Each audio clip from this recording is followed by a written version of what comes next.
Hello. It's very dramatic, wasn't it? Very dramatic. How are we doing? Hello. Yeah, I'm a bit late. We had news today. Update days are always a little bit sketchy for me. Turn that on a bit. How are we all doing? Hey, it's not half hour, it's only 23 minutes. Technically, I went live 8 minutes ago. So it's not even that bad. No, it's update days. Update days are always very awkward for me, generally, because I just have a lot of things to process and things to go through. So, I was just verifying everything, checking everything over. There wasn't an awful lot in the update, but there was lots of things that I can't talk about yet. Because that would be leaking, and I don't leak that much. But we can talk about the new thing that's happening, right? Champion passes. I guess champion passes, how can we monetize a free giveaway, right?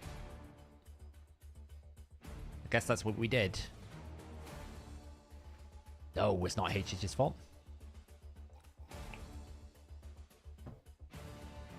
It was formative for you, as it, Kessel? Okay. So tomorrow's going to be interesting. Streaming today means you're on top again. I'm still feeling a bit unwell, but yesterday was just a case of I wasn't feeling great and I had an awful lot to do, so if I streamed I just would be so far behind again today. So that was kind of like my decision, really. I mean, that's essentially what they've done, right? So I'm assuming that's what they've done, because normally when there's a free login champion, right, it's 3 months.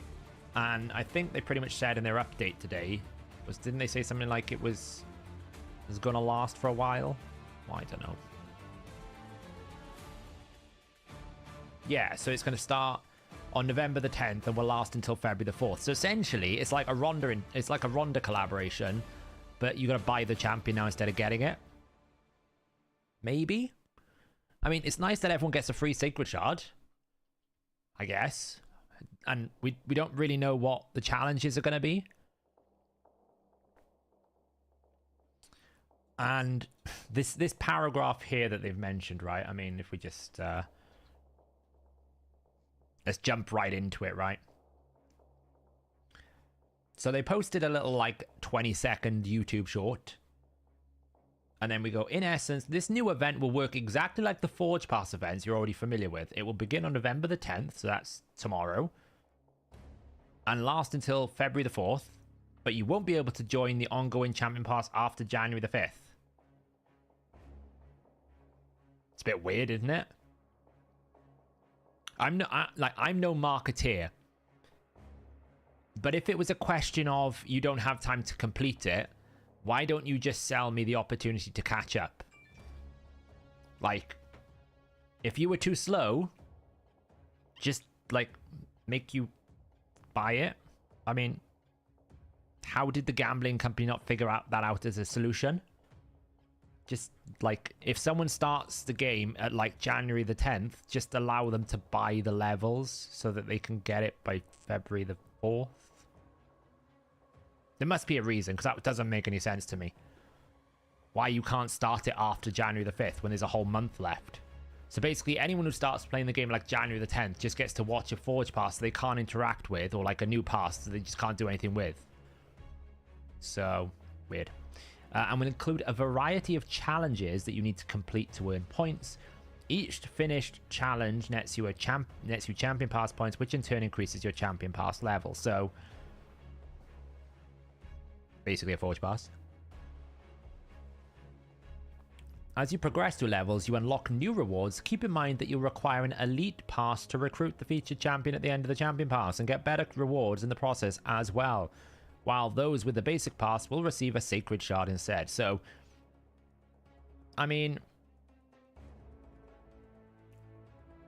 it feels like, so there's two ways of looking at it. Looking at it one way is, oh cool, I don't have to summon the champion, there's a guaranteed chance for me to get it as long as I buy the pass, and as long as the pass is reasonably priced, then it's not a problem. That's one way to look at it. The other way you could look at it is, well, Ninja was free, Ronda was free, Ultimate Death Knight was free, and Wukong was free. And you've basically made exactly the same thing But now I have to buy it. And I'm like, that's not good. So I can kind of see both arguments. Title card update, that's a very good point. I'm not with it. That's why I've said I'm not quite with it fully. Let me just update this title. Thank you. Thank you for telling me.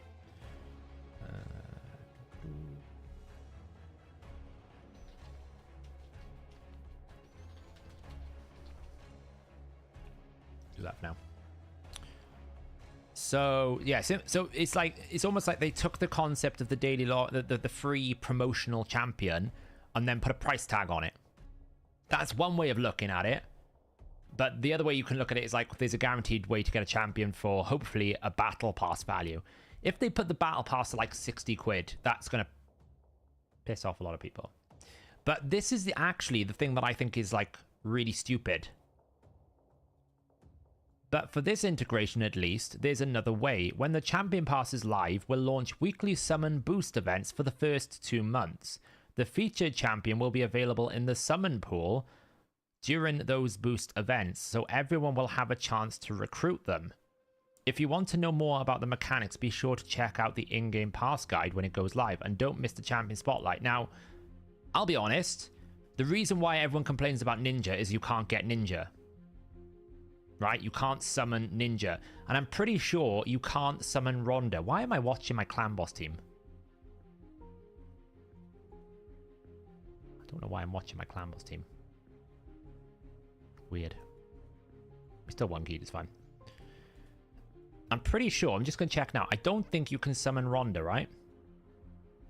Rhonda can't be summoned from any shard. Yeah, so you can't get Rhonda. Why? Because they're like collaborations with celebrities, people, right? So there's probably a specific deal that they sign. This is going to be the same thing, surely. So you can summon her, but I would imagine once this promotional event finishes, you won't be able to get her. Surely. Because it's going to be collaborative. And I will say, it's not here yet, but the game data today does have a new recipe for empowering champions, and it's Elder Skarg. And we're pretty confident that Xena is going to be a barbarian, right? Because it's not going to be an orc. If we think about what faction Xena is going to go into, she ain't going to be the first three here. She's not going to be Oghren, Lizardman, or Skinwalker. She's not going to be any of the corrupted. So she's going to be a barbarian. And normally when they do these empowerment things, right, it's the same faction, right? Look, undead to undead, orc to orc, shadowkin to shadowkin. We've got Bannerlord to Bannerlord, Sylvan to Sylvan. So they've added a recipe in the behind the scenes that allows Elder Skarg to empower a champion. So my guess is you can't get her after the event, but then you can still summon her. So I'm a little bit confused how it's all going to work. I guess we'll find out tomorrow in more detail. But I'd be like 95% certain that after the event ends, you can't get this champion because of the you know, it's going to be Xena, the Xena Warrior Princess, or Xena the Warrior Princess, or whatever her name is. So that's going to be a collaboration with a known IP, which means there will be a contract, which means you won't be able to get it after the fact.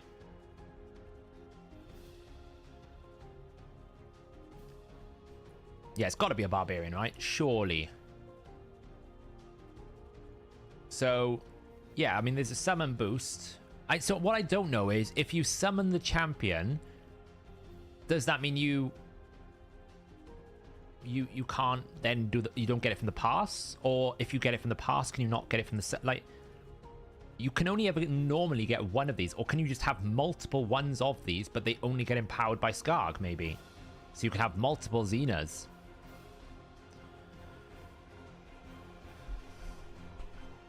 Exactly. It's a big IP Xena, so it's not going to be cheap. It's not like doing a little partnership with one person like Rhonda or Ninja. You know, yes, there's agents and everything involved, and there'll probably be some sort of deal involved. This is an IP sponsorship because Xena is an IP. So that's going to be a pretty big deal, I'd have thought. You know, Wukong was more of a cultural IP, not really an individual owns that. It's more like a cultural thing. And Ultimate Death Knight was obviously thematically based around an existing character. Simple was an individual hero. I think this is the first time that they will have done a collaboration directly with an IP, right?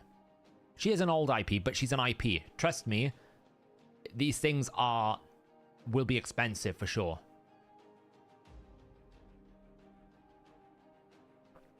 I'll be honest, when I first saw it, I thought it was going to be Wonder Woman or something. It was only because Fix was like, it's definitely Xena, that I didn't realize, because obviously Xena's a bit old, it's not really my era. There is information that this kind of pass won't interfere with the usual 7-day login. Can I post it in Discord? Didn't they say that? I don't know. Did they say that?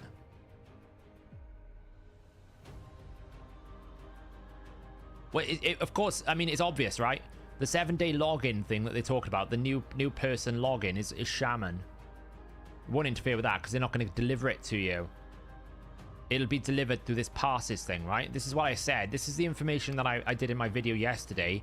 This passes thing, which basically looks like a Star Wars icon, I will say. It's a little bit of a rip-off. It looks like the, you know, the Rebel Alliance. This is just going to become a new model, and there'll probably be 2 windows, and you click on the one, and then you have to go buy it. I'm guessing that's what's going to happen. I could be wrong, but I would imagine that's what they're going to do. So it shouldn't interfere with any daily login champions, because that's a completely different module in a completely different area of the game. I mean, Wukong didn't involve himself with the daily login. They just replaced Shaman with him for the time being, you know? I think...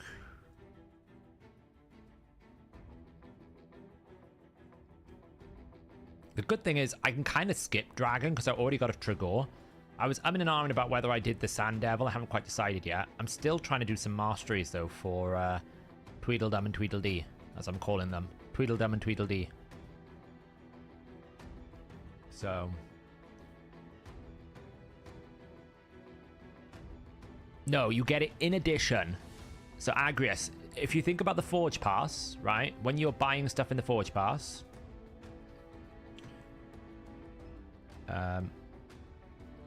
So when you're buying stuff in the Forge Pass, right? Let me show you here. Hey, Crouchin. Yeah, that. So when you're buying stuff in the Forge Pass, you have the free track, right? So you get all the bonuses of the free track, but until you buy the Elite Pass, I don't get any of this. So that's what it's going to look like. You're essentially going to have this free track, and it'll have challenges, and you complete the free track, and then if you want the Elite Pass, you just buy it, and then you get all the bonus rewards. So it'll be 2 rewards. So people who buy the pass will essentially get that plus the Sacred. I'm going to guess. It's going to be 2 separate ones. Surely it's got to be 2 separate ones. I think it's just wording. I think what they're basically trying to say is the capstone will be a Sacred Shard if you don't buy it. Otherwise, you'll get the champion. So I think that's going to be what it'll be like. So...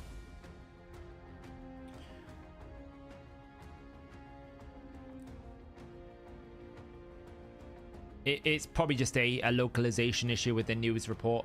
They do it quite a lot, where they're just using the wrong phrasing for English. So...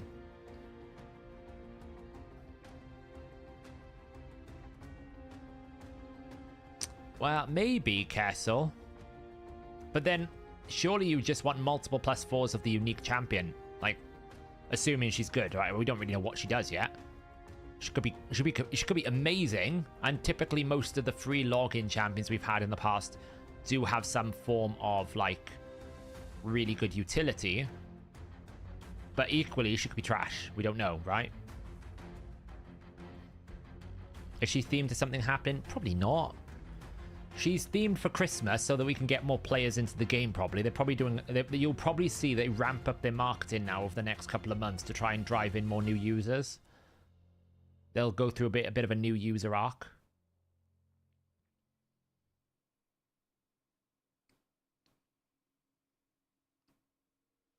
I mean, that's what I said, Acrobat, right? There's 2 ways to look at it.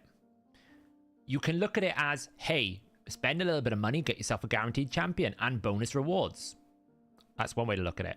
The other way to look at it is, but you gave me Sun Wukong, Ultimate Death Knight, Ninja, Ronda, and Simple. and Deliana for free, but now I have to pay for it? That's the other way to look at it. Xena is bigger than Doom Tower. Yeah. Will we get Gabrielle as a partner? I don't know. It's a long event. It's 3 months. I wonder if there's going to be more stuff with it.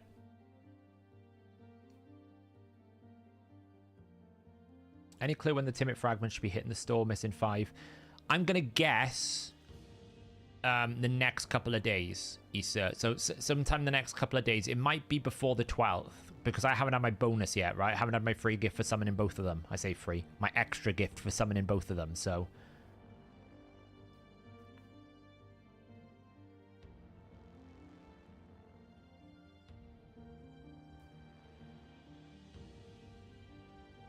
No, it's not about that, X-Tyke. It's absolutely not about that. What I'm saying is, did they actually just replace what the promotional champion with a paid version? That's I guess the devil's in the detail when we see tomorrow the actual past content and how much. I'm worried more about how much they're going to charge. If they charge £20 for or $20 for this, then it's actually okay. But I'm worried they're going to charge more for it, and it's just going to be like stupid pricing. Let's face it, they released mythical shards and primal shards, and they were stupid pricing. So I have no hope that they're gonna do it. Oh, by the way, one question I did have, which was this reserve vault. Okay, I'm gonna do a poll here. Let's be fun. How much gems, silver, to upgrade to... I'm going to do it at 500. We're going to go 200 gems.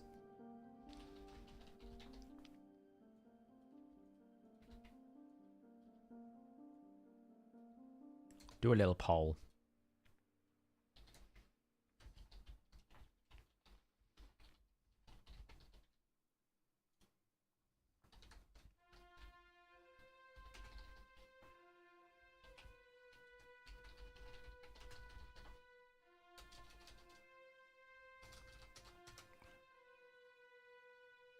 Hopefully nobody ever knows, otherwise this poll is pointless. So to upgrade the Reserve Vault has been increased to 600, which I think is a bit crappy, to be honest. I'd have preferred the Master Vault, because everything in the Reserve Vault can't wear gear.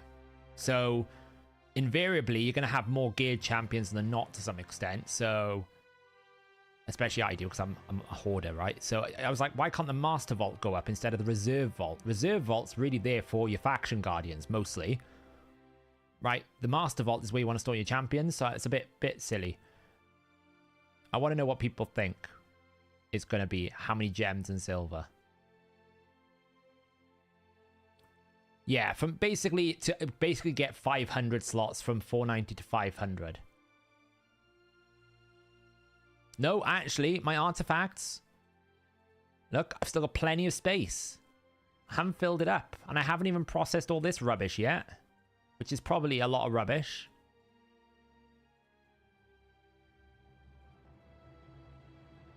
Not all of it is. Some of it's good. We're listening to a superhero cinematic playlist, by the way. It's kind of cool. I was quite impressed.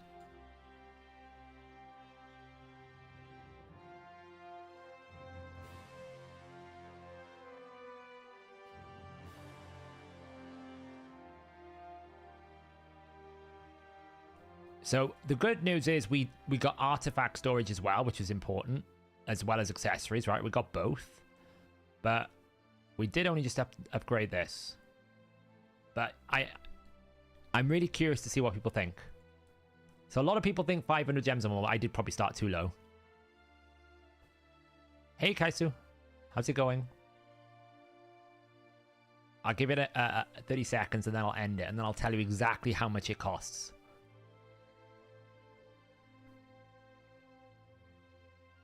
You made 30,000 gold bars. Well, there's your sacred shard. Oh, I don't know if it... I don't think they've told us yet, have they? They haven't told us... No. I'm pretty sure this is going to be summoning. This singles path, right? I'm pretty sure this is going to be summoning and dungeon divers. Might be a little bit of soul summoning as well. So it's either going to be souls plus divers plus summoning, or it's going to be summoning plus divers. It might be summoning plus artifact enhancement, but I really doubt it. I really, really doubt it. I'm fairly certain you're going to need shards for this, which is painful because I have none. And to be honest, I could use it. What I will say to everyone, if you get this Kira the Watcher, don't use it straight away. Wait until you get the epics, then fuse Kira the Watcher, then keep your spare Kira the Watcher. Just in case you need it, right? I mean, some people might say, why would you want to keep Kira the Watcher? She is kind of cool. She does things that not many people do. Like this decreased attack whenever someone's attacked under ally protection is really good. Increased defense on all allies. That's like a Vasulf setup. Decreased accuracy and decrease the duration of enemy buffs. Really good. She's a solid champion. But if you use her to get Lady Mikage, you won't be able to then fuse the duplicate. So you're basically, you know, you're throwing away a chance of getting a free legendary in either a champion chase or a CVC or something. So don't do that. Save it. You know, get it if you want to, but don't use it straight away. Okay, so everyone thinks it's pretty much 500 gems or more. Okay, so the way that the reserve vault cost goes is it continues to scale until 400. And then at 400, every 10 slot above will cost you 600 gems or 20 million silver. So in essence, if you want to fully max out from 400, it's going to cost you 120. Wait, hang on, that's wrong. I divided it wrong. This would be 20, right? This would be 10. 12,000 gems. Because you can get up to 600. So that's 20 more purchases. 12,000 gems. Like, come on. Is it 6,000 or 12,000? I'm sure it's 12,000, right? Because you can go to 600. So if you start at 400 is what I'm saying. So it basically at 400, it limits the growth. It stops scaling. So at 400 onwards, it's 600 every single 10 slot. So you've got 20 more slots to go. So it's 12,000 or 400 million silver. I'm like, I'm not going to spend 600 gems for 10 slots that I can't even put gear on. It's not 500, it's 600. It's absurd, right? It's crazy. If you need 600 slots, well, no, but at the same time, that's just like stupid costs. And it's like this soul storage. I don't really think you need like 1,000 soul storage, but every single 10 upgrade is going to cost you like 220 gems just to store a couple of souls. I'm like, they're just stupid pricing. It's like silver. It's like, come on. It's so dumb. Like, I would have rebalanced it all down and basically given people a little bit less at the start and scale it a little bit better so that the final upgrade is 600 or something, but not like 20 levels of 600 gems. That's just so many. So many, like, stupid. I did mention it in my video. I was like, look, are they gonna cap it? At least they capped it, because if they continued to scale it at its current state, it would have been even higher. But yeah, just like 50 gems or something. Look, I don't mind spending some custom resources and premium rewards to unlock more champion slots, but dear lord, like, there's a reason why my champion storage is not that big, because I don't want to spend the gems or the silver on it, because the silver's just as bad. Like 400 million silver. You probably spend as much gems trying to get 400 million silver as you would just spending it on gems. It's like, it's so painful, and it's brutal to me, honestly. Like, nobody can realize that that is just like a tax you don't need to put on a player, Because people will just avoid spending them, and then they'll feel bad about it when they have to spend it, and that's not an experience you want in a game. You don't want to like make your players feel bad because they have to upgrade something because they just don't have enough space anymore. Michael, thanks for the 5 gifted memberships. Wow, I really appreciate it. Make sure you give Michael a big thanks for gifting you a membership if you got one. Yeah, the silver is worse than using gems. That's what you tend to find. Early on, the silver's good, but then it starts transitioning across to gems when it just becomes stupid amounts of silver. So it is. It's cheaper to buy it with gems. That's what I'm saying. It's just dumb. The only downside is the only other thing is you would get gear if you used the energy for gems, right? That's the only thing. If you farmed Spidey, you would get accessories, but still.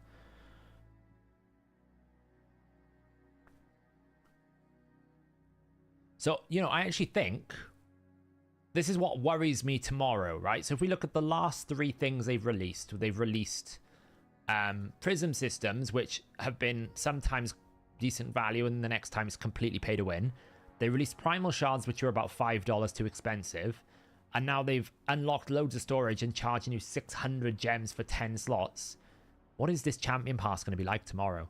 Is it going to be the price point that we would expect a typical monthly Battle Pass to be? Which is pretty much no more than $30, right? Every single like monthly pass that I've ever seen in any game, somewhere between $10 to $30 for a monthly pass. This is a 3-month pass as well, so that kind of takes into context. But normally a monthly pass, I actually worry it might be like 50 plus, because they're going to go, well, it's a 3-month pass, so it's covering all 3 months. I'm like,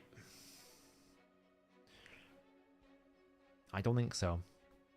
I told myself Strategos is endurance CVC. Not sure what he used him best. I think Hydra, not 100% sure.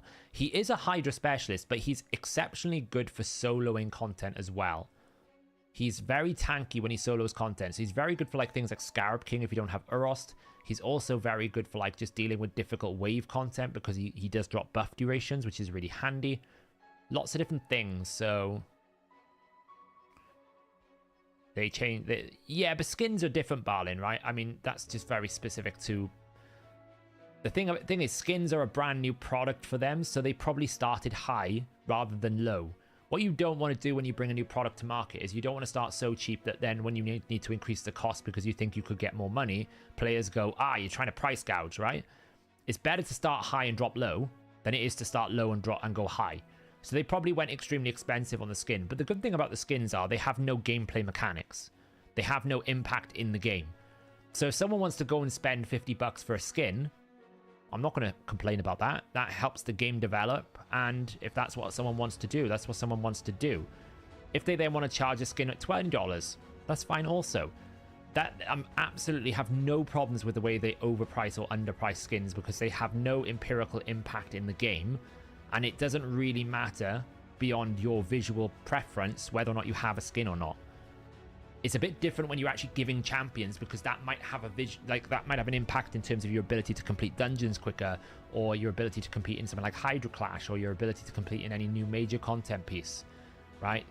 The amount of times there's been a guaranteed champion that people go, it's not that important, and then it becomes a really strong champion and unlocks the ability for you to do things really quickly. Like, so for example, Riho Bone Spear. I remember when Riho Bone Spear was a guaranteed champion and everyone was basically saying, don't worry, she's not that good a champion. It's all single target. It's not that important. It won't be that, it's an easy skip. Then she became the best champion for Sand Devil and Shogun by far. So, skins, I don't mind. They can do whatever they want with skins. Is there any way to block Stu Gaming's channel when searching for Dragon? You can block people on YouTube, Dreadnought. You can basically go into the channel and just block it so that it doesn't show up in your search. Check Discord when I get a second.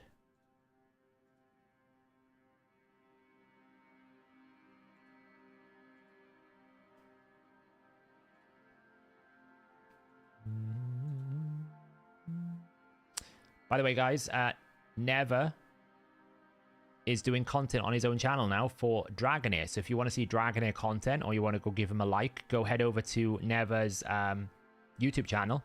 Give him a subscribe. He's doing pretty well. He's got a few videos coming out now. If you want to post your link to your YouTube channel, do it. Do it now. While I find what you've asked from me.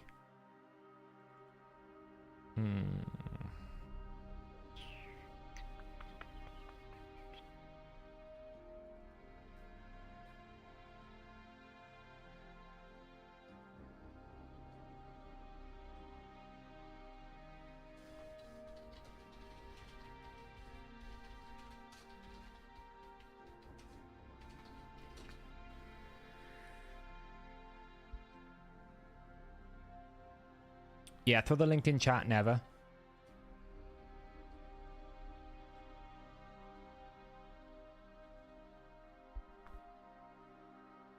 I think Room 57 of Doom Tower is quite hard and the Torments and Morty Macabre, so I was surprised by this. Yeah, there are some nasty flaws. Some absolute nasty flaws. Oh wait, will YouTube not let you post it in? Let me check. Maybe YouTube won't let you post the link. Hang on. Maybe I have to do it. YouTube's funny like that.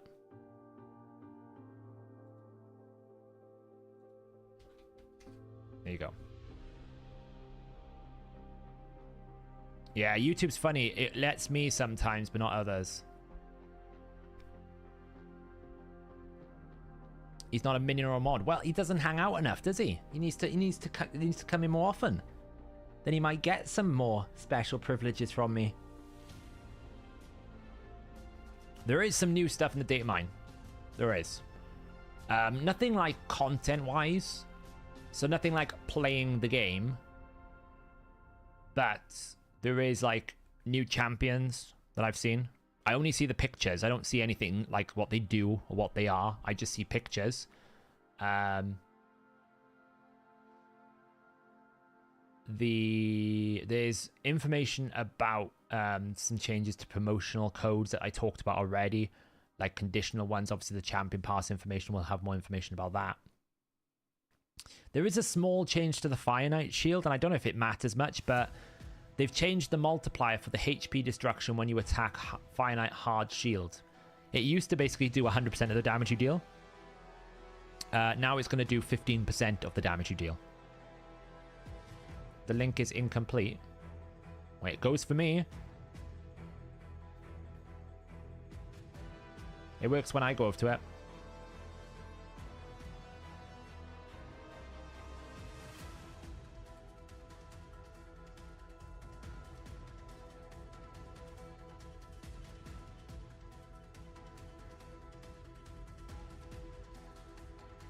Isn't it strange they wouldn't release the Champion Spotlight right before the release of the pass? Yeah, it's probably something to do with the tie-up with the IP. As I said, a big IP like this, normally there's lots of moving parts, and you know, you hear it a lot with other like bigger creators, right? They'll say that they've been working on this project for months or something, because essentially there's a lot of people that need to say yes to everything. So they're probably trying to tie up their two promotional marketing departments to make sure that they maximize the success of the collaboration. So it's probably something like they wanted to get... They may have even wanted to get this out like a few days earlier or something, and they couldn't. So that's why, you know, we basically got the news about 8 hours or something, it feels like, before the pass is going to live. So...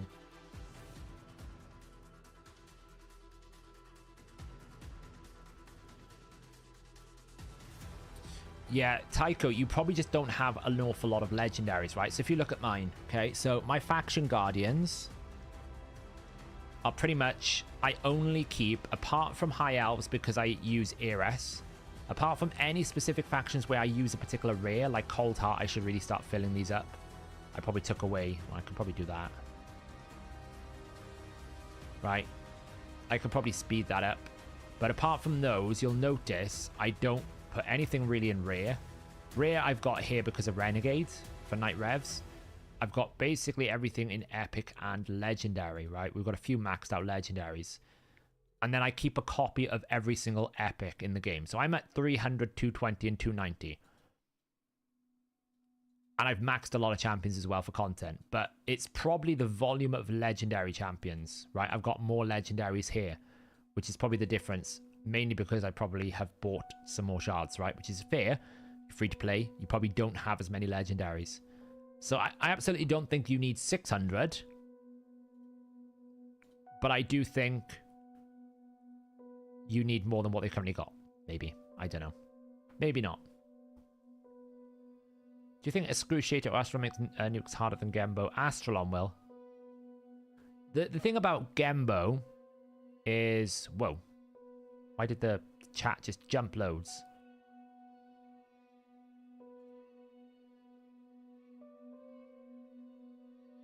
That just like jumped loads. Do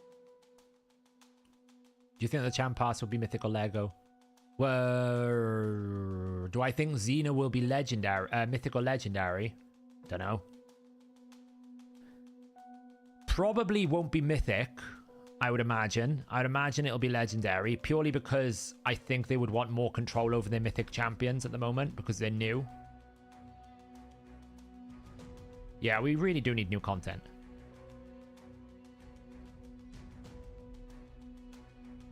I have no information about Fateless IP, unfortunately. I cannot talk to you about it because I have no information. Is it normal that 2 Messiah's HP burn goes to Stone Skin? Stone Skin is not immune to HP burn anymore. You can burn Stone Skin as a method of depleting the Stone Skin shield. It was something they changed a couple of patches ago. So I've tested Book the Mastery Suits Consumer Team on normal, done 479 million damage when Suzerain does 130 million. Must say I'm satisfied. He's good, isn't he?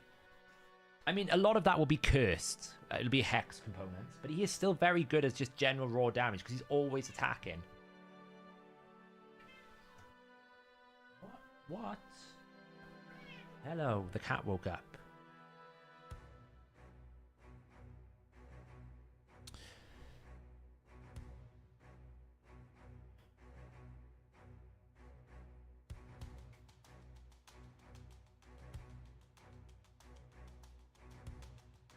The chat, yeah, the chat basically froze for a good time there, Dutchy, and now I'm catching up on it. It's catching up again. I don't know what happened. It kind of like froze for ages, and then it's just gone boom. So...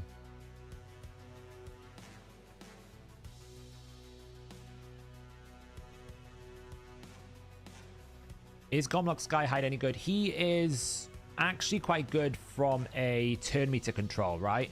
He's very, very good for something like Dark Fae for Astronix, because he's got that A2 on a 2-turn cooldown that can basically steal 50% turn meter, and you get the decreased defense and weaken. He's actually quite good for that. He kind of does get outshined by other decreased defense and weakened champions now because there's a lot more of them, but he is still quite good.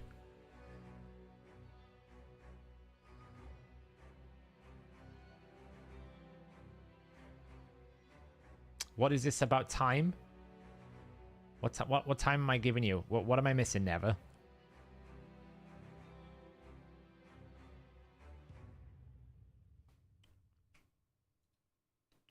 There's no drop frame rates. It has been pretty poor weather here though, so it could be the local area weather is messing up.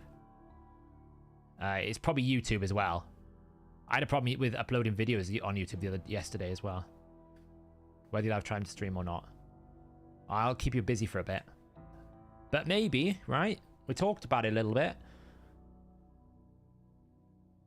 If people subscribe to the channel, maybe you'll stream, right? That's the way it works.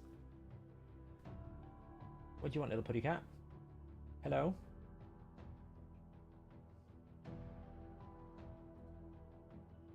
Maybe last week, got a 5-star Godseeker, so I was rewatching your video. Is Ninja and Chronom the only ones who can do it so fast? Supreme Galek, or Galek, or whatever you want to call him, he's pretty good. You basically want someone who can multi-activate. If they're single activators, they're not normally that quick.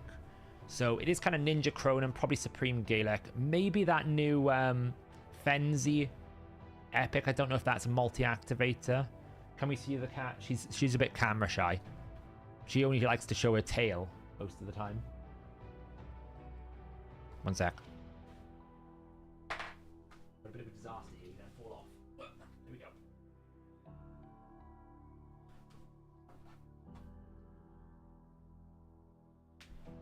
go. Sulfur is only a single activation, so it would be the same problem as he'd be the same issue as Dreng. He only really activates once. Frenzy might be good, but you basically need multi-activators. That's the ones you really want. Someone who can activate HP burn multiple times. Do I think Suzerain is better for Hydra than Shamrock? Well, it depends. Shamrock has more defensive capabilities, while Suzerain is more offensive. So if you don't need the defensive capabilities, then yes.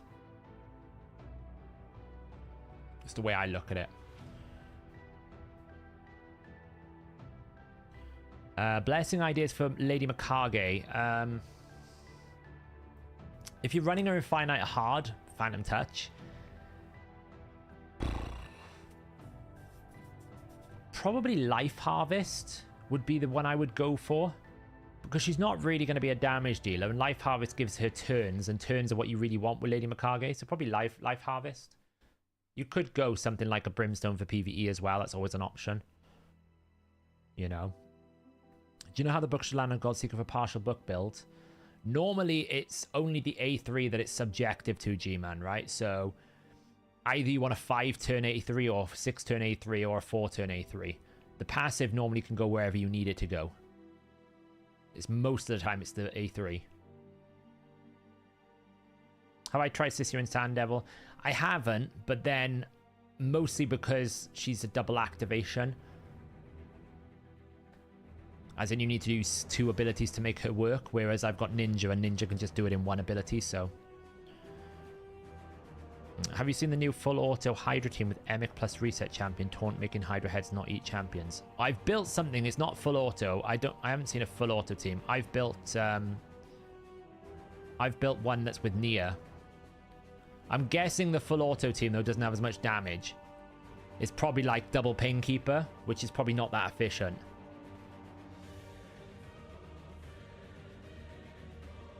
Because any reset that's auto is not going to have damage.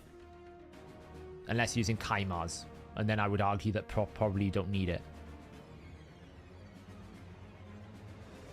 Sifik Nuke, Kaima, Riho, and Eri. Yeah, that's what I call the Kraken team. It's the Pope. Not that I'm calling you a Kraken. But it's the Kraken team where essentially you can just one-shot it because you've got all the right champions. Oh, right. Are you asking me if one exists? No, I don't know. I don't know. If he's asking me, have I seen... If Bart is asking me, have I seen one? No, but I would imagine if there is one, it's probably doing double Pain Keeper or something. Does the game need epic empowerment? I don't know. Not really. The game doesn't need empowerment full stop, in my opinion. Yeah, exactly, Asmo. It's probably going to be an easy 1 key, yeah.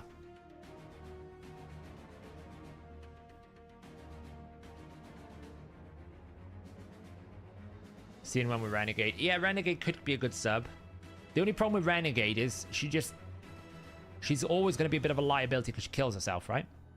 That's the main problem. You did Kimmy, Gnu, Emic, 2 Pain Keepers, and Shamael. Did 50 million. Yeah, exactly. I think it will be competent for one. The problem is, whenever anyone talks to me about Hydra now, in my head, it's never about the 1 key anymore. It's about how much damage I can deal in terms of Hydra Clash, as sad as it sounds. So in terms of a 1 key, absolutely, that team will do a job for a lot of people. But in my head, I'm like, it's never going to reach the damage levels you need to even compete in Hydra Clash. It's not going to do enough. No, that's not true, Stunner. Nia will only target the leader if the game is in a neutral state. So if you have debuffs, she'll prioritize debuffs. If someone is on low HP, she'll target low HP. She'll only target the leader if the leader is if everyone else is neutral. Did double Emic, Newt, Siffy, Shamael, and Painkeeper. Double Emic. Yeah, double Emic. I mean, that's very difficult to get, though, isn't it, Tyke? You're asking for 2 Void Legendaries there. That's very difficult. I know one of them was a fusion, but most people will not get 2 of them. And again, if you've got like 2 of them, you probably don't even need the Painkeeper, and you probably run another damage dealer and do it manual and get like 400 million on damage, right? That's what I'm saying.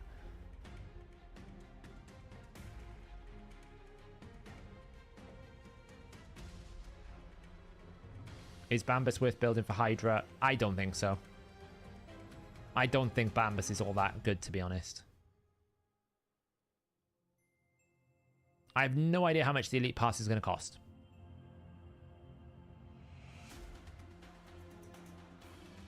With 2 Emics, you still need 1 Painkeeper. Do you? I don't think so. I'd actually look at maybe someone like Countess Licks, so you get weaken and decrease speed that way. That way that frees up a bit of slot. I don't know. I don't really think. So, do you have an impression if Taunt teams will surpass top level standard Nightmare Hydrians? No. No, I don't think they'll. I don't think they'll surpass the top level, because the top level is going to be Trunda based teams, or they'll be Acrizia based teams with Grisor, which will just out damage it. It's more of a way for people to get their hands on, you know, good. Basically, a team that can achieve some decent numbers. That's what I think it's going to be good for.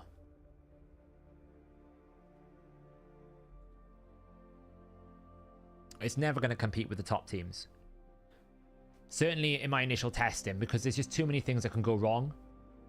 You know, as much as people are saying, oh, it's full auto, if you get 3%ed, you're in trouble. The team will fail. Right? So, I'll be honest, anyone who tells me this, and this might seem like a bit of a, what's the right way of saying it? This is more of an ego statement. Hydra shouldn't be autoed. It was never designed to be, and it shouldn't be. Do I think it takes too long? Yes. But do I think the solution should be that you can auto it? No. Because the whole point of Hydra was to be a bit of content that you didn't just press go and leave it be. Was so that you actually engaged with it and had to adapt mid-battle. That's the purpose and goal. So we're talking about game design versus game reality. In reality, you don't want to sit there for an hour and a half doing Hydra. But the goal of it was to actually have a piece of content that you did once a week on a weekend or something, where you actually had to adapt in battle. That's kind of the concept of the game design. We can debate whether or not they've hit the game design models, which I would probably side on the fact that they haven't. But personally, I have a very negative affinity towards like people seeking to make it full auto, because that's not its design concept, and I don't like it.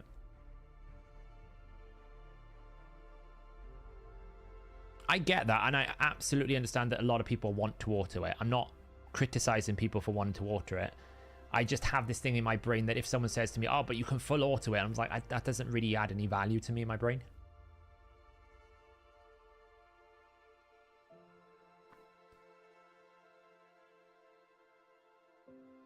Is there a 2 Emic comic I can look at? I'll build one. I haven't got one because I only got 1 Emic.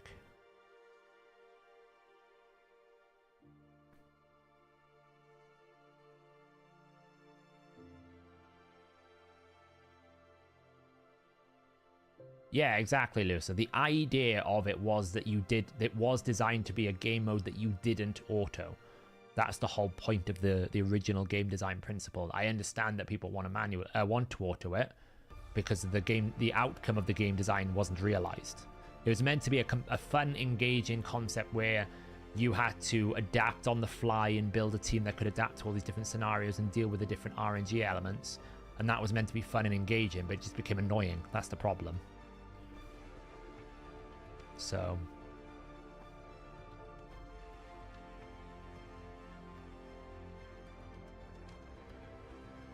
well, I mean, every boss is going to drop loot, because why would you do something if it doesn't drop loot, right?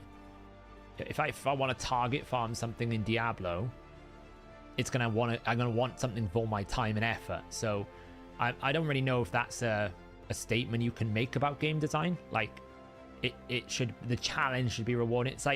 It's like when they come out and say, oh, well, being number one in arena, it's all about the challenge of being number one. That's what should motivate you to do arena. And then they consequently make arena tied to things like Great Hall and area bonuses, and they give you weekly rewards. Like, in the world of people's motivations, you're never going to have someone doing something because of the challenge. So you'll have people do it because they want an ego trip. But generally, that is only a one-time thing. That has a limited supply, right? Once I'm number one do I just want to keep being number one? Only the most, devoted people would want to drive for that. Often what people are motivated by is reward. So you're going to have to give something from a boss take, you know? I don't really think you can say, you know, manual things should only be things that are challenged that don't give you rewards. That's a bit limited. Exactly. So what I'm saying is the point of Hydra, if you would think of like a top level, why did we make Hydra boss, was to create a game mode that on the weekend you would play a couple of hours that would be challenging and engaging, and you would have to make decisions, and it would be something that you would be involved in, like an hour of your game, and you only did it once a week.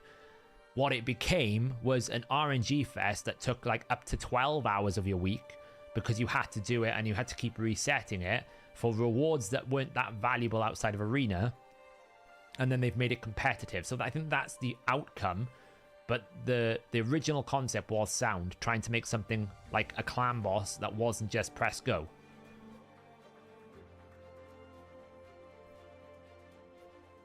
I think it's the limited nature of it, Tycho, right? So if you think like I can run 1,000 dungeons whenever I want and I get 1,000 pieces of armor. In Clan Boss, I get like 4 chests a day. Whereas Hydra, I only get basically 6 chests a week. And half the time I'm selling those. Like, you think Hydra Clash, I basically walk away with like 4 to 5 accessories.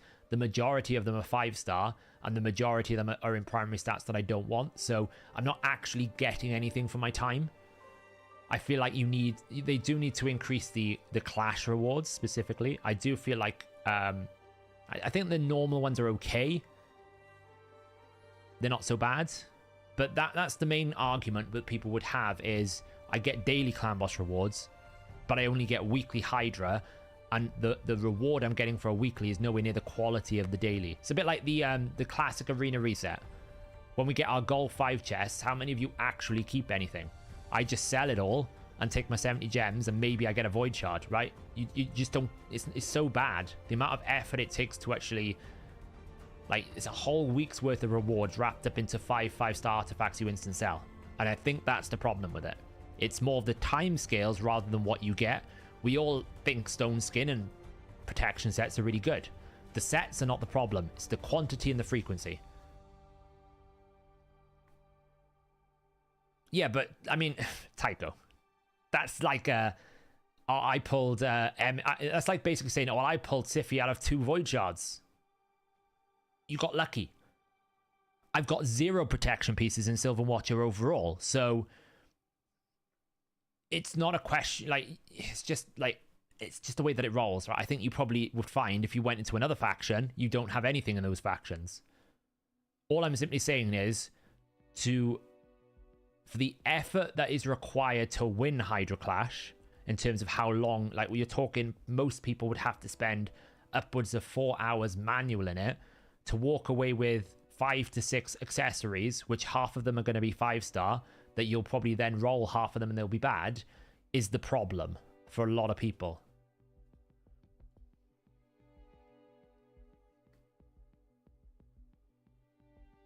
So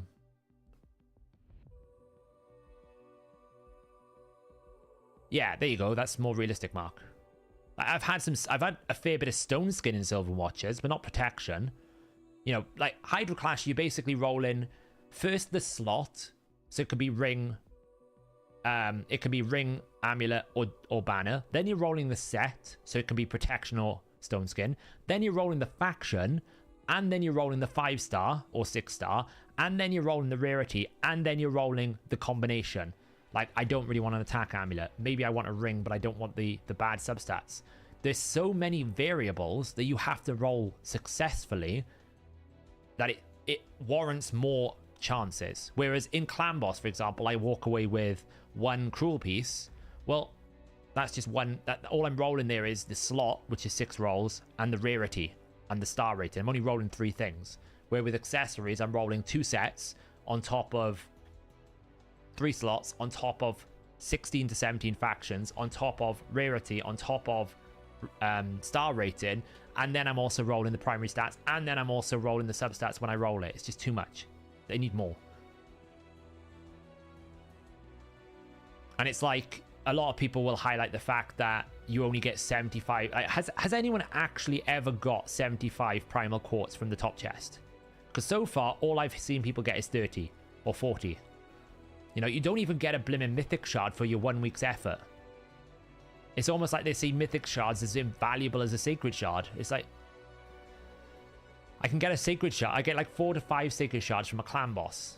If I win every single Hydra clash, there's not even a guarantee that I'll get more than 1 mythic shard. Like, come on. I haven't decided yet, Green Virus. I need to get the masteries done for these 3 champions for content, so that's why I'm kind of grinding this at the moment. I might pump some tomorrow. I just want to see what tomorrow's going to bring. So I'm just pumping some numbers here while we talk. You've got 3 primal shards from top chest 3 weeks in a row. Oh, you got 30 primal quartz, yeah.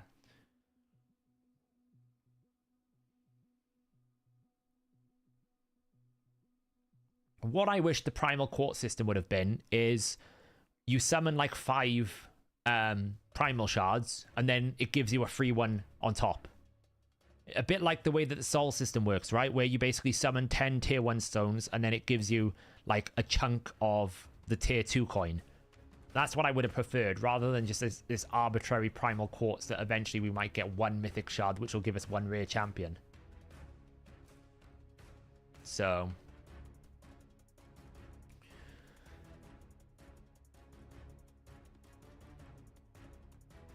yeah, that would be quite cool, Bart. Basically, it's kind of like bind on equip until you equip it, yeah?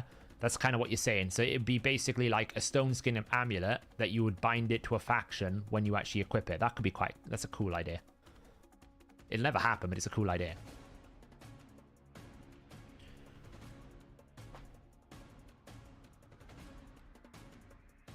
If they gave out primal shards for chests instead of quartz, they would probably increase participation by Hydra 10. Yeah. I mean, if they fix the underlying problems with Hydra, that would increase participation, but I just think they're so incredibly lean. Like, for example, you're not even guaranteed a chance to get a mythical shard if you win, if you're like #1 in Classic Arena. If you're like #1 in Classic Arena, you are not even guaranteed one mythic shard. Like, come on. If I win Classic Arena, I think I deserve at least 1 mythic shard.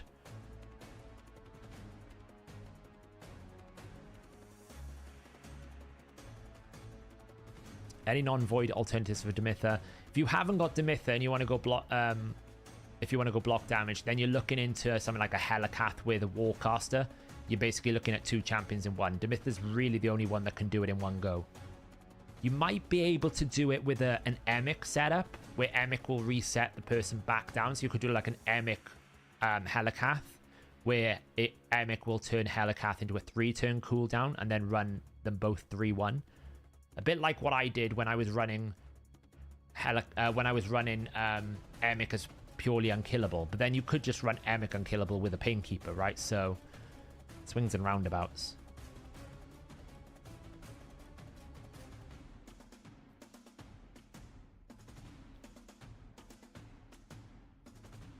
It's true we have more rewards than everybody's. Where's my overall feeling about rewards in the game? I feel like they have invested too much into what I call. So they have this concept where it's earn to play, where you have to play to earn, right? This is the concept that they've been subscribing to a lot. If you listen to the way they talk about things, when they counter arguments about like extra energy, like a lot of people ask for a bigger energy limit. They come back and say, well, there's more ways that we've given you more opportunities to earn these things than ever before. But it's all tied to doing something, right? So they'll go, well, you know, we've given you clan versus clan. That gives you energy on a daily basis. Cool. That's like, yeah, sure. But I'm consuming energy to do that. Or they'll say things like, well, we've made turn-based tournament attacks. It gives you tier 2 stones.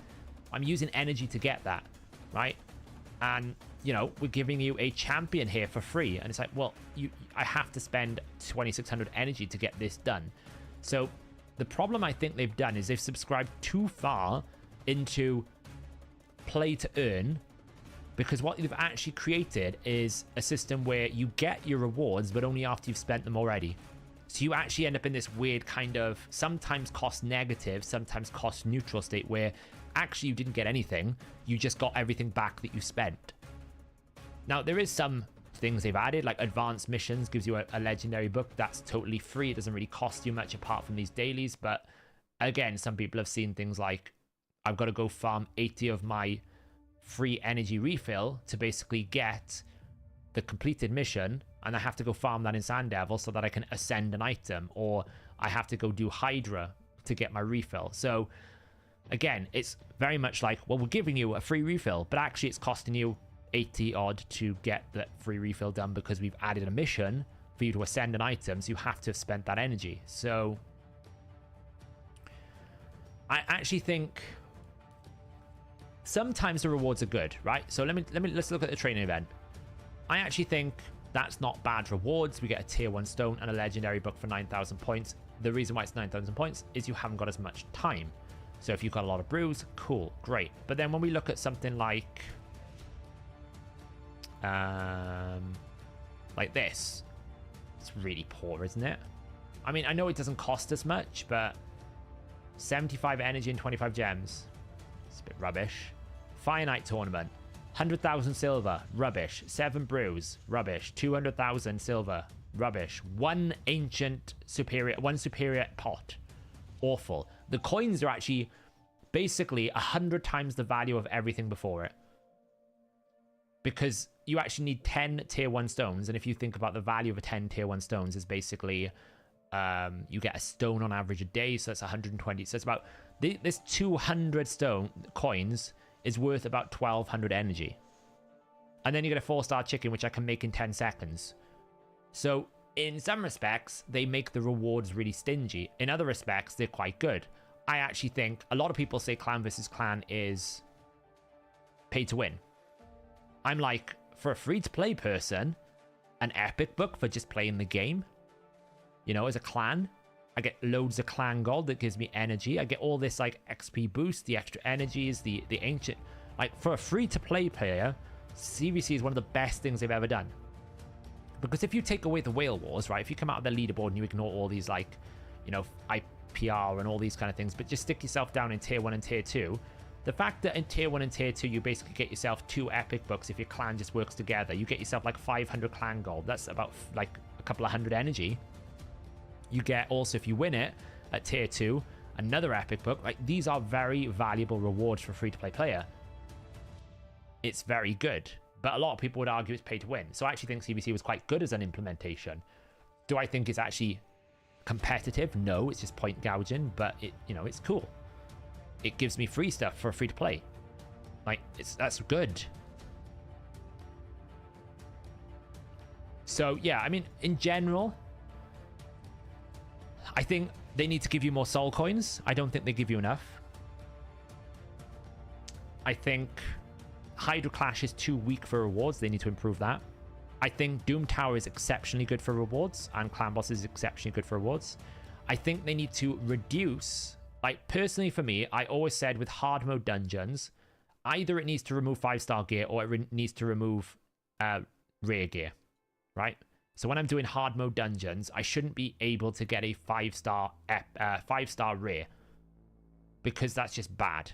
If I'm doing a hard mode dungeon, I'm never going to use a 5-star rare again. So why are you giving it to me? You're just basically wasting 20 of my energy. So I would argue that's an area they need to improve. But overall, like, I don't think they need to increase the energy limit. I think 130 is absolutely fine, because it creates a whole scale of problems if you increase this, even by 10. Because then it increases, by consequence, all the value of gems, because every single gem refill is now 10 more energy, right? So I don't really think they need to lift this. I think 130 is fine. I would just like more opportunities to get more access to the premium rewards without having to spend all of my non-premium rewards to get there.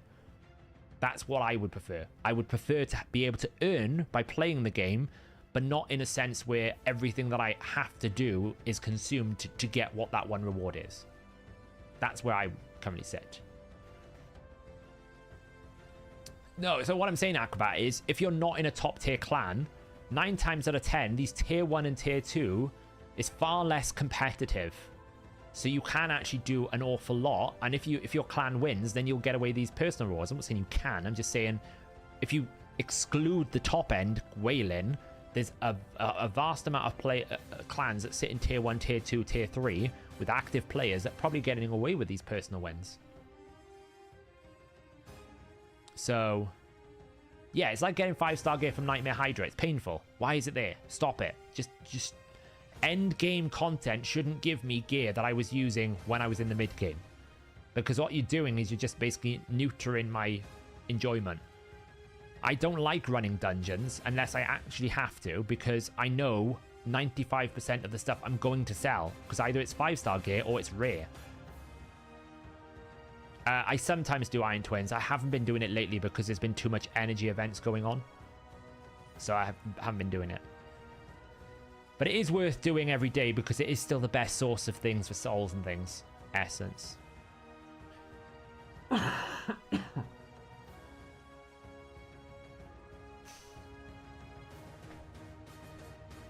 There is still competition. I'm not dismissing the competition, Dutchy. What I'm saying is there is opportunities to win things outside of being out-krakened, right? A lot of people would look at clan versus clan saying unless you spend like £200 a month or $200 a month, you can't compete. What I'm saying is a lot of lower tier clans could compete. And even if you don't win, these rewards that you get at tier 3 for free are great. A void shard, like basically 500 of these this stuff. That would basically give me energy, or I can get a free champion, or I can get another void shard here, or I can get legend. Like, these rewards are well worth it. That's what I'm saying. Right, while we're talking, I need to do a Hydra key. I actually think Duchess is a problem in this team. And I haven't figured out a solution yet, but I think Duchess is a problem in this team. Are we doing tag team? It's fun watching you tweak other accounts. We might do in about 15 minutes. We'll see. I do need to do a Hydra key today.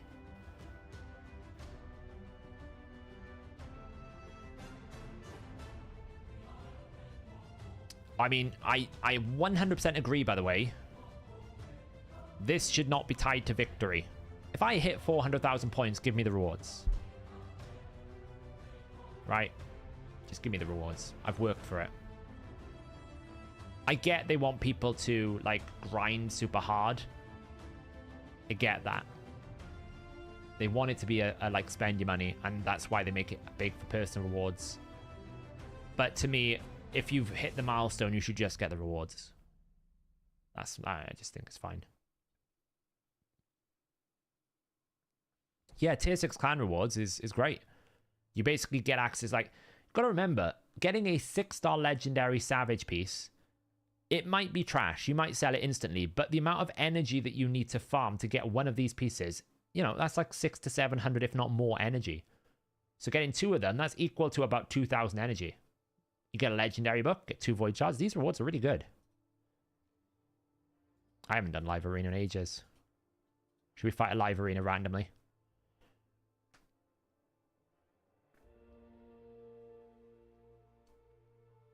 Yeah, if anything, the clan reward should be tied to winning, not personal.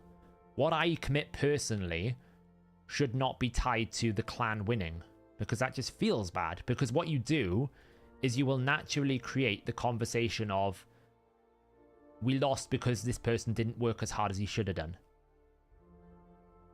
Like, you encourage that kind of mentality, that kind of behavior. And that is, in my opinion, problematic. Tier 6 is basically 180,000 per person, Elfish. So if everyone in your clan does 180,000 points, you'll get tier 6 clan. What do we got? Monkey, Turvold. You're a bit of a pain in the backside. I think that's fine. Take away the Arbiter. Yeah, it's fine. Put Monkey in. You won't beat my pace, so...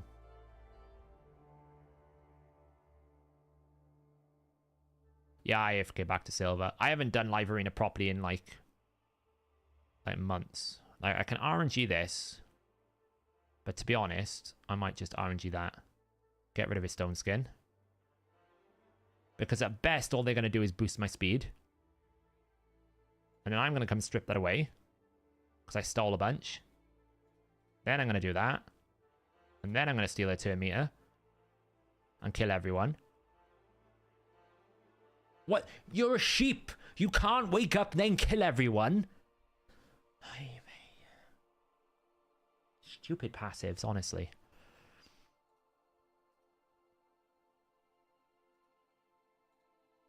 Don't worry, he's got another one. It's fine. Stupid passives. I mean, there's still one, but yeah. It's like... It's like, you're dead. You're a sheep. Stop waking up. How'd you get that many points? Honestly, tag team arena and good resource management.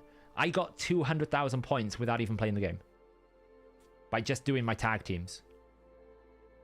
And that's only in gold too. So getting up to gold is a big deal for tag team. Artifact, saving all your artifact ascension. Doing faction wars 21. Saving your great hall upgrades. Doing your... doing booking only in CVC. Champion ascension in CVC. Then you would probably save your energy a little bit a few days before. Then you drop it into Spider during CVC. It's hoarding. It's just hoarding, right? Forging, yeah. Forge is worth at least 10 to 15,000 every single CVC. And that's if you're only a conservative like I am.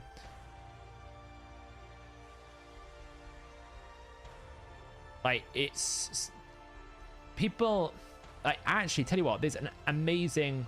There's actually a really good Reddit thread. I'll give you a link to a Reddit thread where you can see how people actually construct their CVC points as a free-to-play. Now, I'm not saying everyone can achieve this because trying to get into Tag Team Arena is difficult. I actually want a little bit more...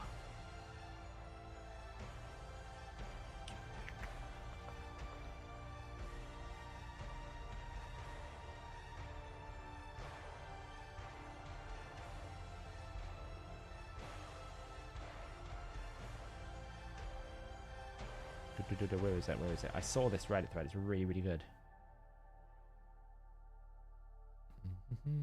I'll find it in a minute. Somewhere down here. There you go.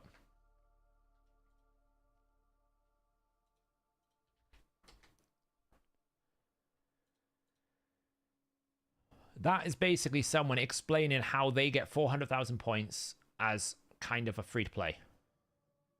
In terms of where they're using the energy, the resource, I don't agree with everything that they've got there. But in terms of like the general structure, in terms of how they have used their gem usages and other things, and how they basically get their points and different things, like there are other ways you can get more points as well. But that's generally a good kind of way that people separate and segregate their...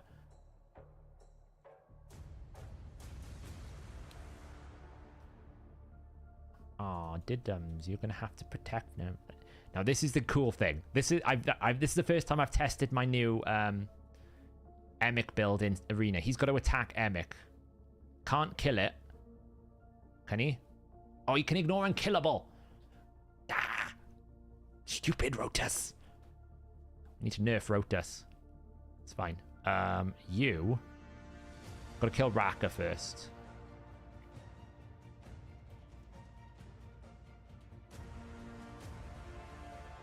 Rotus is always a problem in life, isn't he? So I have to kill Rotus first. I mean, at the moment, we've got like a bazillion. This is where Timid the Fool would be really useful. Why didn't I use Timid the Fool?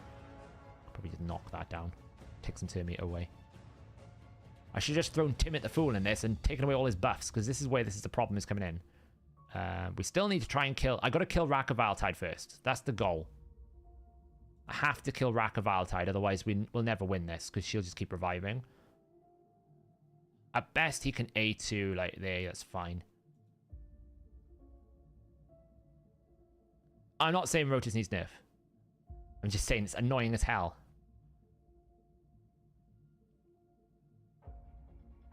There we go. We can basically put a shield up, reset some cooldowns.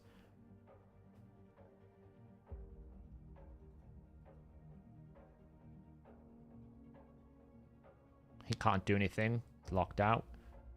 It's fine. We've nearly got the Rack of Isle tied down. That's the first goal.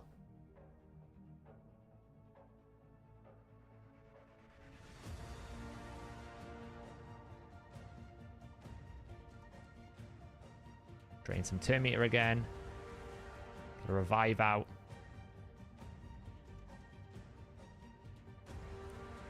I need to kill the Rack of Altide, and every time I get close, she's going to heal a little bit.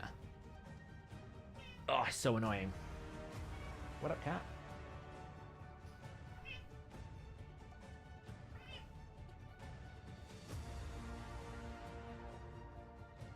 I'm not going to win because I'm going to lose to Rhodas.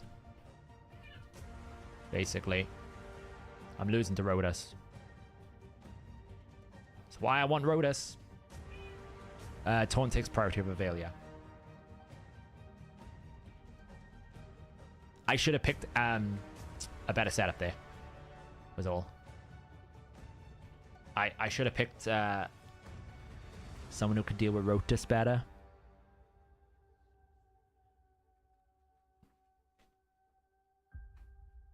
I have no idea if there's any positions in Fateless right now, Marta. That's something that Fiction would answer. I think we're okay at the moment, but I don't know.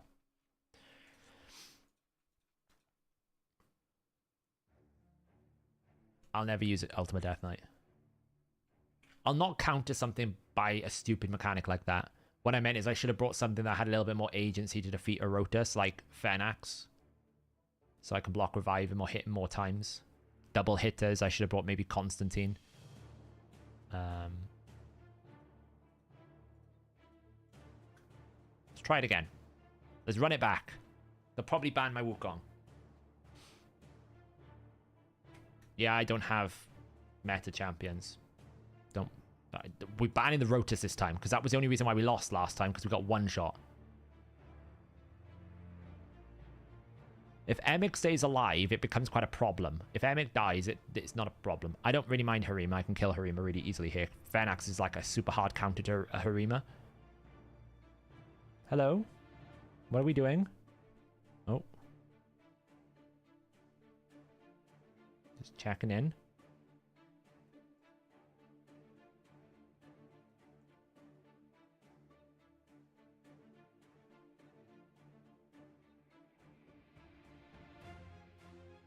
I do have some, I agree. But I don't have half as many as you would think. Because as much as Necra is meta, he's not that meta without the rest of them. Right, we really kind of have to, like, wait this out. The only downside with... oh, he's got so many buffs. Like, there's just so many buffs on him right now. The only downside with this setup is this is going to take a while.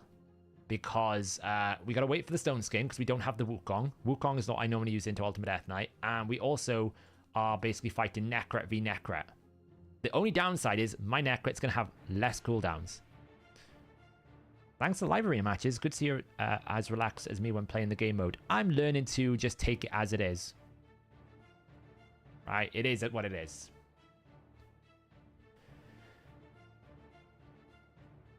Like, they are never... Like, this is basically... We're waiting around now.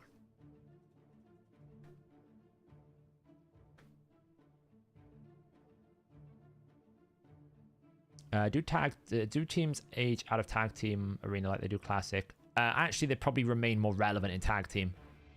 Teams that used to be good in classic are probably more relevant in tag team, and then live arena is kind of like the pinnacle in the sense that things are very specific in live, but you can get away with things in classic that you can't get away with in live, and then tag teams are even better. Ouch, that hurt. It's absolutely fine. We're simply just waiting. We could probably, like, hopefully we get decreased attack right now. That's what I was hoping for. And then I can throw protection on you. They have no revive in this team, so once I kill one of them, it's over. I just gotta break the chain. We just unfortunately had to wait, and that's going to hurt, but it's fine. I've got a reviver. We just had to wait for MX, for Ultimate Death Knight Stone Skin. That's what we're waiting for. To revive again.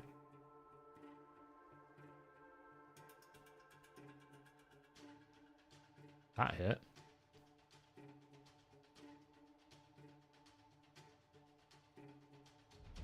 Right, he's down. Put a taunt out, get unkillable. We finally can damage the stupid Ultimate Death Knight. It's only taken me like 5 million turns.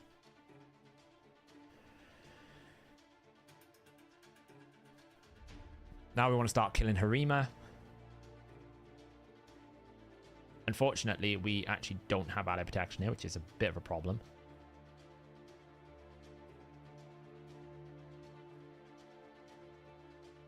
She's going to use her A2, is she? Doesn't really matter. She can't kill anyone.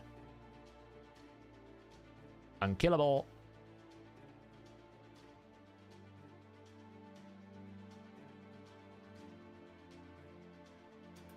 I need to protect him because I need my ally attacks.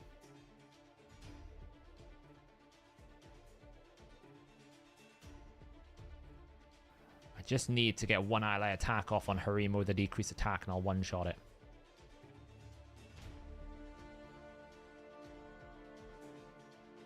As long as she hasn't got an AoE, this is fine.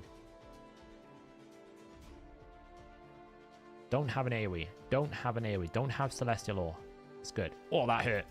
She has scaled a bit, but it's fine. Decreased attack. There we go. That's all I needed. Now we've won. I was just waiting for the decreased attack. There we go. That's how you beat Harima. Poorly. Wouldn't recommend it that way.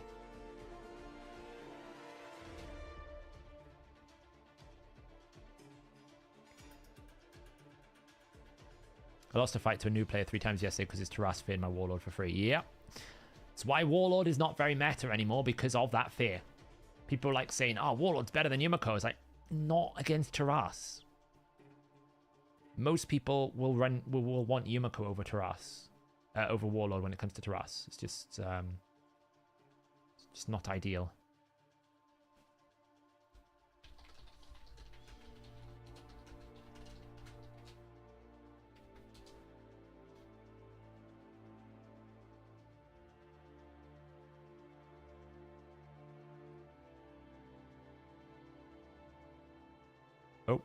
Oh, this person's taken a while.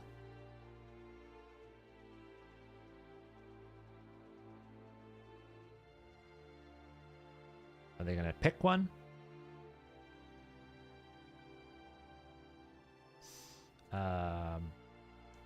Nice. So I'm just checking Discord at the same time, so I'm getting pinged by someone.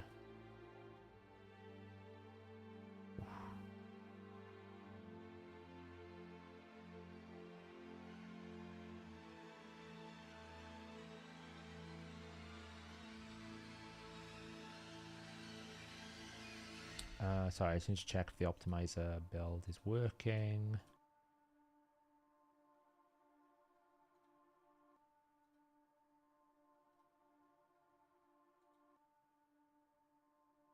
Oop.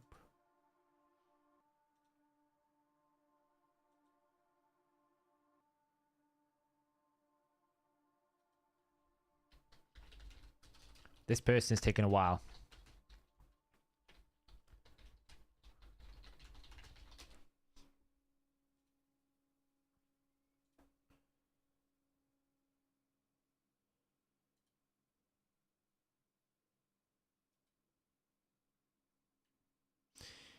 Come on. Oh.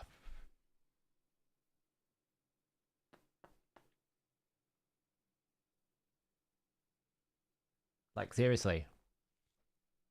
Maybe the server broke. I don't know.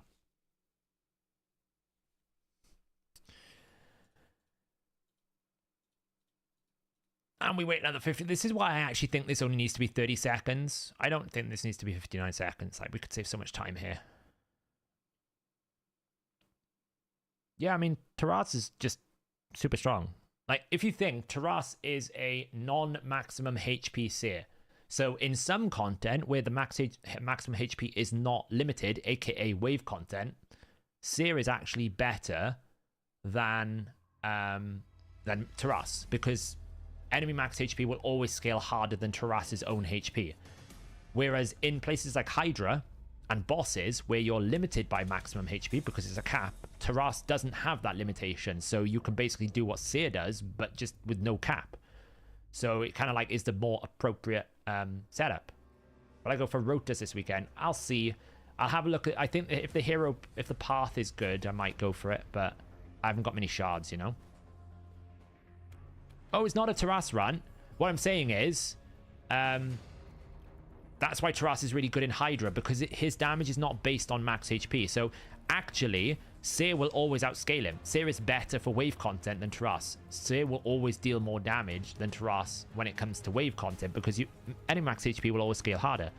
But when you are limited, that's when Taras will win. There we go. That was painful. The main things that Taras needs a nerf on is probably his A2 damage needs bringing down like a 0.2 multiplier. Like the best HP multiplier in the game is like 0.35 and his A2 is 0.7. It's so like egregiously powerful that it probably needs to be brought down by 2. And I would also bring his AoE down from 10% to from 15% to 10%, or basically bring his base multiplier down so it forces you to build more buffs, right? I don't mind indexing into the strategy or into the fantasy of if you have lots of buff, he does like the most amount of damage of any champion in the game. I'm absolutely fine with that. I just think the problem is his base damage is so high, he doesn't even need the buffs, and that's a problem. And also then when we look at his passives, the whole thing, like, he just takes straight 50% less damage. Okay, well, I guess I'm losing this one. It's a +4 damn Rhoda. It's a plus...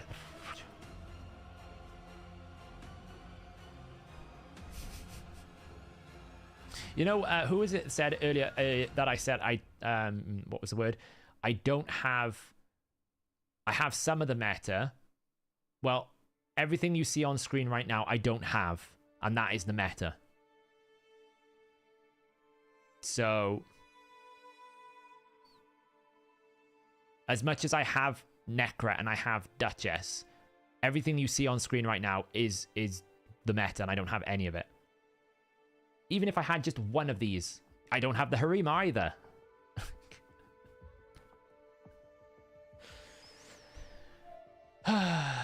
Should we just ban the Rotus?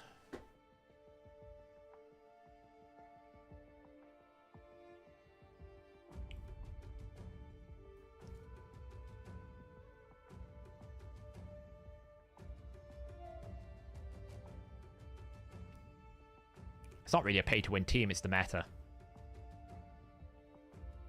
So this is where I've said before about why not ban the... Because my entire team is based around A1. I actually don't care. I don't care if I get locked out. My team is based on A1s. Like, A1. See? My team is based off A1s. The problem is going to be... I lost the Necra, so I can't keep Fenax alive. So Fenax is just going to get one shot. Now I can't revive. Now the lockout is a problem. But that would have been a problem if I had Rotus. So, because he can't be basically slept, he's not protected by Necra anymore, I'm going to lose. Because she's just going to one-shot Fenax. See? And now I haven't got any turns. So, if I'd kept my Necra, it would have been absolutely fine. The only hope I've got is if I can somehow, like, keep my Uko alive for, like, 10 seconds. Which is probably not going to happen. Permasleep, probably. He's come back. Instant slept. I'll get locked out again.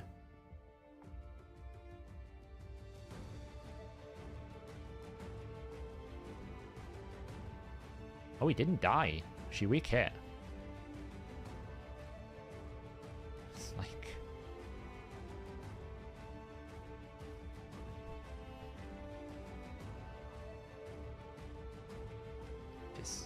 He's just going to aid to my Duchess now.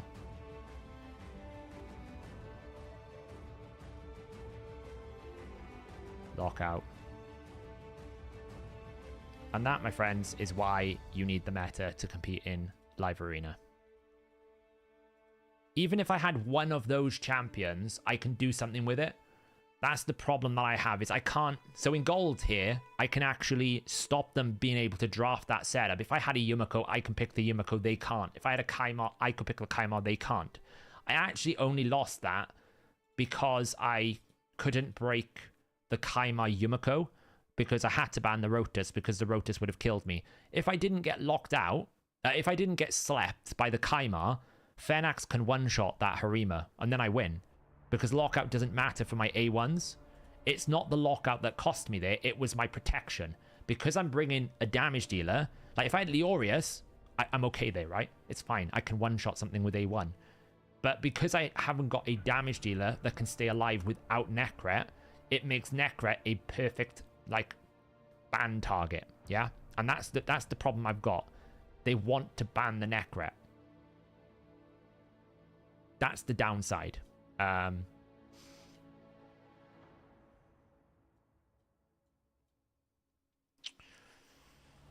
going to try the Emic again. I'm going to take the Arbiter out because they won't have an aura. All I need to do to win this is I need to go first. Right? That's all I need to do, is I need to go first. If I win the speed race, I win this fight. He's trying to decide, do I take out the lockout? Do I take out Emic or do I take out Necret? He should take Wukong. If he's smart, he takes Wukong. He took Duchess. Either that or he timed out. That was silly. He will lose this now. No, he did pick. He will lose this. Sify won't win the speed race. She'll never win the speed race. I've got an aura. She'll never win the speed race. I've got aura. He doesn't have aura. Now, the only downside here is I'm probably going to lose, as long as I don't lose turn meter. Warlord shouldn't reduce turn meter. I'll say this again, and I'll say it every single time I'm ever playing this goddamn game. Warlord lockout is good enough. He should not drop my turn meter, because that's where I might lose now, is turn meter control. Because he just reset my two champions that would have gone next. And now I haven't got a reviver. I'm going to lose because of Warlord turn meter control. It's such a broken, stupid thing. He should just be lockout. He doesn't need turn meter drop. It's so... Or if the turn meter's there, I only lose 30% turn meter. It's so dumb that I lose my entire turn meter. Because what I would have done is Emic would have taunted, forcing her to attack him. And then I would have killed someone with Fenax, like that. But now I'm going to lose probably because I can't actually get my Wukong back. Harima's going to kill Necret because I can never get a turn.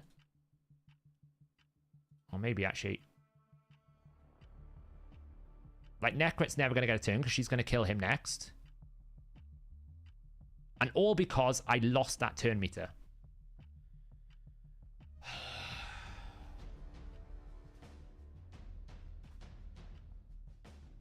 Just stupid game. I didn't want to sleep Warlord.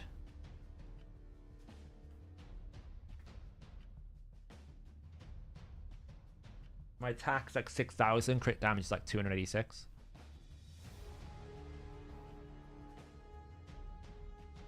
I mean, Yumiko would have been worse because she would have reset the cycle. But I swear to God, like, Warlord doesn't need to drop turn meter 100% of the time. Like all of the turn meter. I know it's only a 70% chance. It doesn't need to drop turn meter. It's strong enough to do a full lockout every 4 turns. It's frustrating. It's so frustrating.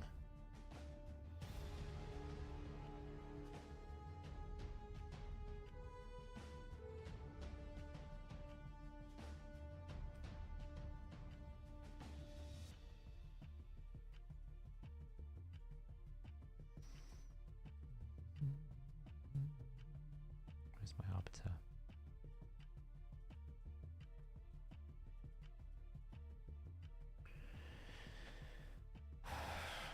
If only you could ban those lockouts. Well, banning Arbiter was a good call because I took a turn first. If I don't ban the Arbiter, I lose anyway last FFW. Because Arbiter will boost into Trunda, into Harima, and I'll lose because of the attack buff. Like here, for example, I'm in a bit of a spot of bother because I haven't got any wave clear. So I have to kind of ban the Helicath because if he gets a turn, I'm going to lose anyway. So I'm going to try and ban the turn meter boost. I've lost that one because I didn't draft enough damage. I misplayed the draft. I only picked one damage dealer. That was because I was so frustrated about the Warlord. I only drafted one damage dealer.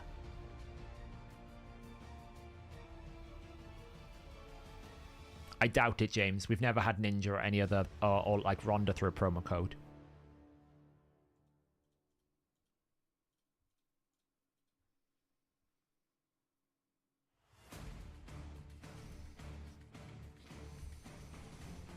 So frustrating.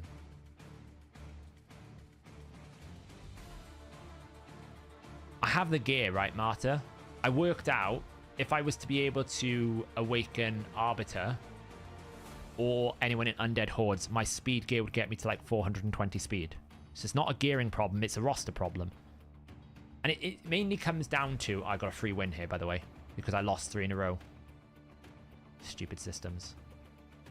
It just comes down to that I can't stop them from picking it.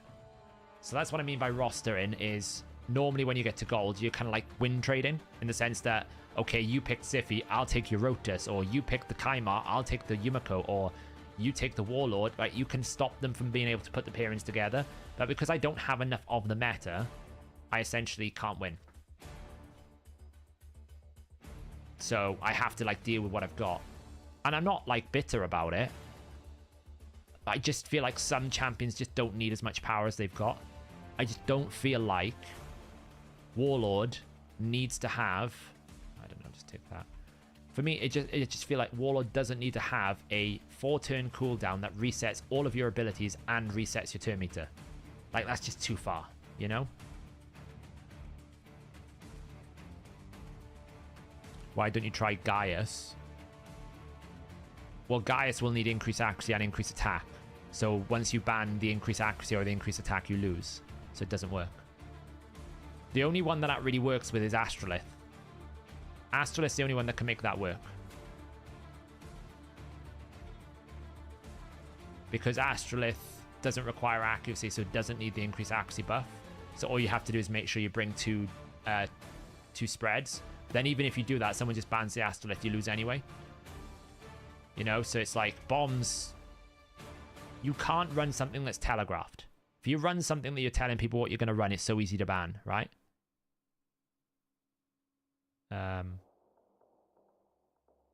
So that's kind of like the difficulty. If you pick something like a speed team, they know you're going to build a speed team. So like if your Arbiter gets banned, your entire strategy fails. So what would you need to pull for the meta narrative to stop?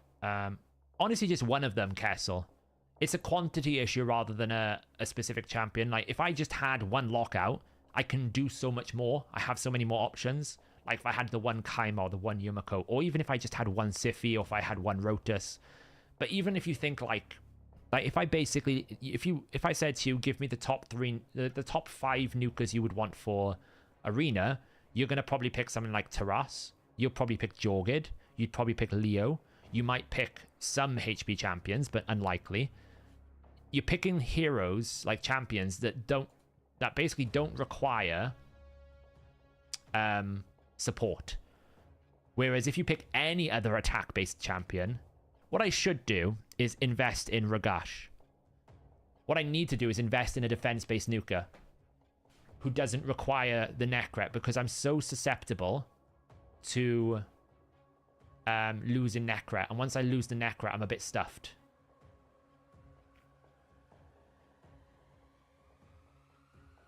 Yeah, Jorgid is good.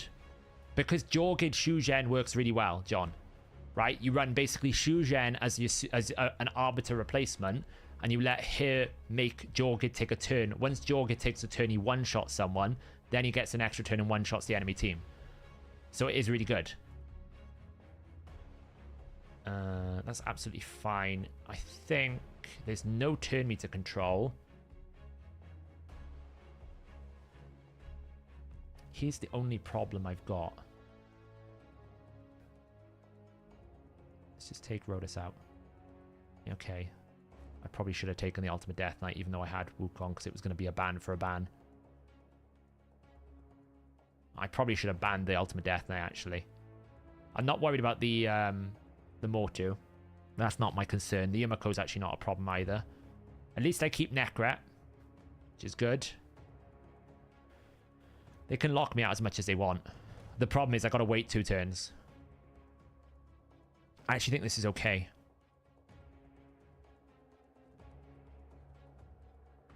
That's an interesting decision. Right, as long as I just do that. Just do that. What? Game? Okay, it was just lagging. I was like, well, I can't do anything. Hey, citizen.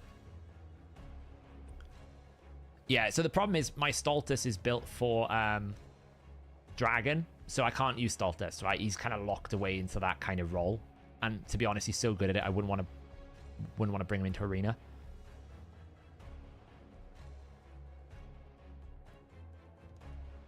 This will be annoying. It will take me a good 10 minutes to kill this team. We gotta wait for the stone skin to fall off anyway. Oh, don't counterattack. I should not have counterattack in this team. That's really bad. We didn't proc it, thankfully, so we're okay. Like, they will outrun their unkillable before that he won't be able to cycle as much. It will be annoying, but he'll outrun his unkillable. Right, so I just have to wait at the moment. It could be a problem though if they have got a good balance of a reset. If this does reset each other too much, then it could be a problem. I think it's okay at the moment. It's just a waiting game at the moment because I gotta wait for Ultimate Death Knight to die. Like, they don't have a reviver, so the moment Ultimate Death Knight does die, they're kind of stuffed. I'm surprised don't use Candy. The problem with Candy is he can't really kill Duchess. And that's always been a bit of a problem for me. Right, well, we broke his stone skin. Slow and steady wins the race.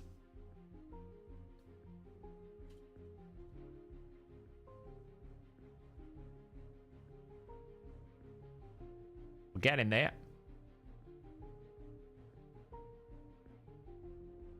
His Emic is too fast. I think what he's trying to do is basically reset Yumiko. By resetting Emic.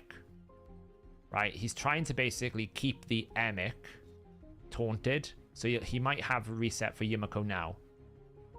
Maybe. I don't know.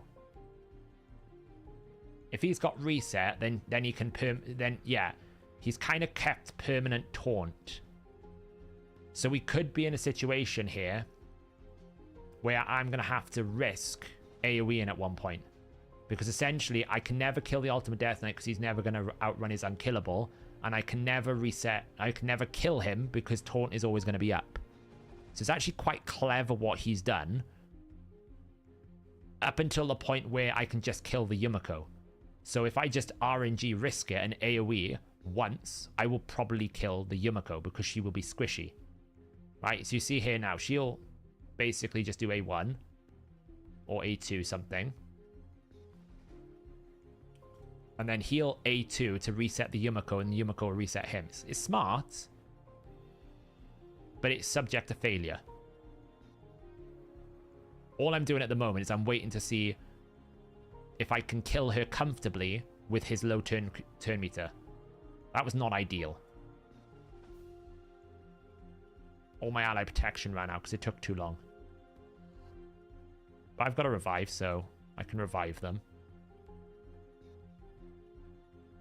See, this is the window I need to attack. But I lost my turn meter. Right, so this is the problem. She's gonna have to lock out. But I might be able to kill it in the time that it requires, see? No, I can't. It's too tanky because of Ultimate Death Knight. And I can't get protection back out. It's actually a very well done team. It's very clever.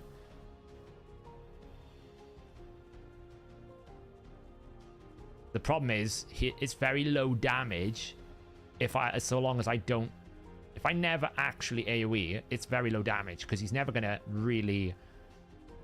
Like, he shouldn't be able to kill me that often. The only thing that has caused this to be a problem is I lost the ally protections because they weren't actually attacking my protected champions, which meant that the resets have not been coming through on Necret's passive. Normally, when this would happen, Necret's passive would reset, right? So that I could get another A2 out. I need to basically get an A2 out whilst attacking someone. Like this. I can protect him now. I'm going to risk it. I did proc his passive, but I had to risk it because I need to break the chain.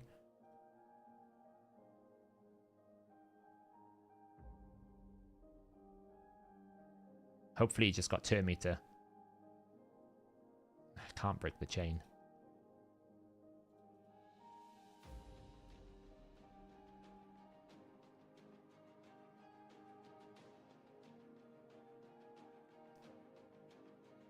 Yeah, the problem is, it only works now if he's got his passive. If he got his peril, he did, and he only got turn meter. He has no damage unless his peril procs. So all I need to do is somehow break the Yumiko chain, and that is very difficult for me to do at the moment because his Ultimate Death Knight is slow. And he's also got Life Harvest that's ruining his HP. So this is good if I could target, but I can't. So it's like...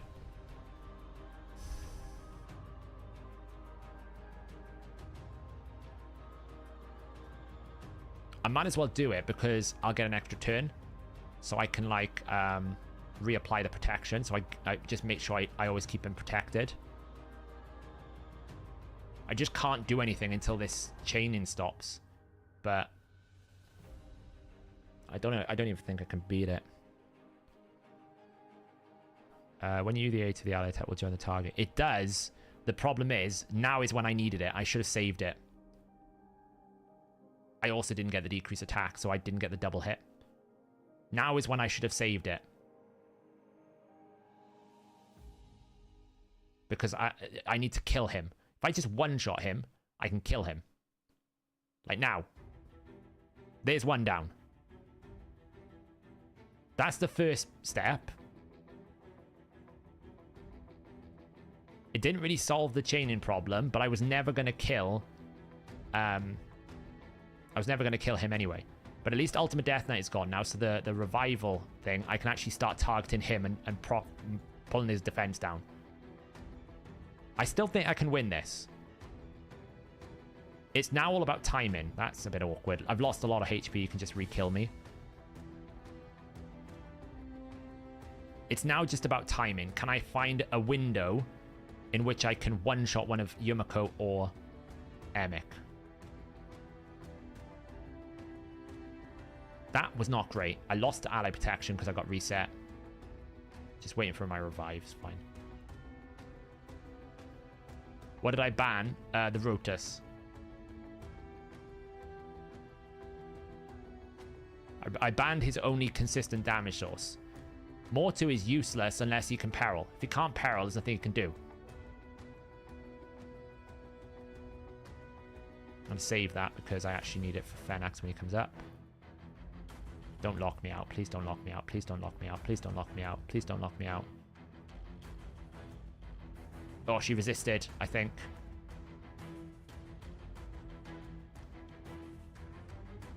Yeah, I just need the right moment. My Duchess is like 270 speed.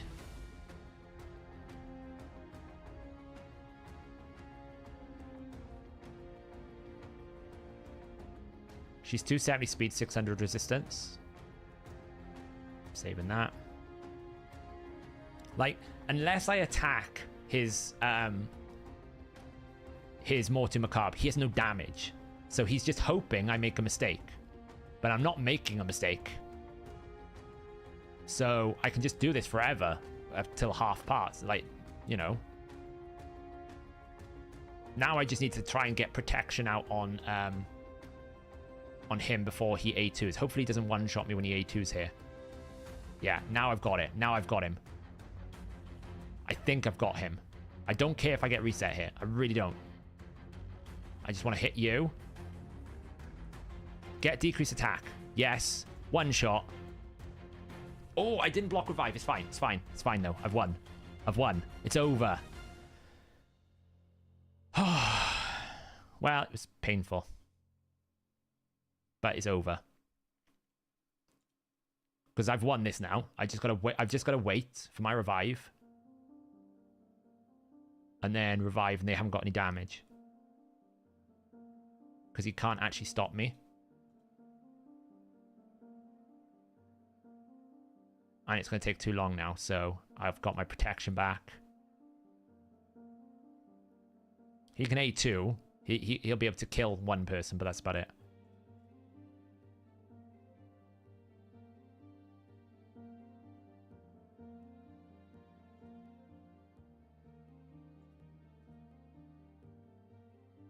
GG. Oh.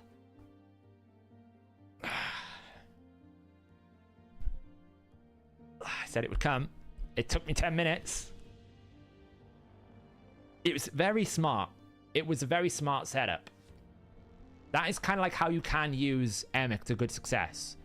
If I had a buff strip, or like, this is where Timid would be really good, right? I could have swapped out Duchess, brought in Timid, and just knocked them out. It was the buffs that were causing the problem. So if you can take away if you can, this is what I've been saying about Emic's arena capabilities.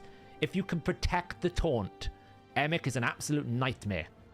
Because even if this wasn't Yumiko, it could be Nia would do exactly the same thing. It could be, I actually fought one person which was like Elva, Emic, Ultimate Death Knight. So even though they had no damage, I couldn't beat them because I couldn't actually defeat the amount of healing they had. So as long as you can protect the taunt, Emic is an absolute viable strategy. Is Timid Kaji useless in live arena because they need each other? Not really. They become a lot stronger together, but they're absolutely fine apart as well. It's whether or not you actually can afford the one spot and protect them from a ban, Henry. Can you actually, like, protect the Timid from being banned? That's the challenge. Fenax is better than an E3. He hits harder. Fenax hits harder. It's just better. Yeah, exactly. So he picked Rotus Cherry. That's why I banned the Rotus, not the Lockout, because as long as I don't attack the Morty Macabre, I don't lose, right? And it's just a game, it's a patience game.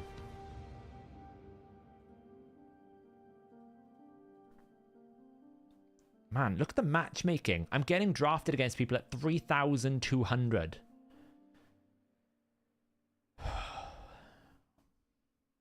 All right.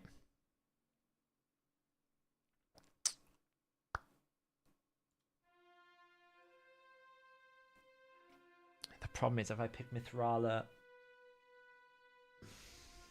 Let's risk it. Risk it for a biscuit. This is probably a mistake because he'll ban my Fenax and then I have no damage, but we'll see how it goes. Oh, I don't want the Jorgid. Here we go.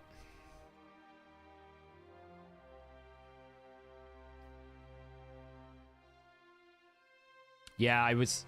So sometimes, G-Man, the good thing about Wukong is people might think it's a damage dealer. It's harder for me because obviously people know that I don't have a damage dealer Wukong. But I'm drafting it because... So there, I would have had to have banned the Hegemon that I didn't want to ban. So I needed to bring Cleanse. But if I only brought Mithrala, then I have no Cleanse. This is the problem with drafting, right? I can't, like, change midway through. So if I start with Siphi, if I start with Duchess, which is, like, for me, one of the best options I've got, then if I need a Cleanse, I have to draft 2 Cleansers because they'll ban the Cleanser if I need to stop it. Now, I could have just tried to run the RNG and not get debuffed, but... Oh, we have to change course here because we got Wukong banned. Okay. We're going to go crazy here. I would never recommend you do this, but I'm going to do it. For the lols. To get demoted back down into bronze. Oh, wait, I can't because they picked Arbiter. Oh, damn. Okay, I guess we're going full tank then.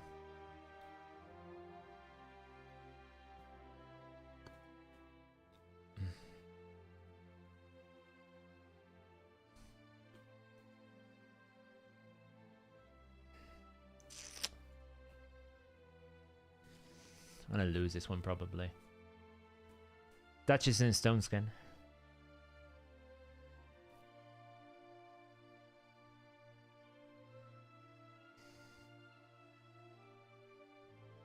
That's a lot of assumptions. I mean, you can't... You got to draft a balance team. Yes, I agree. The problem is, when you have limited roster options like I do, like I'm going to lose now because I can't protect my damage dealer. Like...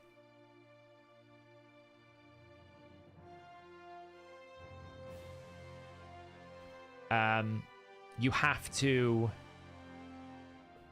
know what you're gonna what you need to win and what you will have losing. Right? That's what you have to know. You have to know what you're gonna need to win, and you have to know what will beat you. So when I'm picking a team, I know in order to protect my win condition, I have to have Necret. So that means I have to bring something that they want to ban that isn't Necret. Which is why I drafted here now I drafted 2 bolster champions to try and make it so that I can at least survive the first hit. The good thing about Brogni is they might kill themselves on my shield. That's why I drafted Brogni. Because once they took out Fernax, I was limited on options. The sleep will come in. That's fine. He actually is a low accuracy. How did he resist?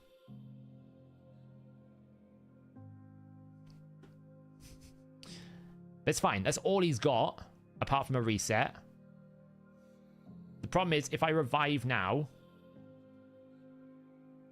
he might just one-shot me again. But I have to, because if I don't revive now, he'll reset anyway. So he'll just save his reset, so I've got to blow it twice.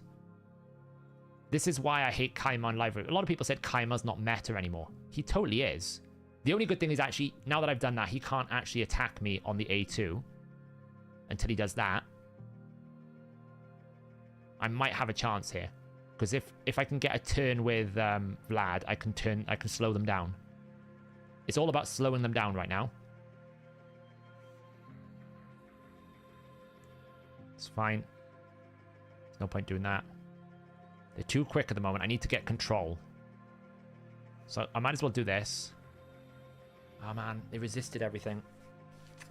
They've got accuracy. They've got resistance in this team for some crazy reason. So now he's going to A2 again and one-shot everything.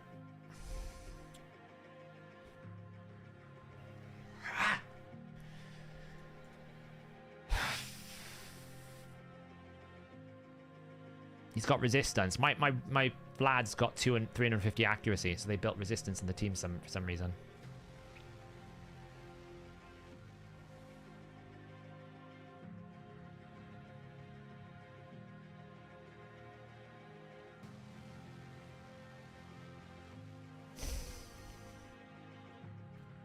That was just, they took all my picks, basically. I'd build him for Arena. I think Renegade can cover you mostly. If you haven't got an excess of them, I'd build him for Arena.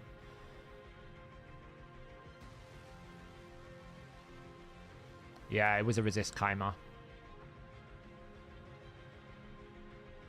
But, like, he took 2 of my main picks, which is Necret and Wukong, so there's nothing I can really do. I got out rostered in terms of like draft there. I just couldn't keep up with the pace. Like, you say, like, I know a lot of people say, why are you only picking 1 damage dealer? 9 times out of 10, they'll ban my 5th pick because they're more scared of it than Fernax, because they realize Fernax is 1 target. 9 times out of 10, this will be an Uko ban or a Wukong ban. Very rarely do they, see what I mean? Very rarely do they actually pick the Fernax. So I can get away with drafting 1 because they think Wukong is a damage dealer.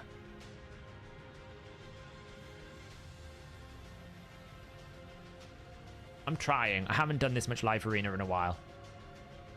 It's technically like tag team arena because I'm kind of showing matchups a bit, but it's not really tag team arena.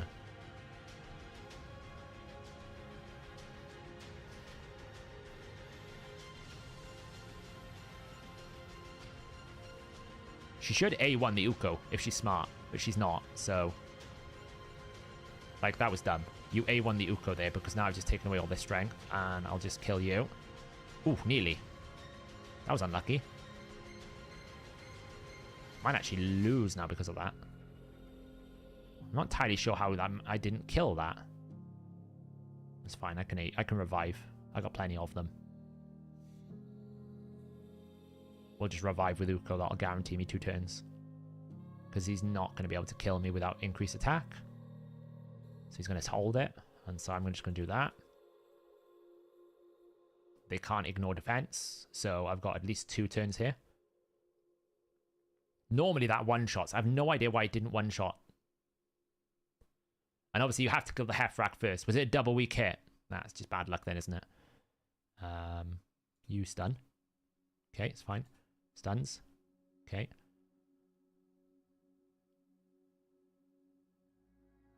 Now, can we please kill? Well, that was unfortunate, but hey. We've got to revive still.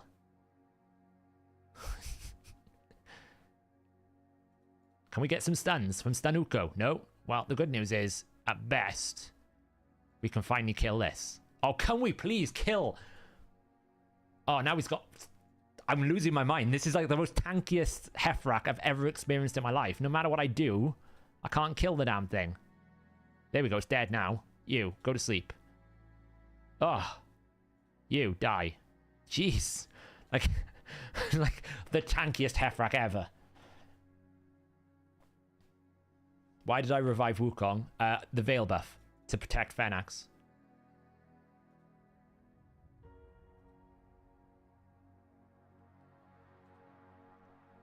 We're back up to gold.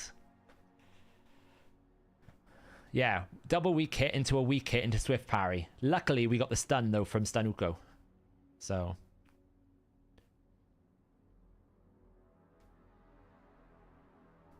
temporal chains, I would say. AoE Brimstone is always a bad idea. Unless you're using them in content where AoE doesn't matter, which is not Hydra, so... Yeah, that's the tankiest Heffrak ever.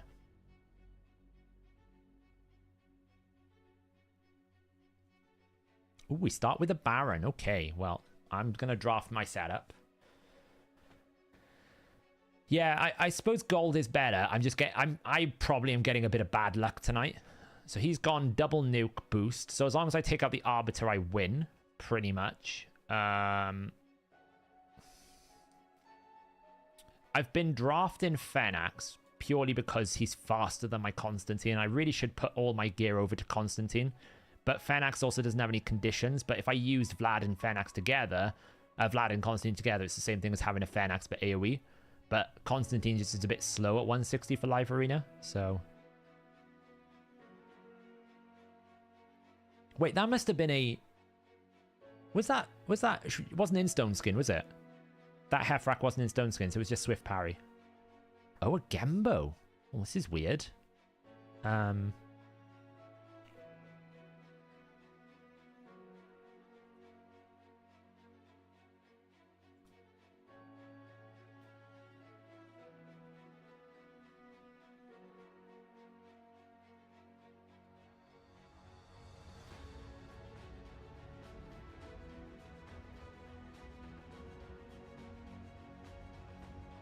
That out.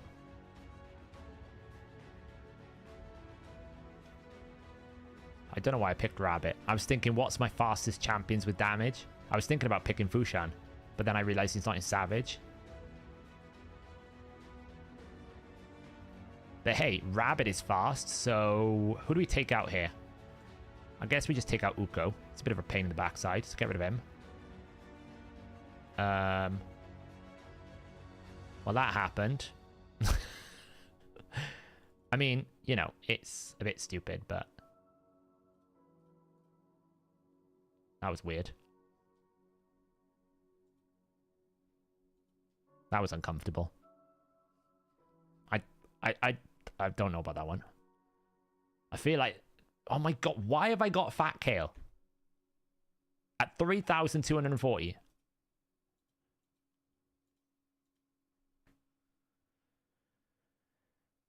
Does Lightning Orbs get any bonus multipliers? Is it flat enemy HP? It is flat enemy max HP, so it's like 2.5% or something.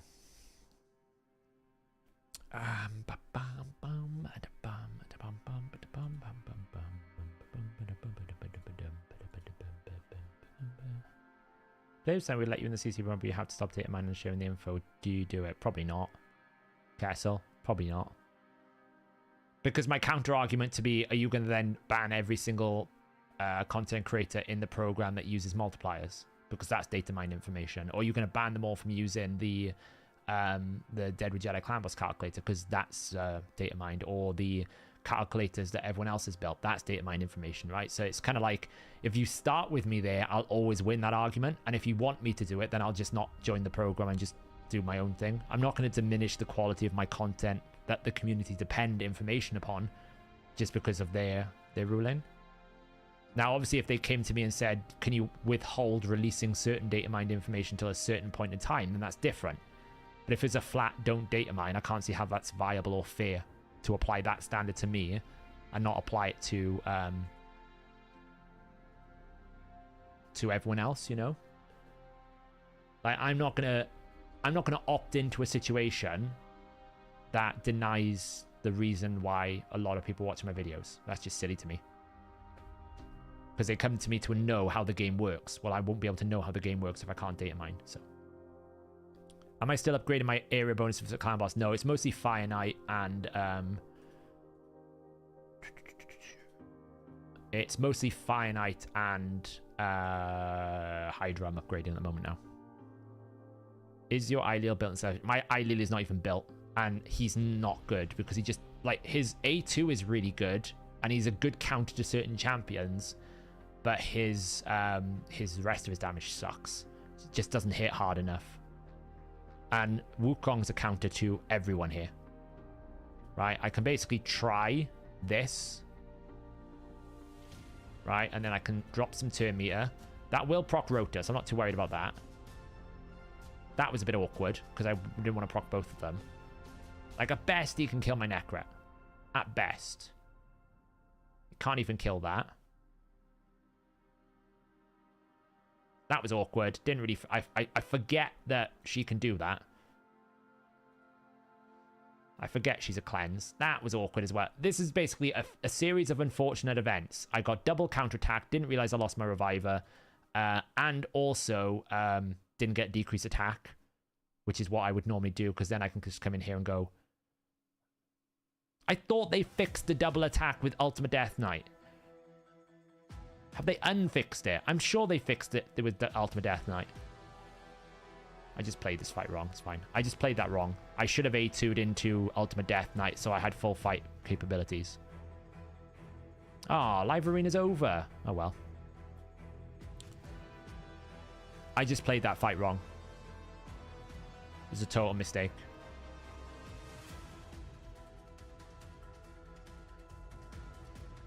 Can't really upgrade anything here. Everything costs too much.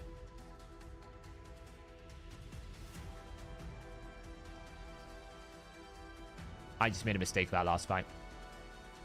It can happen to the best of us.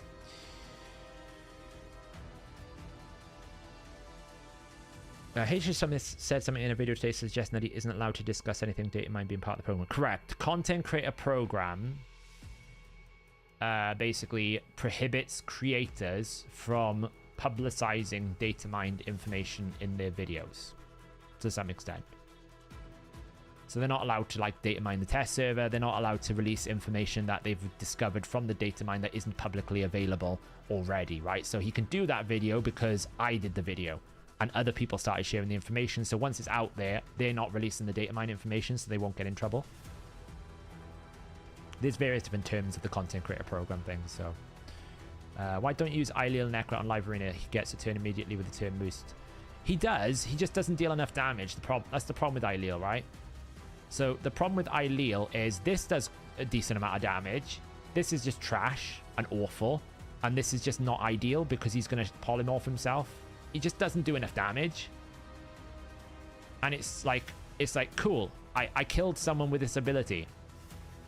I don't get an extra turn. So they just get revived. That's the problem with Aileel for me. He just doesn't have enough in his kit. Whereas at least with Fennex, if I kill someone, they're dead. They don't come back alive. If I kill someone with my 5-star Vlad, I get lots of turn meter when they get revived, or I can do a double AoE, right? I've got more damage in the kit. I've got damage in the abilities. If I kill someone with Constantine, they stay dead. With Wukong there, I've got A2, which CCs a lot, so it's pretty good. Honestly, Magnadra, probably not a lot of people are playing it anymore. This is not a big enough population. So...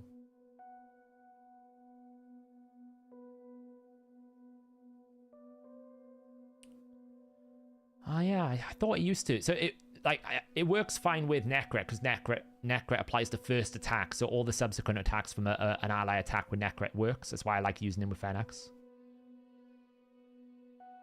The upside is in game. So basically, if you're in the program, you get quite a lot of perks per week. You get like legendary books and stuff, so I can book a lot more champions. You get test server access if you're tier 3, and you also get all the news early, right? And you also get access to the chat, so you can actually ask them questions.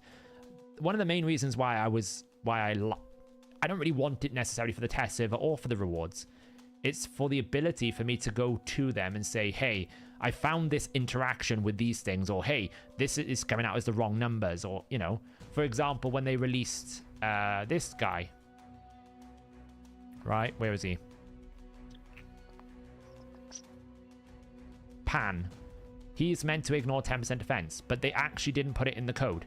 So I was just looking for a means for me to go in there and say, hey, you've missed this, just to let you know. So before it comes live, they can fix it. But if they don't want that, then that's on them, right? So.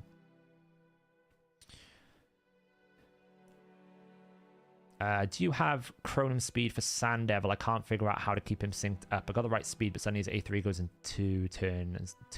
His A3 goes 2 turns off and stays there. So it should just work fine, shouldn't it? All you have to do with Chronom is just make sure that he's taking 4 turns before he dies.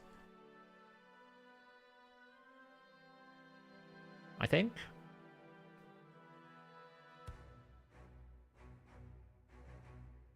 Exactly, Castle. People come to me wanting to know how something works. So if the requirement for being in the program would be that I can never know that, that doesn't seem very that doesn't seem very sensible for me to sign up for that, right? That doesn't benefit anyone, you know. And to be fair, I kind of have I sign up to certain things without them, like, as a personal decision, right? So I would make a decision when I see something in the game code that I won't tell anyone if I don't feel like they need to know. So the passes thing, for example, it was only when they added the icon and I got people going, what does this mean? That I was like, do you know what? I'm going to talk about it because it's probably going to come out in a day. It's already in the game in some capacity. So it's not really a leak, if that makes sense. It's more of a clarification. But for example, I already know, based on the icons and the skill icons, what new champions we're getting. I don't know what they do, but I can make an inference based on the names of the files and other things, whether they're legendary or not, whether they're mythical or not, whether they're this or that. I won't release that because it doesn't have a bearing upon you as a player, and it doesn't change anything that you're seeing in game. So I'm not going to almost like steal their thunder from them until they actually release something into the game, and then I'll clarify it. So I kind of subscribe to that kind of thing in my own personal morals, that I appreciate that they want to market something and get excited about it. So I allow, in my head, I'm like, I'm not going to take that away from them just because I can get a few views. That's not really what I'm in the thing for. If they release something into the game code that I think is detrimental, or something that is coming, aka when they were doing the when they had in the game code that soul tournaments were coming for like 2 weeks, that's when I will do a data mine kind of video, because I'm like, well, there's plenty of players out there that know this is coming. This has an actual direct effect on your ability to play the game, because you might be using your soul stones not realizing it's coming whilst others are not. So therefore I'm leveling the playing field. I'm giving the information that everyone doesn't have because they're not part of a data mine guild, or they're not part of like the top clan who has people that can also data mine. You know, and that does have a bearing on your decisions that you make in games. So if something comes out in the data mine that has a bearing on the way that you would play the game and it disadvantages you over other players, I'll always do a video on it. Because in my opinion, it shouldn't be in the data mine until it's ready to go live, because otherwise that's not fair. So that's on them. That's not on me, right? Whereas if it's something like there's a new champion in the skill descriptions, but we don't actually know what it is, well, I'm not going to release that until it's actually in the game that it's relevant to. That's just the way that I feel about it. It's not me trying to like take like a position of higher ground or be like this, you know, man of the people. It's everyone should have a fair shot at the game. So if someone knows something that's going to benefit them and then other people don't, that's unfair to me. That cringe new advert. I so hope that's not in the game, honestly, Bobby. But I've seen in the game code there is mini games. I just don't know what it means, you know? So here's a big issue. Large corp problem. The moment they allow you knowing that you have philosophy, they're pretty much showing playing there's better people at their job out there. Yeah, potentially. But then you could also look at it going, they could get free quality assurance, you know, free play testing. Free, free basically code commit review. That's kind of what I do. When they release new, I go through it and I check what they've changed to see what's happened, to see if anything's out of bounds, if anything's wrong. Dragon's Pass seems to be bugged with Hydra. Yeah, so I think what's happening is it's growing the HP, but it's destroying the shield at the same value. I don't know if it's visual though, Darky.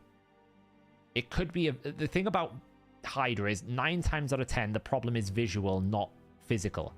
You might still be getting that HP, but it might visually look like you're not. It could be the other way around, but most of the time it's just a visual issue. Think like Ultimate Death Knight, right? The amount of times his HP bar wouldn't show how much he's got because it's grown and not grown. It's a common thing, HP bars with visuals, so. Hi, Saf, hope you're okay. What advice would you give someone regarding the Altar of Souls for free-to-play players? Buy split souls even if it will take years to convert the coins into stones. So it's actually a difficult decision to make.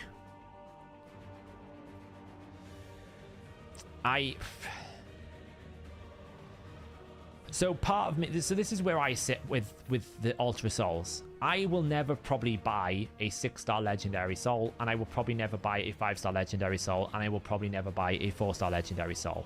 Because I feel like the cost of those essences is so egregious, it's too expensive. Maybe the 5-star I would draw to, because it's 100 tier 1.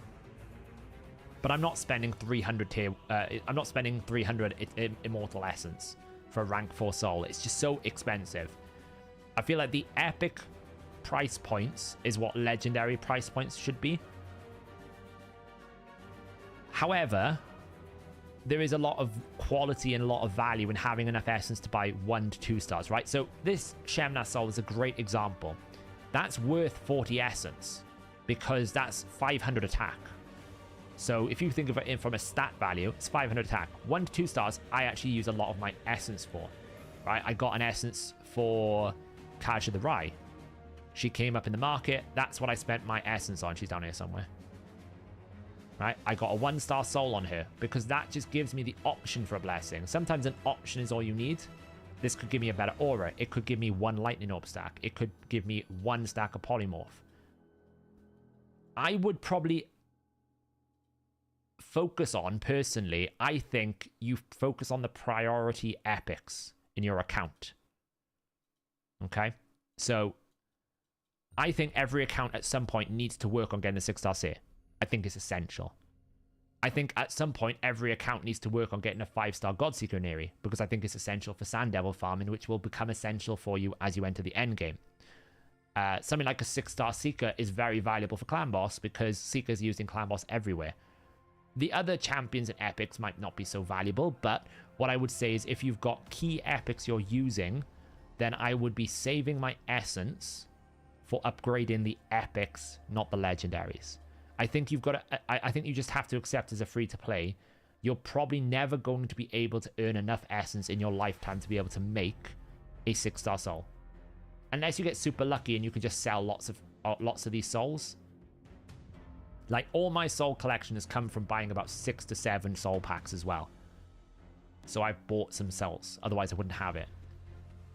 And also, you've got to give a consideration for, do you actually have the energy budget to spend on farming Iron Twins every day at stage 6? At stage 12, 15. So, I wouldn't necessarily say, you know, keep going for the stones. But I can see the value in trading up 1,000 this tier 2 in order for you to get a chance, right? Because if you think, what is the value of 1,000, right? Well, for 50, you get 1 essence, right? So 100, you get 2 essence. So this is basically 20 essence. So when you're buying an Eternal Soul Stone, you're not even buying... How much is it? I always forget. Here's my soul math here.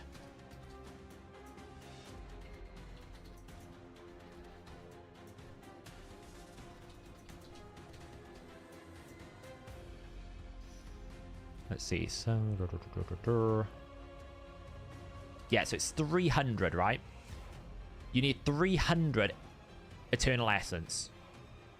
So buying 1 Eternal Soul Stone is worth 20 Essence, okay? So essentially, this 1,000 coin is worth like 15. Let me get this right. It's that you'd basically... You'd need to use 15 of these Eternal Soul Stones to get 1 6-star. So essentially, your choice is, right, this is your choice. Do you roll 15 Eternal Soul Stones and hope you get the 6-star soul you want? Or do you save this essence and basically buy the 1 6-star soul you want? That's what you're deciding.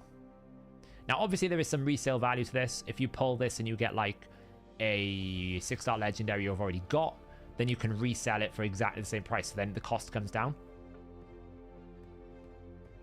But it is a difficult decision, and like I can see arguments both ways. I can see arguments why people would trade their coins up for stones, especially now that there's like Summon Chase and Summon Rush, right? Specifically Summon Rush. An Eternal Soul Stone on the Summon Rush is really big. For example, tomorrow, if this Hero's Path is Soul Summoning, well, you're not just buying a chance at a 6-star legendary, you're buying also potentially a guaranteed champion now, because that's going to give you lots of points.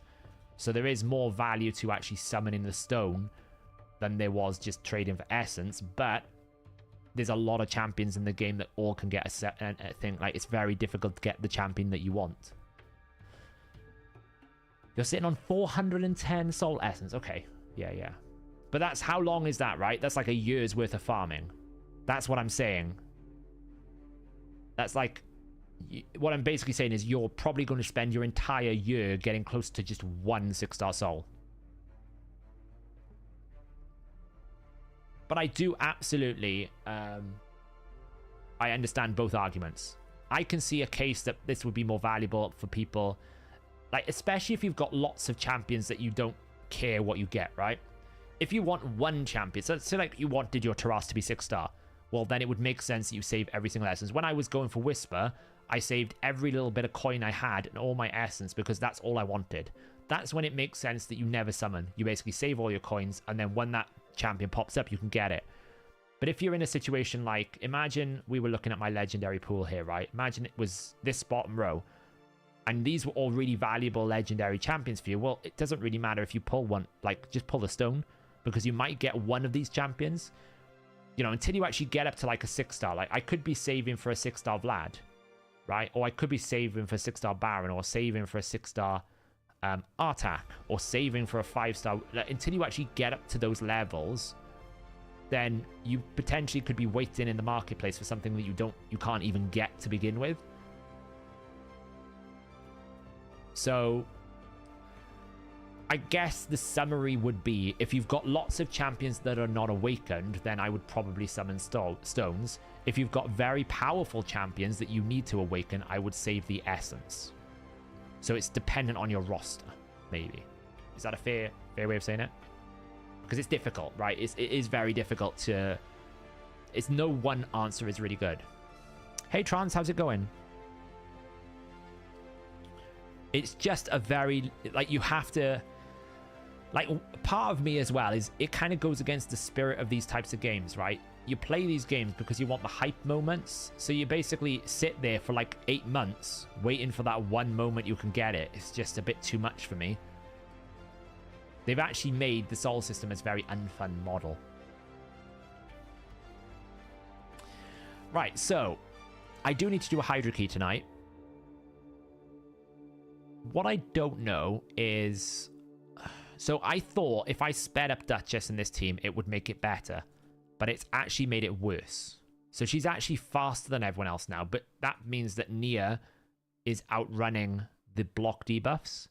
So I am wondering if we take that out as an example. And then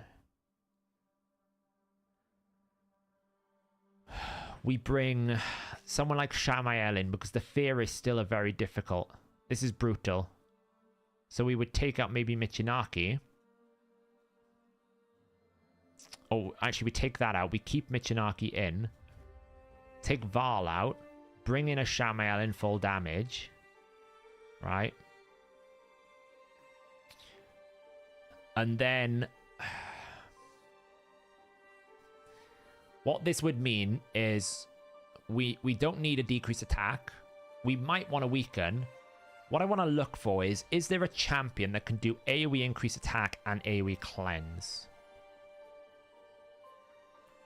So here's a search manual. Code it so you can only get souls offers for champs you have and keep the prices. Thoughts? Honestly, Marta, I would much prefer the ability for someone to actually just go, hey, give me this champion soul, please. Just let me buy the champion I want, right? I get that the marketplace is like meant to be a rotational thing, but I feel like there should be a way where you can just say, like, give me the champion that I want. I've saved for it. I want it. Let me buy it. Like, Dragon Age does this very well. They give you, like, if you do a new battle pass, they literally give you a chest and says, pick any rare you want. Any rare in the game. You can pick the same one if you want it, but just pick any rare you want. They're not like saying, oh, well, you can only pick some of them or you have to wait. Like, they just give you a chest. You can pick a rare. Great. Now I can progress because I needed that one particular hero. Or I needed that one particular champion. Whereas I feel like in Raid, it's always like everything is wait. And that eventually people get bored of waiting. And that's the thing. Eventually people will get bored of waiting and they'll just give up. I suppose that's what they want a little bit. They want you to burn stuff. Oh,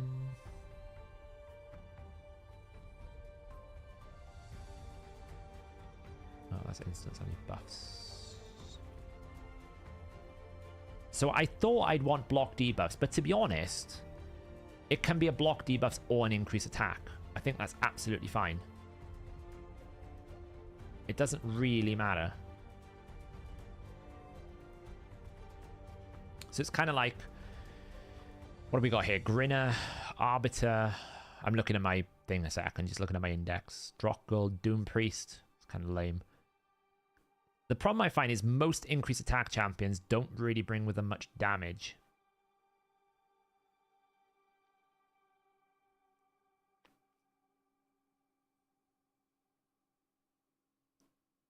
Which is a shame, you know? We could bring Seeker as a provoker. We could bring Damage Brogni. Oh, I wonder if he could do well.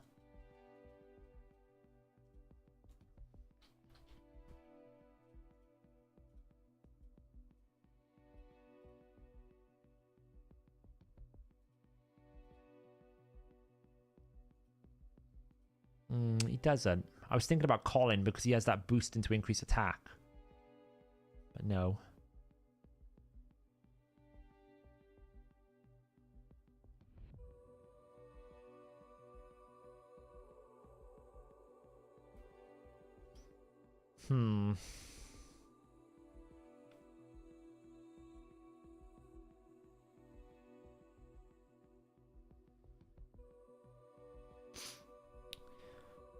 I'm basically looking for some combination with cleanse or increase attack. Hey Scare, how's it going? Could I put all... Could you first of all put Whisper? Yeah, sure. Is there an attack champion with attack buff and block debuffs? I don't think there is. So like if we think about the increased attack champions we could use, there's Grinner, Arbiter, Battle Sage, Doom Priest, Drockle, Giscard. Maybe Giscard can do it? Let's have a look. Let's go into the index. Let's see. Giscard, the Sigild. He's Bannerlord, is he? I mean, he would bring Provoke. No cleanse, though. I'm more interested in the cleanse. What I'm concerned about is... There's two things I'm concerned about. Lots of poison damage, the provokes, and the... So I got two options, right? So, here's the options. The two things that were causing this team to fail was debuffs from Fear and Provoke. So I could rebuild Nia and push her resistance up so she doesn't get provoked. There's a risk, but it could happen. And then if I do that, then the whole block debuffs and cleanse problem is less of a problem. We can bring Shamael to basically just deal with Fear, because there's not really a way to block the Fear. It's actually not the true Fear that's the problem. The main problem is the it's not the true Fear. The main problem is the normal Fear that you get from an A1, because obviously the taunt is going to force the torment head to attack him as an A1. So either you cleanse it or you just bring someone like a Shamael. So I think the Shamael is almost like mandatory, because it's just too much. There's too much RNG with the Fear head without it. So if we do this, then technically it's not so bad. We don't actually need the increased attack. We would lose damage on Shamael without increased attack, but Whisper will provide her own increased attack. So that's not so much of a problem. Yeah, we could decrease speed with Nia, so that's fine. So we have decreased defense. We technically have single target weaken, although I would prefer a secondary weaken. So our options are, if we push Nia up in resistance, then we don't necessarily need to worry about the Wrath Head provoke, which would break our speed turn, right? We can't be provoked, we can't be feared. So if we push Nia's resistance up, the chances are she will resist most of the time. There's a 3% issue. That might break it, right? The only way you get around that is you bring 100% block debuffs, which is very hard as well. Or you bring something that can permanently cleanse. Now, I was thinking about potentially using Kaja in this spot, because we would get a nice turn meter fill, a guaranteed cleanse, and a block debuff for 1 turn and 3 turn cooldown. But I just don't feel like she brings enough, because you can't use this buff. So I was tempted by it, but I think it's not ideal. I don't really see any value in Timid the Fool or any value in him there. So we could go for someone who can cleanse, like an Elva. Come on in. Get out of the way.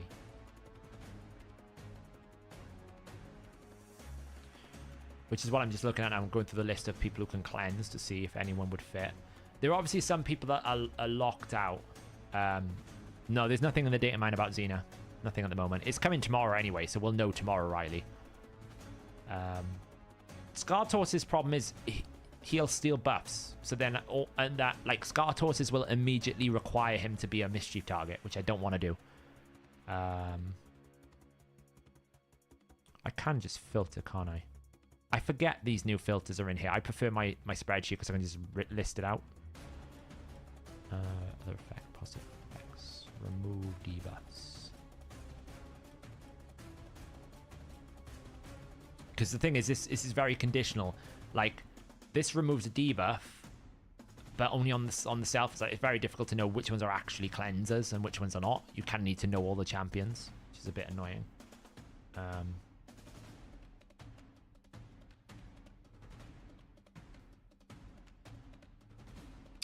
I mean, one option that would be really good is the Dazdirk. Right? This guy's not bad. We get a full cleanse and a heal. We get increased attack and a turn meter fill, and we get a leech. But he's... Essentially, we'd be sacrificing We wouldn't be sacrificing damage. He might be a good fit. Runekeeper Dazdirk. Because that would give us a cleanse if we needed it. And we would still get the increased attack. So, for example, if we get a Poison Blast, we can just get rid of the poisons. Or I do like the concept of Runekeeper Dazdirk. He could be quite good. Build him super fast. He doesn't bring... Like, we do place continuous heal on all allies, but that's fine because all allies will get it. So long as they remove a debuff. It could create a buff differential. So Dazdirk's an option.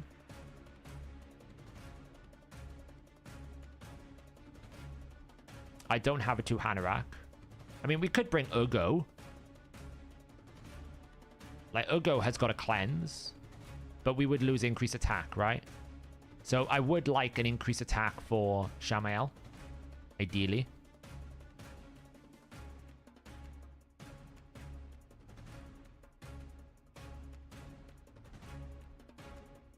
There's also Brogni as damage, because we would have a single target chance to remove 1 debuff.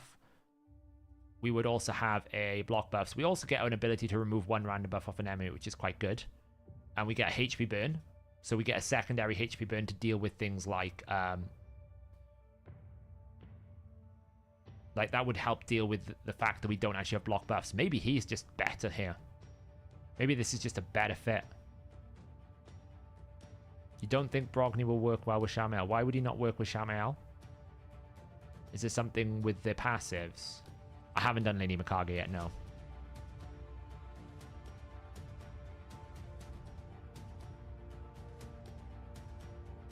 We could bring Oella. We don't really get much.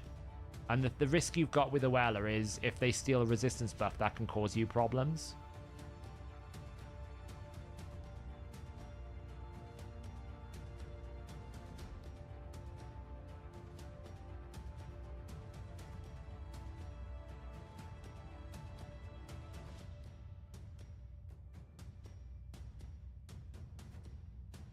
So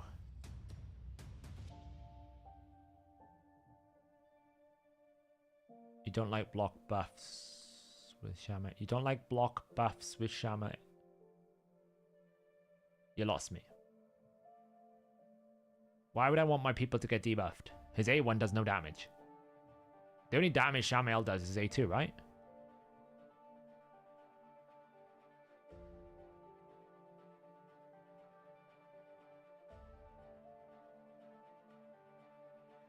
No, I think what Brissinger's suggesting is he wants people to take poison so he can A1 back, right? Is that what you're suggesting?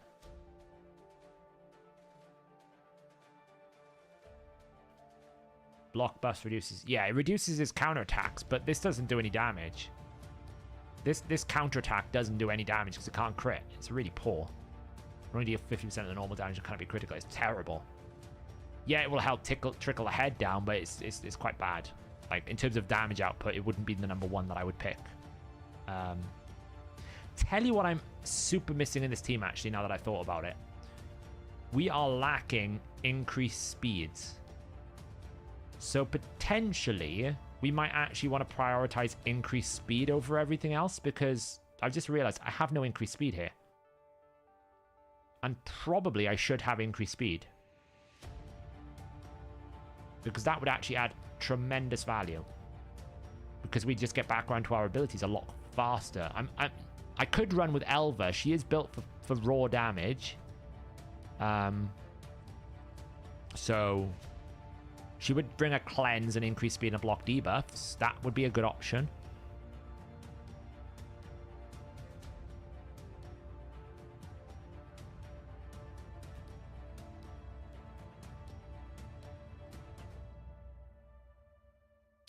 We could bring a Razzlevarg, but I don't think he can survive without a utility support here. Well, maybe he can. Maybe it doesn't matter. The only thing is, I am losing my revive, so maybe I should just bring... maybe Alva is just a really good fit here. Increase speed, cleanse, block debuffs. We get a revive.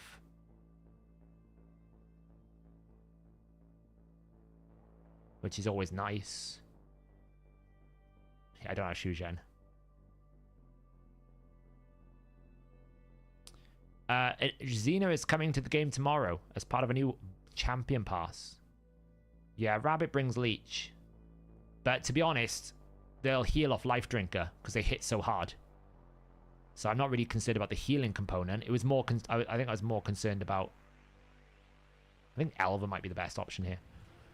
We do lose an increased attack, but at least Whisper can sustain that herself. But I feel like that.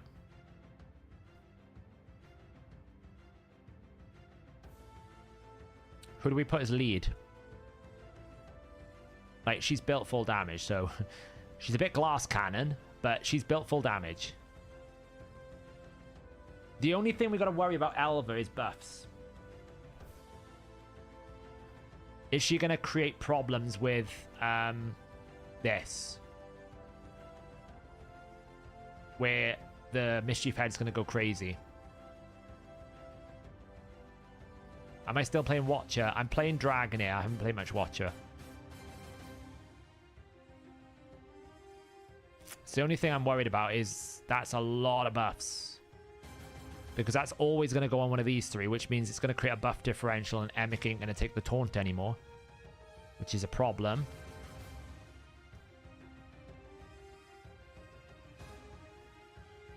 Yeah, and we don't have block buffs to stop the steal, so maybe not a good idea. This is a challenge with Hydra. It's trying to find the right champion just to finish it off. It's actually quite difficult because you don't want to bring... There's always pros and cons to every champion. You don't want to create a buff differential there, and it's a bit of an issue.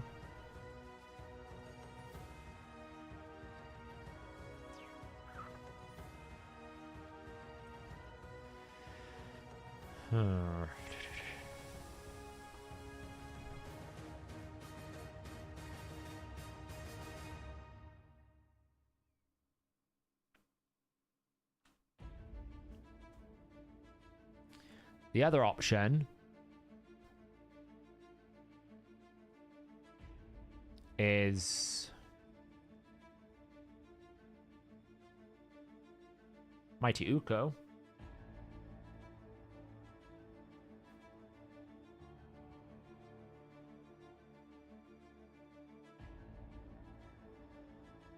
We could bring Mighty Uko. That would give us block buffs, and it would also give us increased speed and a decreased attack.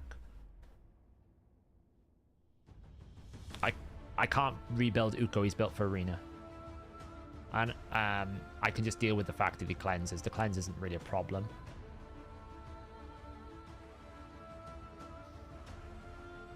The only thing I don't like about Uko is his A2, because it doesn't always guarantee the block buffs, but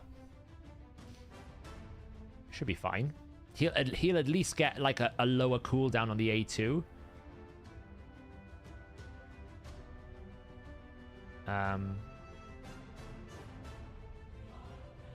So he'll actually get a lower cooldown, which is kind of useful. You know, we could run Lady Kimmy as well. That would give us... Do we have decreased speed? We have decreased speed. We have everything else. We don't really need anything else, so that's fine. Sify the Lost Bride, Ragash. Let's try that. He's kind of not built for Hydra. He's built for, like, Arena, but he is built fast. He doesn't have War Master, which kind of sucks.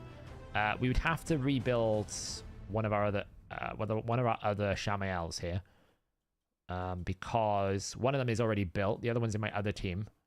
So where's the other Shamael? We have plenty of them.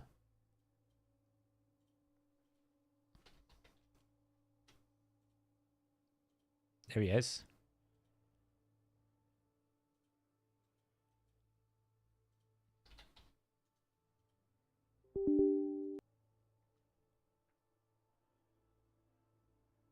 Just need to update the extractor.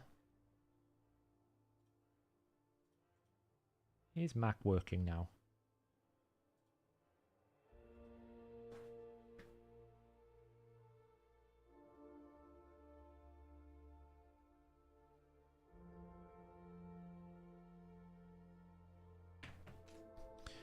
Run the installer.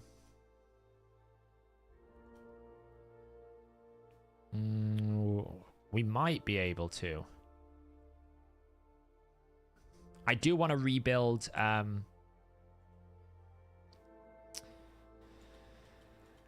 I do want to rebuild Michinaki a little bit as well, because he's got a really low defense, but it's because he pushed really high for accuracy. He doesn't need this much accuracy now. I can drop him down. I could probably drop 10 speed on him as well. So we would have to rebuild 3 heroes. It's a lot, but we might be able to stretch the silver budget. Has he got masteries? Ah, oh, look, he's so close to getting masteries. It's not the end of the world. It's fine. We'll go without masteries this time. He's booked. That's all that matters. So this guy needs attack.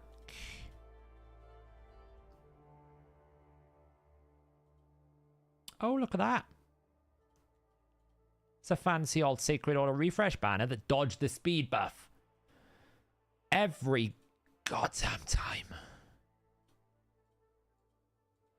It's probably worth it, though. I know it doesn't have any attack, but that's like well worth it. If you can refresh one of his other things, it's like great. Like, I could take that as well and just go for 10% chance to refresh. I do worry that that's probably too much of a stat loss, so we'll go with this one.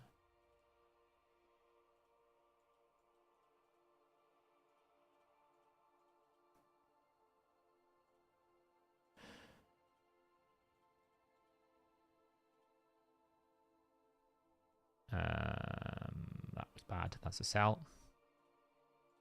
Even though the mythical roll defense, if it still quad rolls attack, it's better than what I've got, but when it rolls like that, it's terrible. The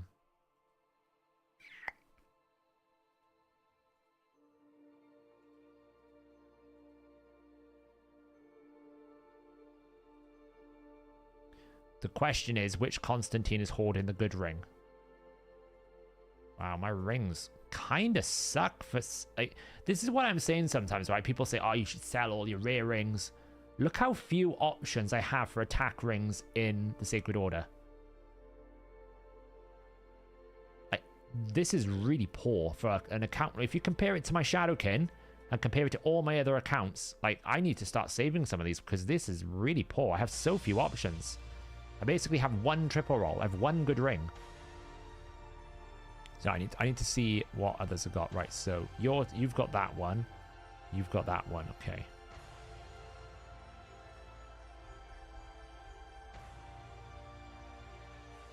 I mean, I probably have ones without attack percentage, but I don't want to give him the shield one. So he'd have to take one of the Cupidus's ones, and I'm guessing this guy's got the legendary one, is he? So I'll take that off him. It's the best one I've got.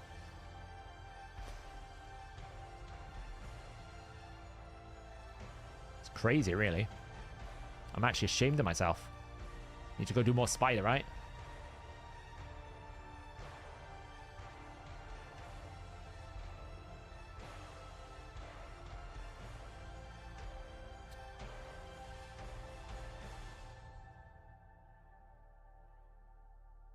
I would rather keep I'd rather kind of keep bad rings and special sets. Yeah, I always keep the special sets. Like, if I showed you how much 5-star this I've got, just in case I need it.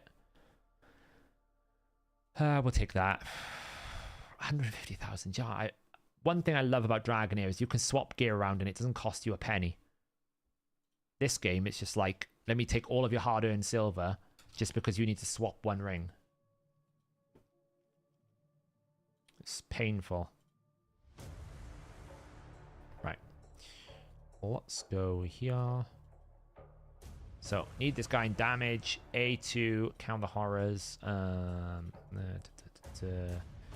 Battle. We're just going to pick a random Hydra rotation. Put it for brutal. Probably have 15% cruelty. Decrease defense. Weaken. Whatever. We don't really care about that. Actually, for this dude, I need to do general. Oh, I need to do the area bonuses. Let me see if I fix this bug. Don't know if I did. Let's do that. It's fine. Not that. That. I don't know if I fixed the bug. What would you say is a good speed for Shamael? Do we go slow build because he boosts his... He doesn't boost his own turn meter though, does he?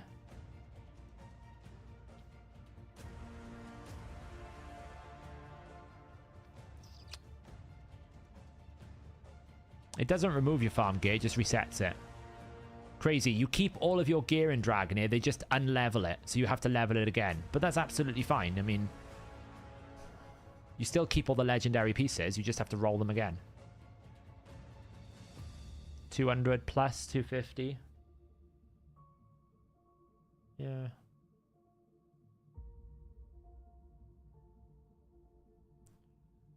You would go reflex, would you? To cycle his A2 more. Yeah, that makes sense. I do like crit damage, though. I'm just going to go with like a good 220.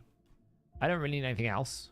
I don't really care about survivability. We'll take out the amulet, the ring, and the banner. We'll take out this.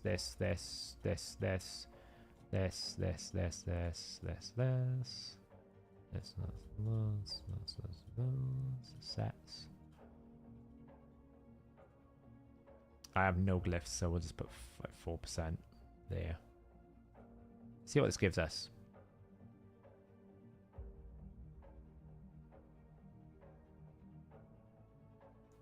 So we'll start with that reflex and we'll, you know, we'll go from there. Can you see a soul summon rush?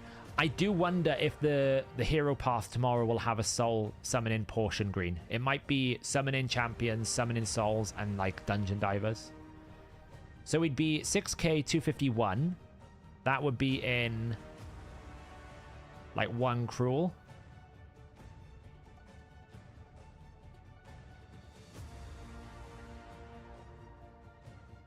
Baron needs to go back to 1.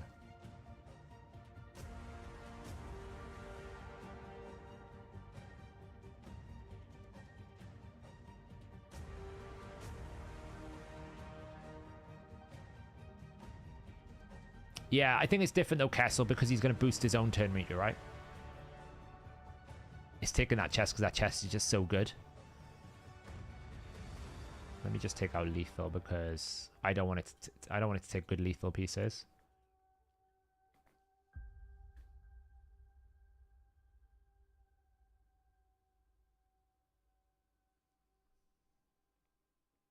Saffron Dragonair says that you don't keep the gear, only the artifacts. And the ruby said so. I'm sure you keep the gear. Or is it only artifacts? I always mix up the word artifacts. I thought you keep the gear, they just reset it back to 0. I could be wrong though. Never can answer the question. Never. Do we keep our gear in Dragonair or do they get rid of it? Let me know. We don't? Oh, that sucks. Okay, that does kind of suck.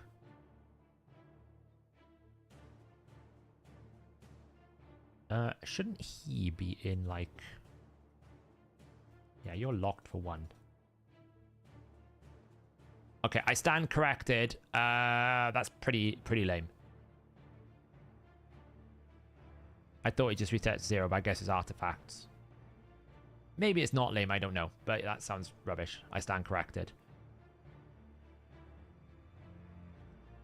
So, who do I owe an apology to?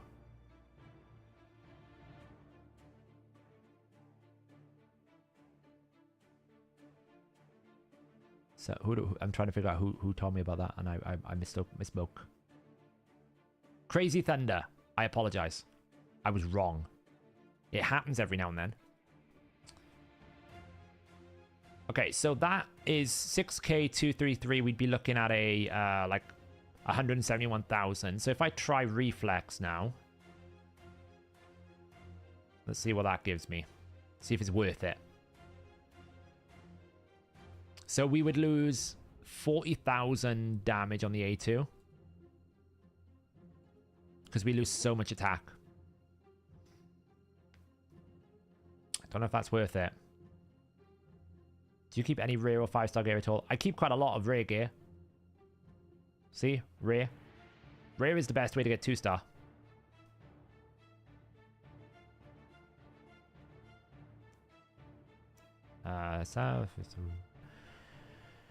I would wait to see what's in the hero path, Anmar.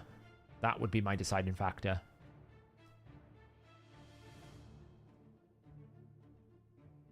Also the reason they won't sell energy. Well, they kind of do sell energy, Never, because they sell the monthly pack. So that's not quite true. And you can also transfer your Wear Marrow into energy. So technically you can make a case that you're buying energy. But I know what you mean. They're not directly selling you energy packs. Yeah.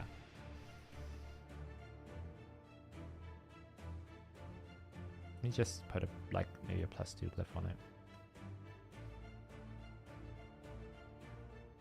Well, this is assuming he hits true damage, though. Because otherwise it would be recommending, like, if it didn't, it would be recommending, look, it would be recommending that it gives me ignore defense. It's already figured out that it can hit true damage because it's smart. It knows that.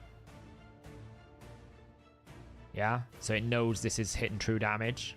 So...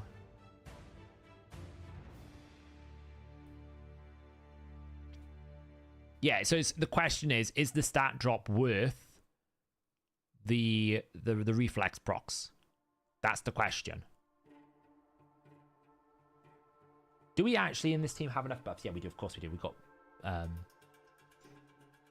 do we?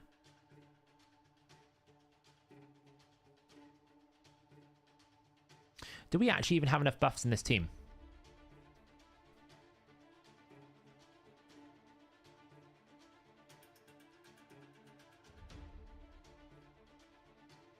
Why 350 res? We're not asking for res.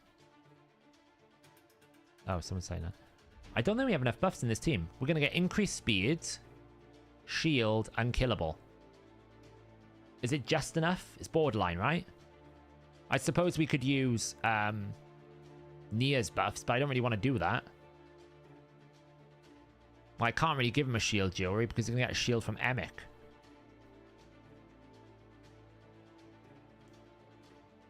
It's a bit tight on buffs. 3 is enough. It's a bit tight, though.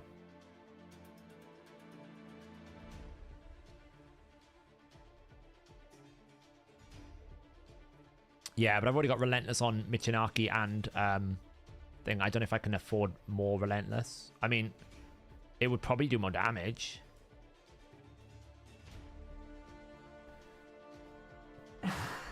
It would do about 10% more damage if we went Relentless, but generally speaking, Reflex is always going to beat Relentless when there's only one ability. Relentless is better when you need more than one ability. Right? Like, for example, Relentless is really good on people like Michinaki and Whisper because you want to use their A3 and their A2, and Reflex kind of falls off then. Relentless would be better on Gnut if you didn't want to, if you want to use his A2 not his A3, right? Going to repost it. What do you say? What is your vision? How much damage are you trying to achieve here? As much damage as we can possibly do whilst maintaining permataunt. Full damage nukage. I mean, we could try a little bit slower. Maybe the speed breakpoint is a bit of an issue. Well, just give us a little bit more oomph. Let's go with that one. What's the worst that could happen? I do have to, like, cut the stream short soon, see? So I don't really... I don't even know if I have time to do the run, but I do have time to test it, at least. Right, fitting room, reflex, reflex, reflex, reflex, reflex. So I need... that one? Nope. That one.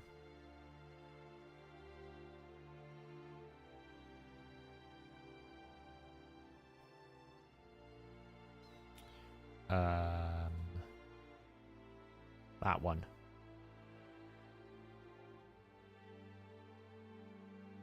That one. That one.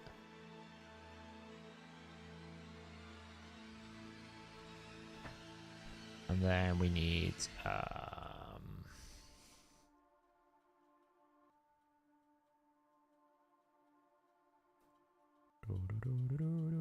frost, frost, frost, frost, frost, frost, frost, frost, frost.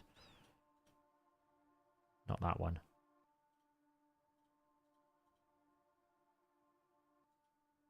It's pretty good. We'll keep hold of it. That one. And then we need...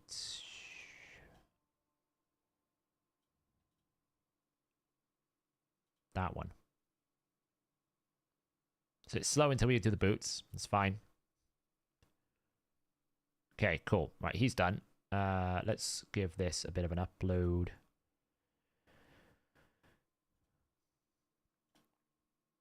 Nice. Okay, so what I want to also do is rebuild Michinaki a little bit, because I would like to adjust some of his stats, because he is a little bit weak in the damage compartment because I had to push too much accuracy. I don't think I need to push as much accuracy as I used to, so I can have a look at defense or an accuracy amulet, whichever one is faster. Oh look, I've got a new banner here. Well, you know, sometimes the gift is just given to you, but it's like, I don't really know if it's better than what I got. It's more offensive, but I lose a lot of accuracy. He does have a pretty good amulet in there.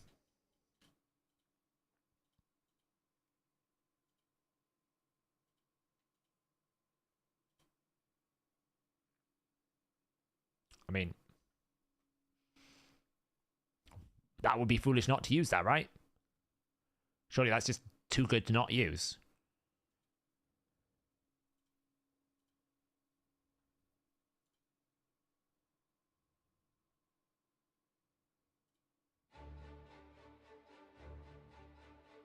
Yeah, but I don't really mind. He's bringing the Hex more than anything else, Lusa. And I think it'll be fine because we kill the heads really quickly, so there's lots of rotation going on. It's certainly not ideal, but it's not... I don't really build teams for different affinity, different rotations. I just accept what it is. I feel like I have to take that. Like, it's just too good. So I'm going to go with that. Imagine he's got, like, really good rings. So it's just a question of, do I want the accuracy amulet or not? So what we'll do is I'll run it as if he's in the accuracy banner. We'll compare it, and then I'll manually switch it in the optimizer. I don't think I was showing you that screen, was I? No. Okay. So what I was showing you was this amulet here. It was basically swapping that out for the one he had before. So I gain 12% crit damage and a refresh.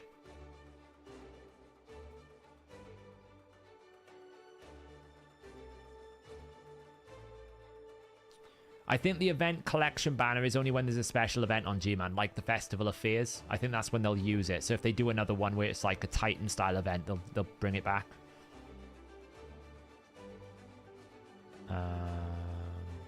Yeah, I'm not worried about Mischief, though. Mischief is pretty much not a problem. The only problem in this team, Lusa, was I was getting feared and provoked, which meant it was breaking the taunt, and that was where I was failing more often than not. The team was actually okay because I can kill things really quickly, but I was failing too much, which is the main issue that I was trying to resolve.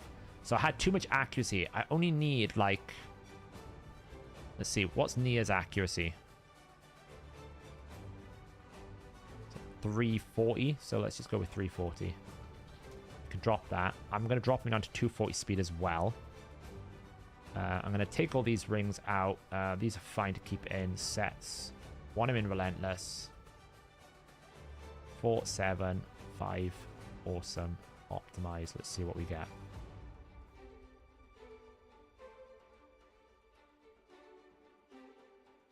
See, we can... Look how much more we can boost just by adjusting some of these stats down a little bit. Getting him into a defense percentage chest will just open up. Actually, it's basically saying swap the chest only. So if I actually go back here now and I say, I really need to improve this window. This is one of the main things I need to improve. Because this should be filling this width and it's not. It's really annoying. If I go down here now and I say I want the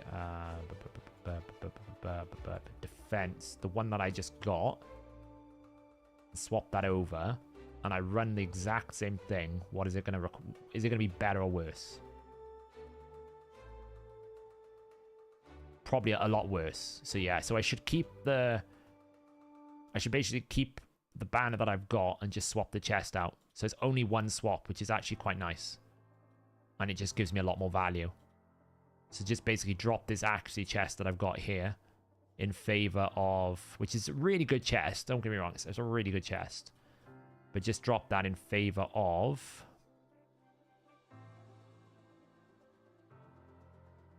a chest that's just going to give me defense percentage, which is this one. So I lose 22 speed. I don't know where I'm going to make that back up. Probably in Glyphon, I guess. I'm gonna not upgrade anything today because I got a feeling there might be something tomorrow. So he goes down to 230 speed. Where is he going to get the speed from?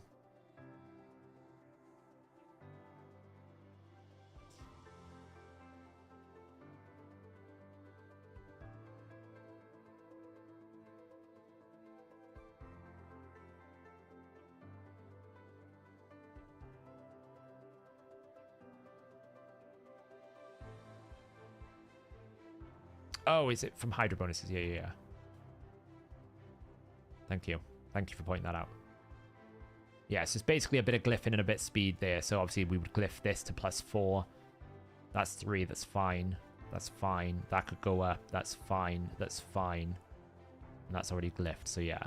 I mean, I'm pretty happy with that. Skills. I do wonder if I should change him out of Hero Soul. I mean, problem is none of the defense blessings are really good. Like, none of these are going to be that particularly good. Like, we could maybe go Aura. But nothing's going to give me defense and crit damage. You know, I could maybe go Brimstone just to make him tankier at least and give me some smite. Because I don't have Brimstone in the team.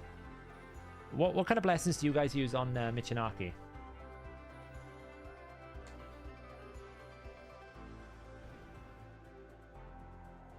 Yeah, Anax hits really, really hard. Anax is a very, very strong damage dealer.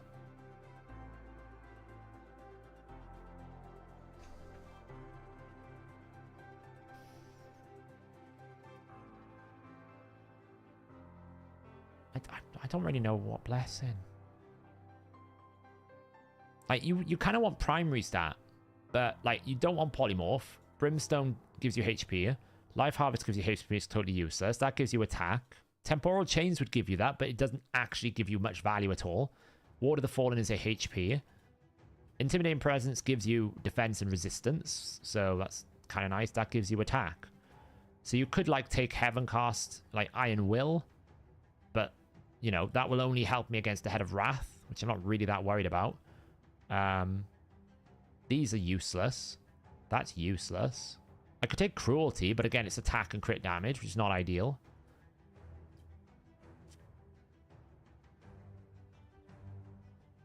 And Crushing Rend's totally useless as well. These are just not that useful. Like, that's just not that useful. I just don't really know.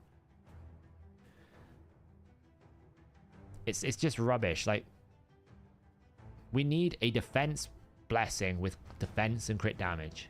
Why haven't we got one? It's basically, I'm taking the blessing for the effect, not the stats. Or I'm taking it for the stats. So if I'm taking it for the stats, it would be probably something like Temporal Chains. Or the Aura. Right, because at least the Aura is going to give me defense. I could take the accuracy instead if I ever got into +4. If I'm taking it for the effect, it's probably Soul Reaper Brimstone. But Brimstone on his targeting is going to be awkward. I did just try Hero Soul to see if the damage boost would be good, because he's getting basically 2% damage increase. It's kind of good. It's the best damage output he's going to do. So if he hits for like 100,000, he's now going to hit for 102,000. It's probably better just to go that. At least he gets HP and accuracy. It's as good as it's ever going to get. Right, so that is 2 parts. So you're rebuilt now. Oh, you're the wrong one. You're the wrong one. So let me just go back into this team here. So we take you out. Take you out. Whisper goes into the lead. Do we feel like boosting Whisper's a good idea? I feel like that's a good idea. You come out. We do lose a big chunk of damage, but you'll come in. And then we also then bring in... who am I missing here? Who am I missing?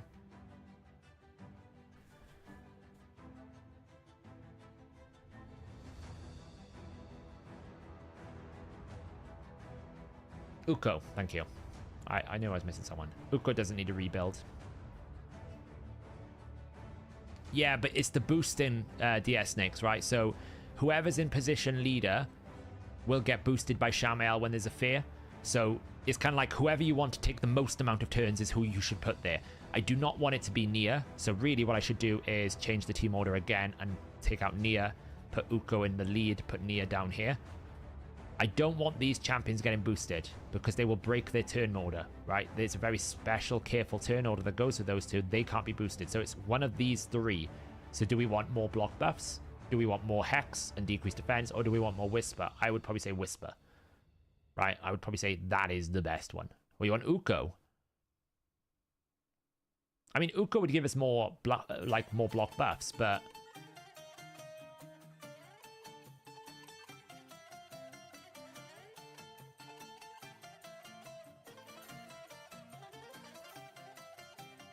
I might have to, yeah.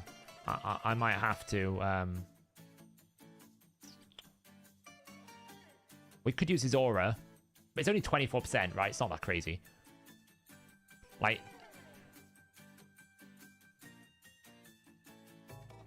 Whisper would give me more damage, right? If I can basically get more A2s, it's always going to be better. Like, as much as 24% is good, it's still only like 6 speed, like 8 speed, right? If you think most champions have 100 speed, so 24% is like 10% is like 10 speed, maybe 20 speed. It's not crazy. It's a good amount, but it's not crazy. I'm gonna leave it like that for now. So all I need to do now is look at Whisper's build. Okay.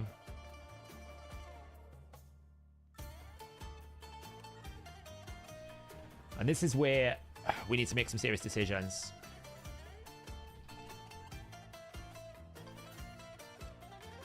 So, decision one, do we just change Crushing Rend? So, we can either go Relentless Crushing Rend, or we can go Lethal Crushing Rend, or we can go Lethal Phantom Touch. I feel like, let's try it. We can always waste the gems. It's a bit stupid, it costs twice as much just to change a pointless divinity. Like, divinities here, I gotta say, is the most useless implementation other than it costs you 100 more gems. Right? Because if I want to go back to Phantom Touch, I have to spend 300 gems. But, like, what's the point of a divinity? Please explain. Someone tell me why we have divinities. I would love to know. Because I can't see any value in it at all. It's not even like the divinity effect does anything. I actually remember the video that I did where I basically talked about what we needed to do for balancing blessings. And I actually had a pretty neat idea of basically tying stat gains to the divinity and different things like that. So the divinity was more thematic around the blessings. Divinities here are just like totally useless. I actually think they're the most useless thing I've ever seen.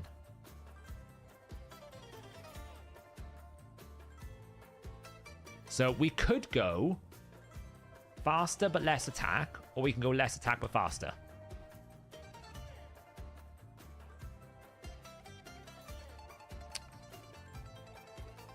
I don't know if I'm showing the right screen. What do we think? One has speed, one does not. What would you use on Whisper for Shogun, Lethal or Crushing Rend? Probably Lethal Crushing Rend. I think Relentless Phantom Touch will win over long fights, but this is what we're going to test. I'm pretty sure it would win over long fights, but...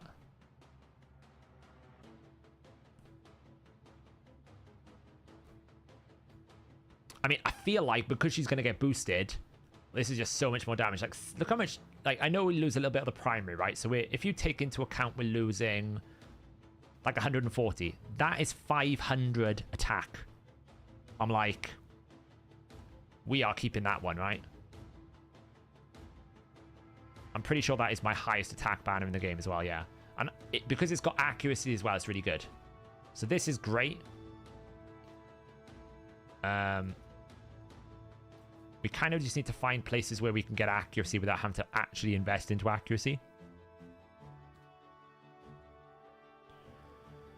The main thing about this is...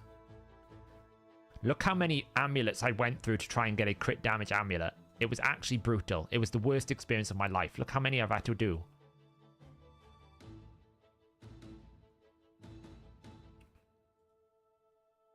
So right now we've got accuracy defense. It's really painful. I'd have preferred accuracy and attack, but we don't actually have one that's got accuracy and attack anyway. So we kind of stick with this one, and nothing beats this ring. Just nothing can beat that ring. So the jewelry is good. Okay, so let's head over to here. Optimize, battle. So we're going to pick Hydra rotation. We just got, I don't know why we've got 30% there. It should only be 20%.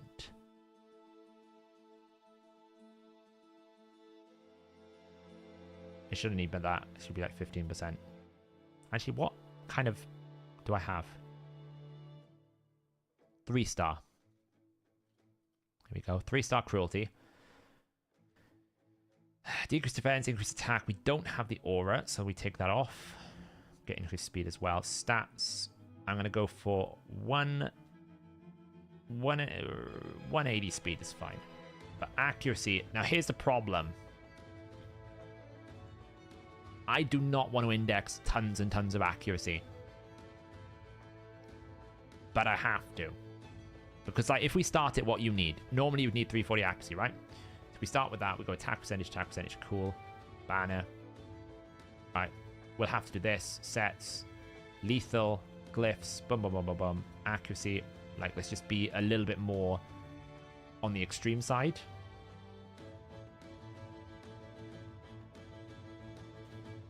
Straight away, this is going to give me a worse build.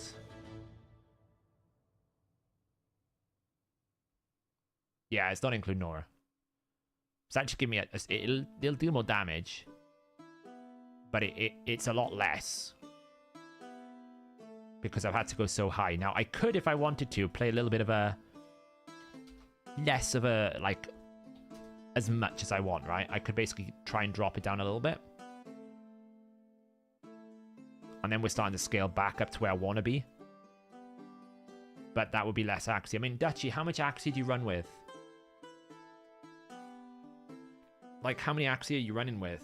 Like, normally for this tier, for Brutal, you'd need 340 odd. But I feel like I could probably just roll the dice a little bit. This one's at 282. Am I showing the right window? Yeah, this one's at 282.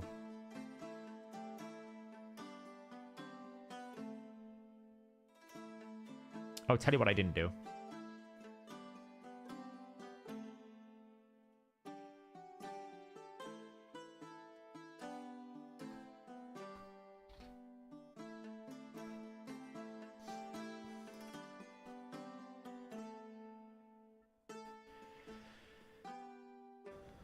You might be dropping too much speed. No, it should be fine. Oh yeah, that's true. I've only got 6 speed though, Brissinger, so it's absolutely fine.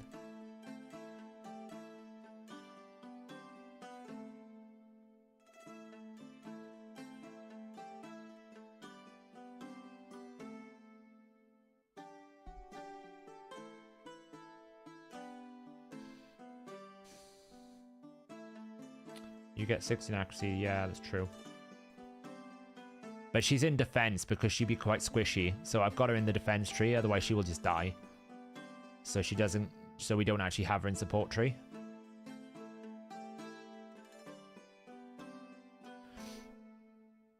Yeah, so I'd be on 282 after area bonuses at the moment. Like at the moment, she can land weaken every now and then. And she's on 175 accuracy. So let's just put it to 250. Maybe just up this to 185. Just because we are with area bonuses. It's a good point.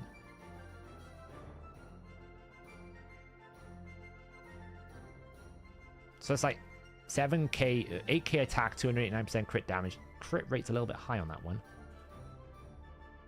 Which is kind of frustrating. It's a little bit better balanced. That would be lethal cruel.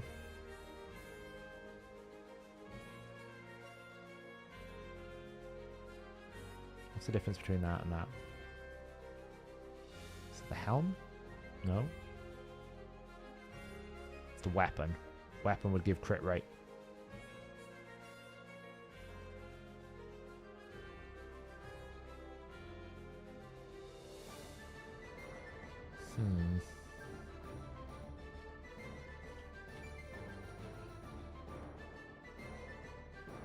Yeah, next rotation is Doom Tower, is Dark Fae.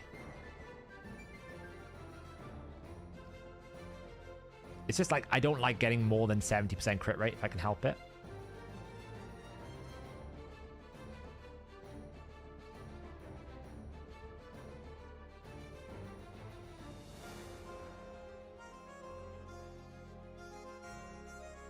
It would benefit me to keep my crit damage lower though for Shogun. So the more damage we can put towards attack is better because it would make it easier for Shogun. Well, I mean the banner has no speed, so it's always going to be this slow. It's like 182, so it's going to be, her normal build will be 178, 176.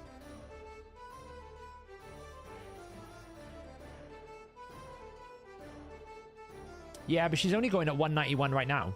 So it's not like it's much slower than what she's running at the moment. Right now, she's running at 197. So I would be losing like 15 speed. I mean, I can push her higher, but I feel like that's just going to nuke her damage, right? Well, that was 22%. If she goes this, it's 20%. It's not too bad, actually. That's a better balance, actually. Let's go with this one. This one's a good one. 262 accuracy, 194 speed, 289% crit damage, 7.8k attack. I think that's a pretty good build. Comparatively to what she's on now. Right now she's on 7.5k attack, 321% crit damage. So we're basically losing about 30% crit damage, but we're gaining 300 attack. So it should balance out. And obviously we're chucking loads into accuracy, so right, so fitting room equipped.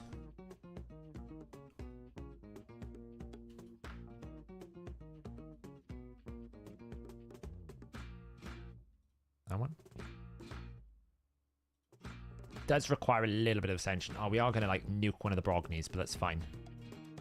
It's not a problem. We can rebuild the Brogni. We're nuking a lot of builds to do this. Not gonna lie, it's pretty scary because Baron is gonna have to be rebuilt. Why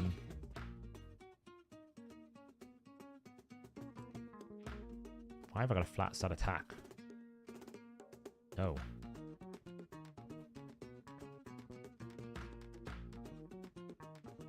Right, this needs to be fully ascended for some speed as well. Right, so now we need to go to lethal. So we're taking this. That would need to be fully ascended for the accuracy.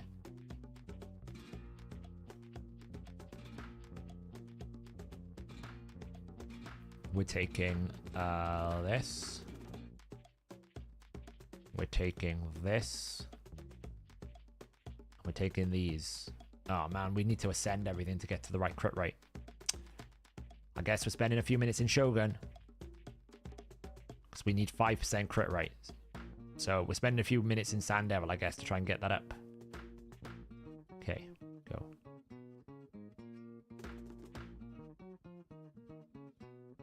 So this would put her on at the moment. 177 speed.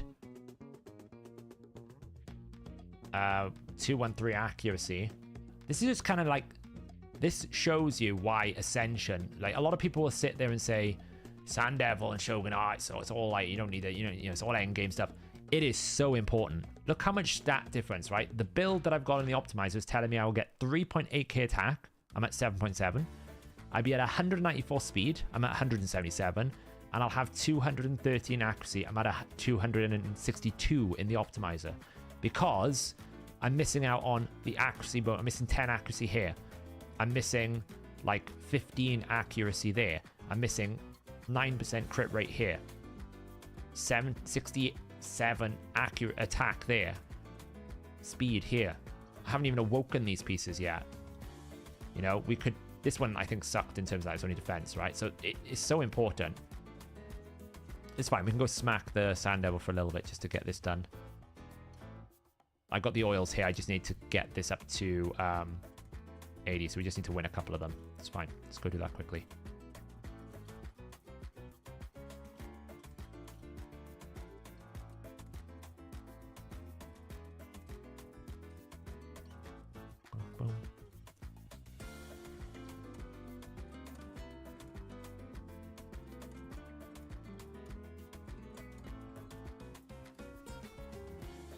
Yeah, exactly. I basically need 80. Once I got 80, it'll be fine. I just need that 80 tier 1 because I've got enough for the tier 2, so it should be fine. Yeah, exactly, Brissinger. To be honest, I'm working on them, but I've probably put too much effort into Fire Knight hard when I should be just putting them into Hydra for a bit. Because you can get like 48 accuracy on very quickly. Especially like at the boundary I am, where I'm earning like 50 gold medals. I'll get a lot of bonuses very quickly, like speed bonuses. The only downside to Hydra is they cost twice as much as Fire Knight, because they're tier 3.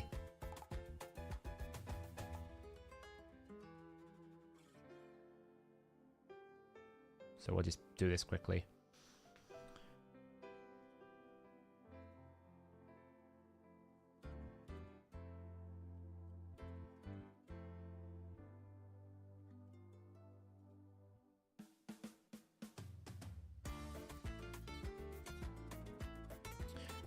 It's a 3 times event. You only need to do 3 times if you need speed gear. If you don't need speed gear, you don't need to do the 3 times event. So if you're lacking speed gear, it's the best time to do it. Oh, she's getting close to dying. You know, the amount of times I've run this and I have never failed, but every time I watch it, I'm like, she's getting very close to dying. Is she going to die? Is she going to die? It gets really tight sometimes. But it never fails.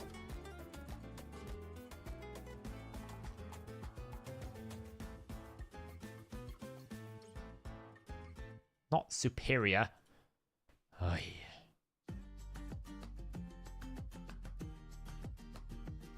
No, I literally just need like 2 blocks of the lesser oil. And that should give me enough. I'm not worried about the speed. It's the crit rate more than anything. Crit rate's the only thing. The accuracy as well is a bit of a problem, but that could just wait, you know. The crit rate is the main thing that is a problem, so.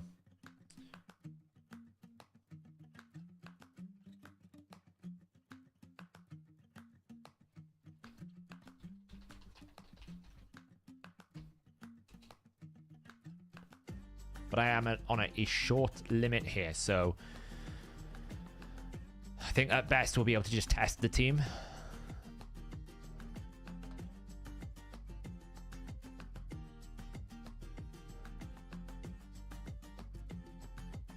I don't even think my all-stage 7 team is still alive, because I could run that rather than run this stage thing, although I would lose a lot of turn points for the tournament, which is a factor.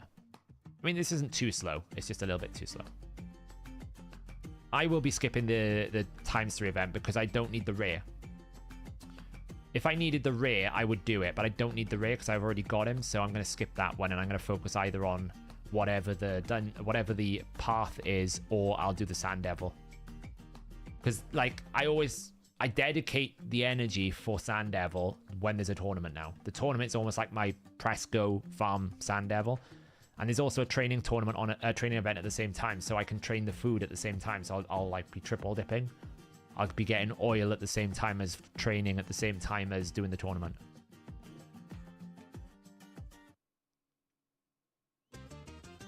I mean, I would say Toxic is really important. Having a good couple of Toxic sets adds a lot of value. I would say Stalwart in the late game is very good. Not as good as Defiant, but it's close. Look, see, she's almost dead here. It gets nervous at this point.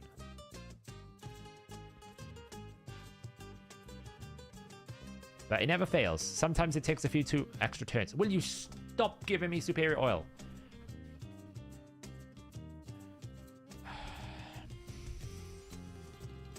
Can I just do stage 7 for a sec? Does my Sand Devil 70 even still work? I don't even think they're geared anymore. Pretty sure I broke it a lot. We still got gear. I'm sure it'll be fine. Let's try it.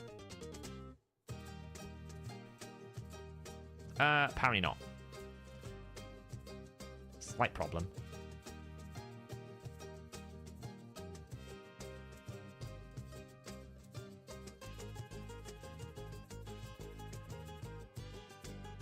It's fine though. We survived that. Got Weaken out. Bit of a heal. Another heal.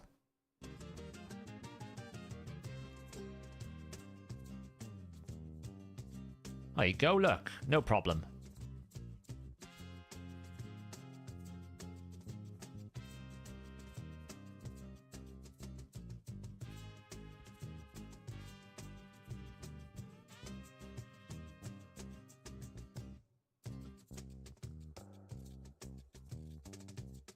Okay.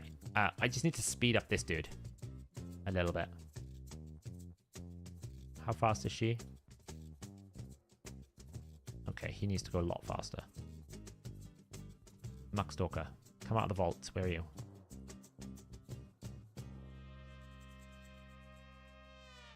Also needs accuracy though, so it's kind of awkward. What is he at?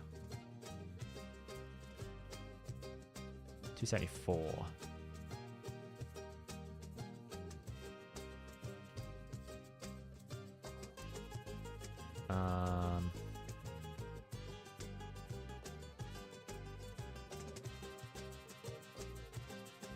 Well, that's got accuracy, so if we try that on.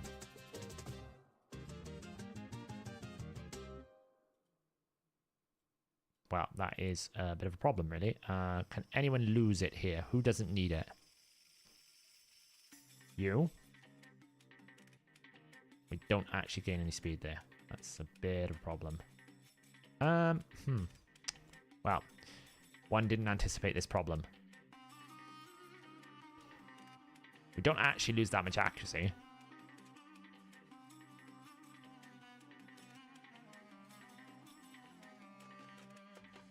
I could just manual it, it's fine. It's fine, I'll just manual it.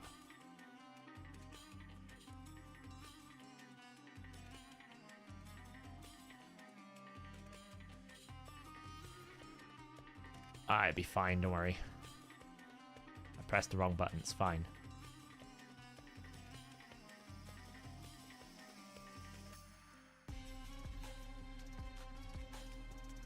I just have to farm the higher tier. It's so annoying. Like, I just need to be so much faster now because... Oh, actually, it's okay.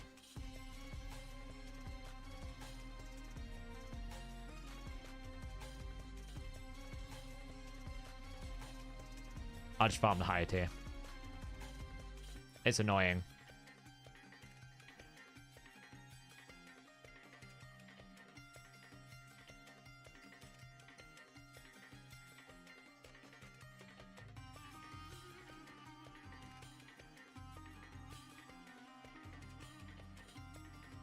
Here's Ninja.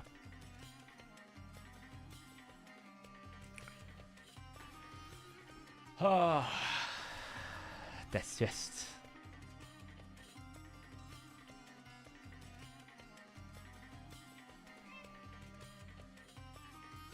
I just need to... is 170... I can't remember what it was. I think I said it was like 182 in my video. Acrobat is the bare minimum. I think it's 182 is the break point. What? Okay, the cat woke up. Yeah, our playlist is very eclectic. I like it.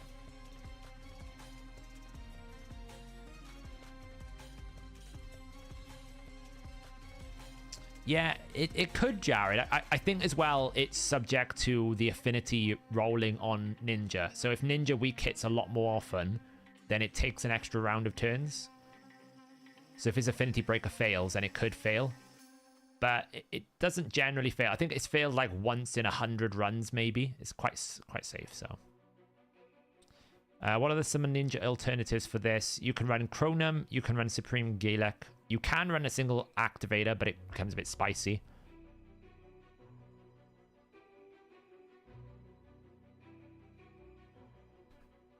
Kind of missed the sea shanties. It's in the playlist somewhere, Titan. They do come through. Like, she doesn't heal enough, so I would try to probably push more HP so that she can heal. Like, obviously, when you get to 6-star, this becomes even safer because she heals a lot more at 6-star.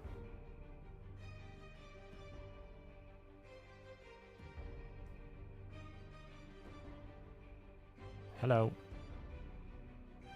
You're not helping. Do you know that? You're not helping. Okay, that's greater. I mean, I might just try the concept at 65% for now. No, Defiant is better, Biohack, I think. I'm pretty confident that Defiant is better because I think the 15% damage reduction plus the 10% bonus defense you gain will be more efficient for you, right? I think it will just end up being better. What I probably need to do is just actually improve her stats a little bit.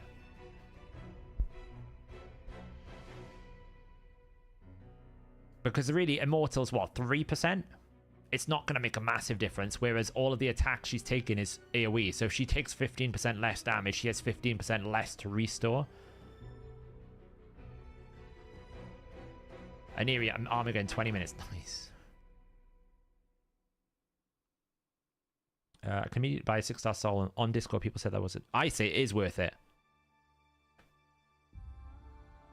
But it's contextualized against, do you already have a 6-star seer? Do you already have a 6-star whatever, right? So if you have no one else other than like legendaries is like 3 times as much.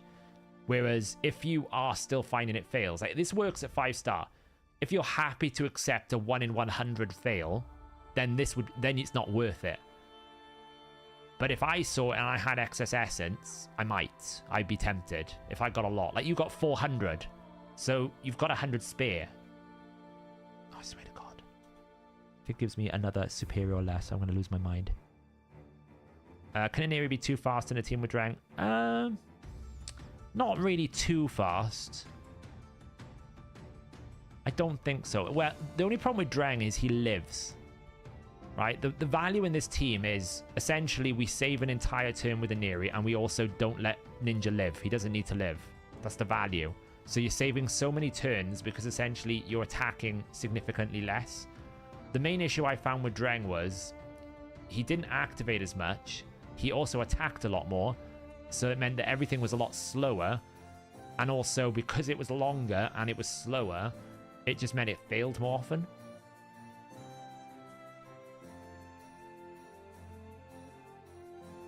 She can't, like, there is probably an upper limit, but it's not like it. Basically, I think you end up going so fast that you actually can't stay alive anyway.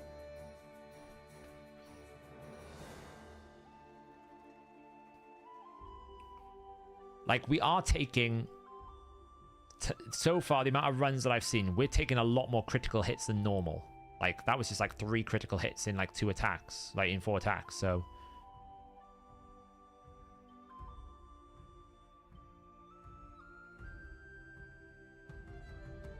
it's pretty safe. What are the speeds needed? I think the minimum you can go with Aneri is 182. Ninja's basically whatever, because Ninja comes up and just does his A2. Like, he's in such a terrible build. Ninja is literally in a build that has enough accuracy to land burn and an affinity breaker, because his only job is this. So I just try to make sure that I minimize the risk of burns resisting. So yeah, it depends what version we're talking about Biohack. If we're talking about the 5-turn cooldown, then yes, there is a speed ratio. There we go. This 50. Is that enough?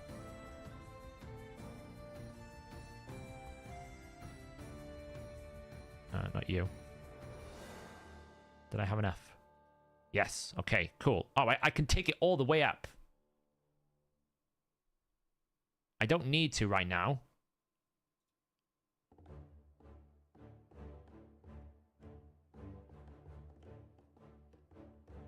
One more. I can leave her here for now, because the rest is not needed.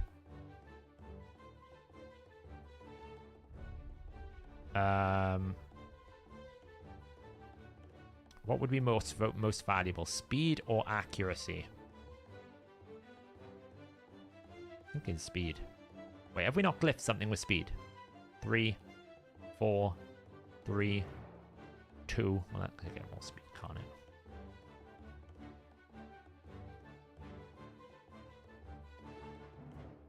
We didn't check the glyphing situation.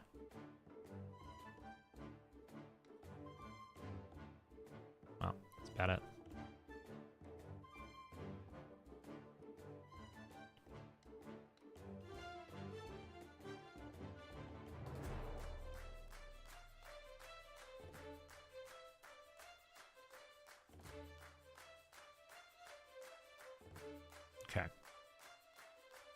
Speed, I guess. Wait, why can't I... Oh, because I used it across there. Never mind. Can't go any higher. We're stuck on where we're at. This is what we're getting. Okay, so at least it's built now. Start climbing that, thanks. Give me 100 silver. Cool. Right, so let's just try it. We're going to do a quick test, and then I got to go because I have to do some stuff before I go to sleep, and I'm on a clock. So let's just try this. So this is a team we're going to run. Let's give it a go. So we're going to set this up. Cool. Block debuffs. Nice. No more fear problems. What a dream. Do you know what? Smash you for some damage. That's an absolute waste of abilities, but it's fine. Provoke. Reset. Get a Hex up. We are probably going to get our first buff stolen because we got a buff differential that I didn't notice. Defense. Oh, we didn't. Excellent. Right. I kind of want to kill... Let's just extra turn this.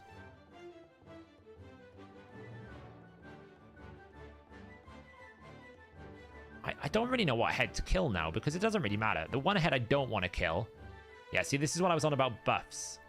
I might actually have to put the shield buff on him so that he's always got shield buff up. Because, look, he hasn't got it anymore. Or he doesn't have it at the moment.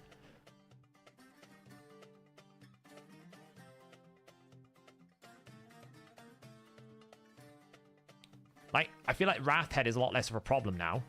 See, that's the provoke that I was talking about. I forgot to put resistance on Nia. I need to rebuild Nia. Hang on. Nia's got to have resistance.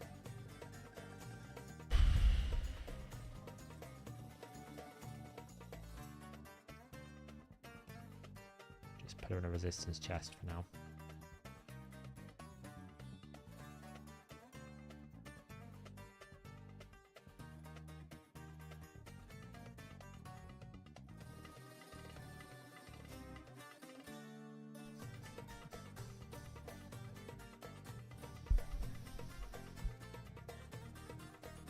Yeah, 202 speed is too... You don't need to be that fast. You can go slower.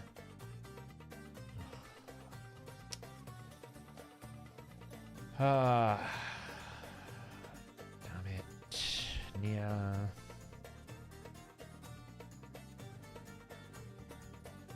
How much resistance do we need?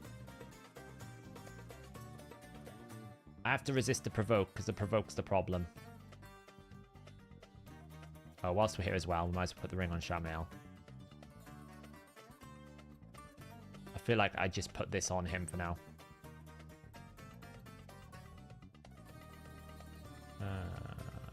Emic will tell me how much I need.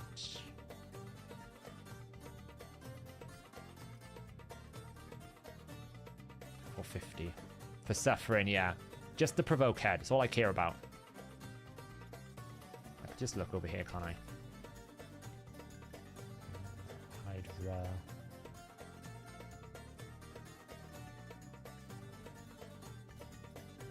$390. Okay. Let's call it 400.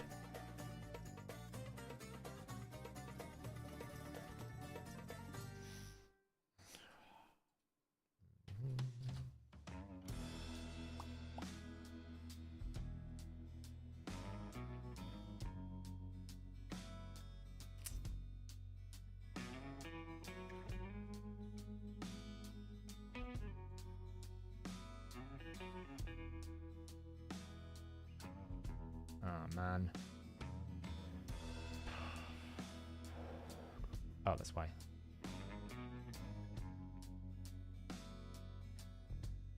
Oh, he does bring it. He does bring decrease accuracy. You are correct.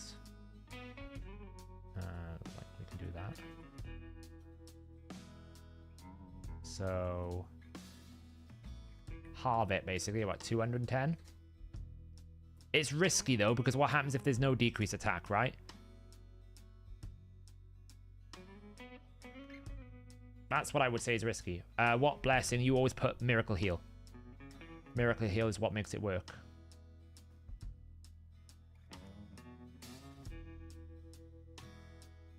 No, I don't have any resistance on my knee at the moment.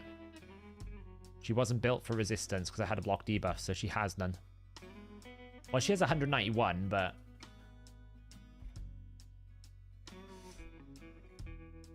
I just think it's risky if I don't put that.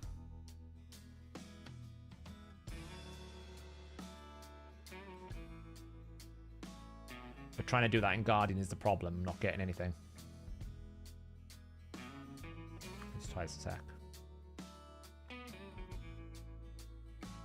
That's giving me a build, but was it taking it off? It's taking off Cantra. Probably I could replace that with Cantra. It's not too bad. But I'd lose too much speed because I've got that on. Let me just take this off a second.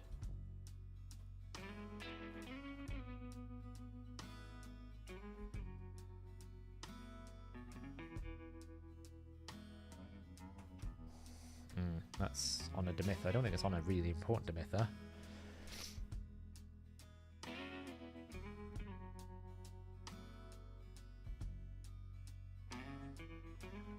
That would do it. Let's try that. Hi, vey. The amount of times I've had to rebuild people this. It's better goddamn work. Righteous. Try on.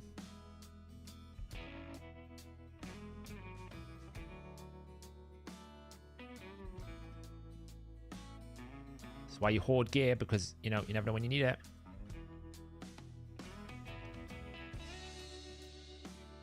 I can find a better helm for... I can put a different helm on Cantra, that's not a problem. I'm not using it for anything at the moment, so... Try on... Then Demitha...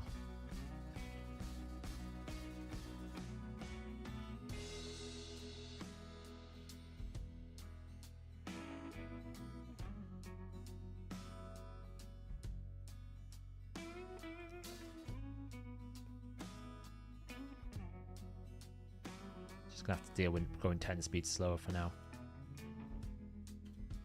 I didn't want to do that. It was a mistake. Never mind. I was trying to save it in case I needed it for tomorrow, but it is what it is. No speed glyphs. It's painful.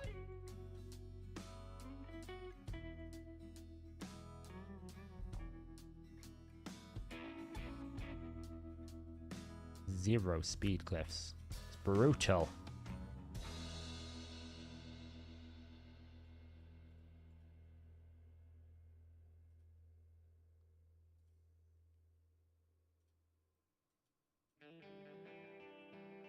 Okay, good. 256 speed. I think it'd be fine still. Fast enough. 386. I think that's alright. We'll give it a go. Last attempt, and then I'm calling it. Because I am about 10 minutes late, but it's fine. I just want to test if this is now going to work. I just think it's too risky to depend on the decreased accuracy. Because if it falls off, or like he won't apply those if he's got like the vengeance buff and a bunch of other things. It's just too much of a risk, you know? I think it's just too much of a risk to have it on, so I think this is a better balance.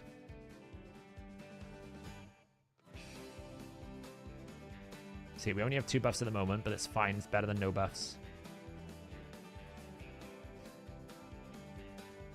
Start smacking his head for some damage.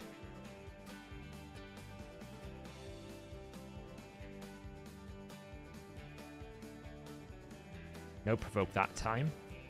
Shield. I don't care if Shamael gets provoked. That's not really a problem. Decrease speeds.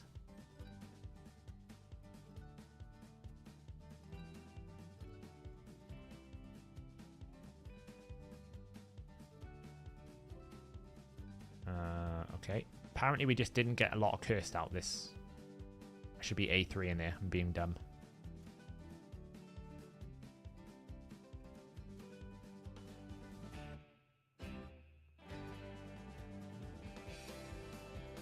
Taunt.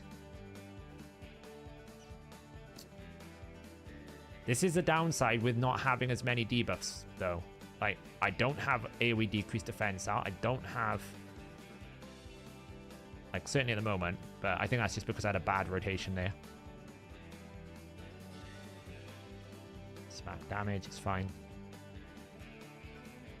Just throw this out.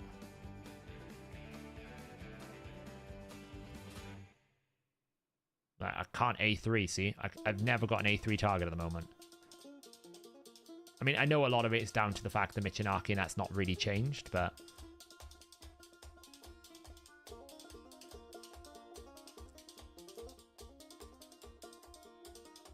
And, like, he's not ever got 3 buffs at the moment.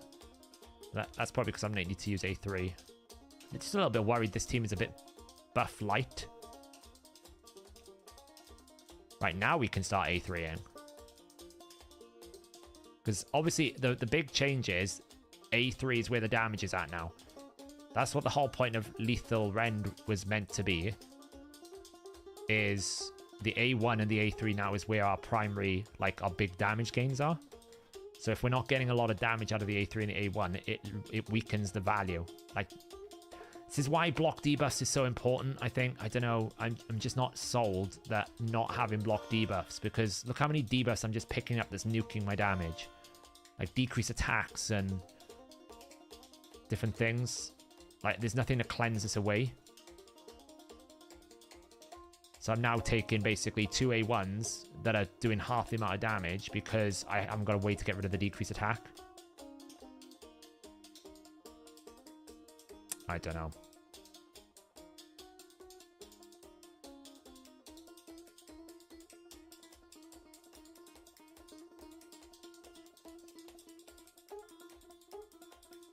It's fine, I don't care about that.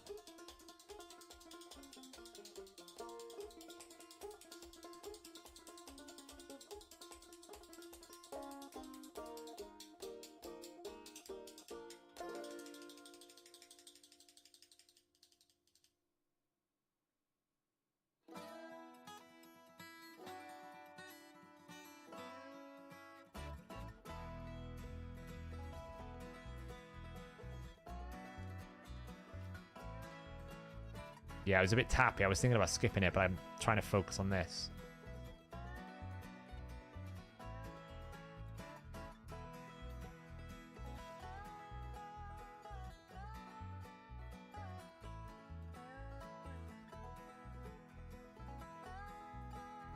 Like, this Wrath Head decrease attack is just killing me right now. I'm losing so much damage from it. Because I can't do anything to stop it.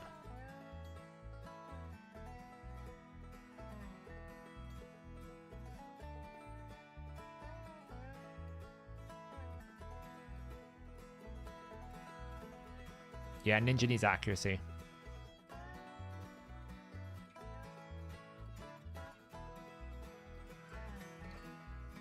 See, that would have been one. That would have been 2 million or like 1.2 million, but it was just nothing. It's my mistake. I shouldn't have done it with increased attack, but I suppose once the Wrath Head is dead, is less of a concern because he's the only one that can do decreased attack. But this decreased attack is brutal right now. It's really hard. Like, it's just nuking my damage so bad.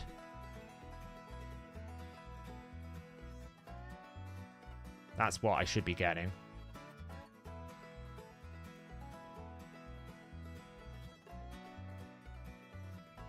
But I'm also finding it difficult to sustain decreased defense. So it might be that Michinaki needs to go in the lead.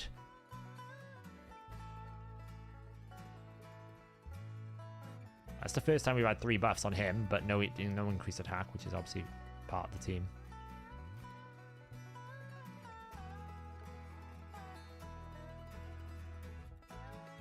See, like, let's just have A1 over here now. I don't know.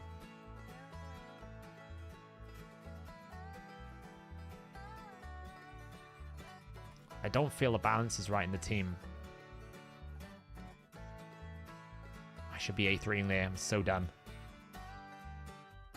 How much is this going to do? So that does 372, 470. So that did 800,000. And then 1 million. We've got an extra turn from the passive.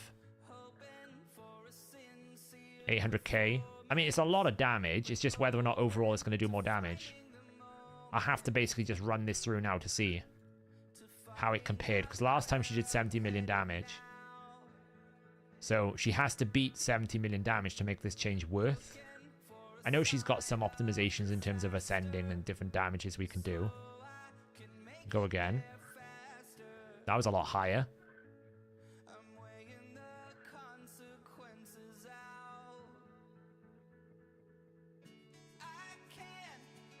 I mean, it's getting better now.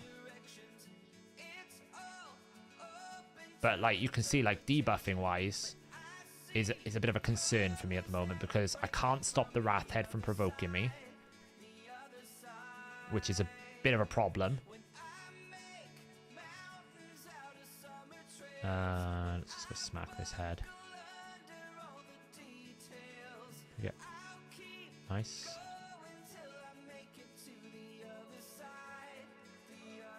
The nice thing is fears are solved with Shamael. So that is a nice thing.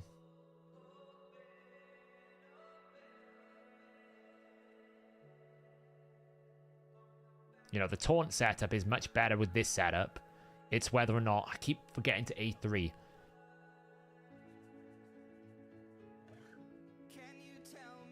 See, these provokes are going to be brutal for me right now, but it's fine because the two that can't be provoked are the ones that haven't been. So we'll probably take a smack, but we can afford to right now because we'll have unkillable. So I can't stop any of the buffs, which is a problem. Hopefully we land decrease attack here. Oh, nice.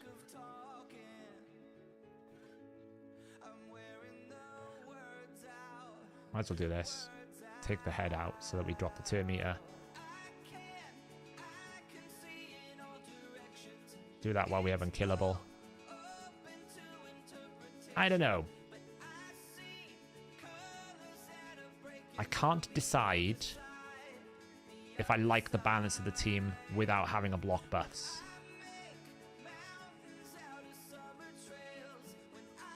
I need to check if he's got Life Drinker. He does, yeah, good.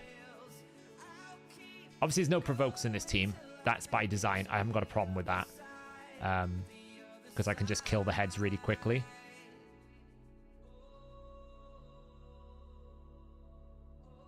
Unfortunately, we didn't get decreased attack on the decapitated head, which is an affinity issue. You know, we do know that affinity's really bad this rotation.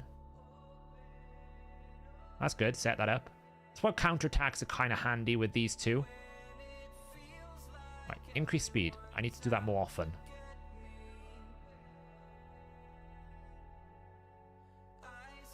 So we can actually A3 this. And then A1 to that.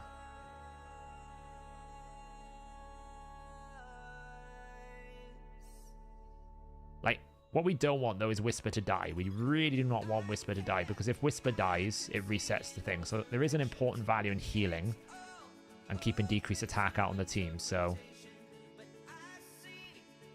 I might as well smack this for some damage right now, because we can just do a big chunk of damage. Like, this is why I wanted her in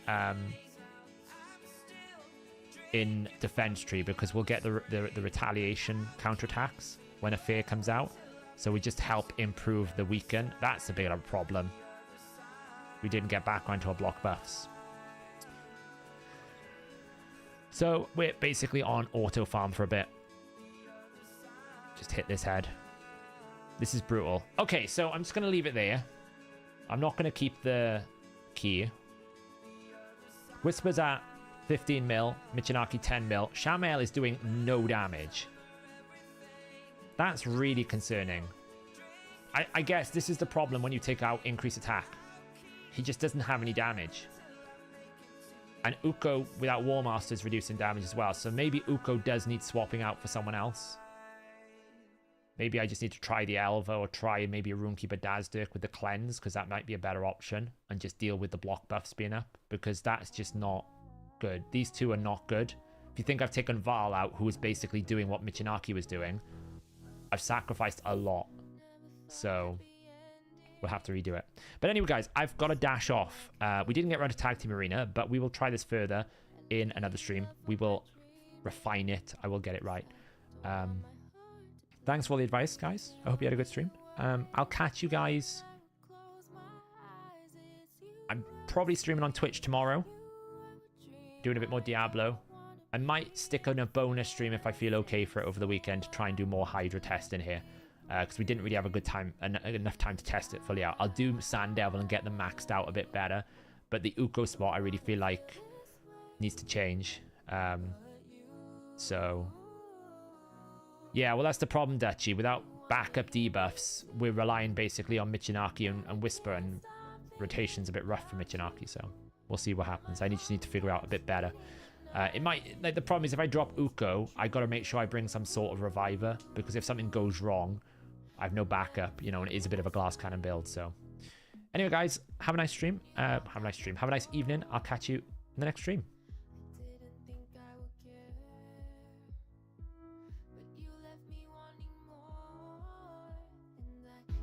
My feelings were there, but you took me by surprise when you caught my eye. Like we never fight about who was right, but I keep denying and we start fighting again and again and again and again. 'Cause I've never felt this way. Oh, you wanna hear me say that I can't stop thinking about you, that my heart stops beating when I'm with you, 'cause I can't help but feel this way. You know I tried to hide from you, but I know it didn't matter what I do in my heart.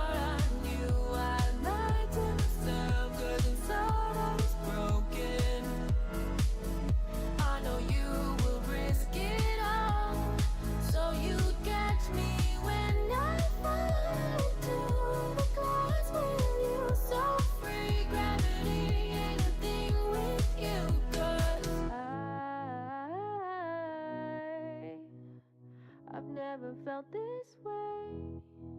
Oh, you wanna hear me say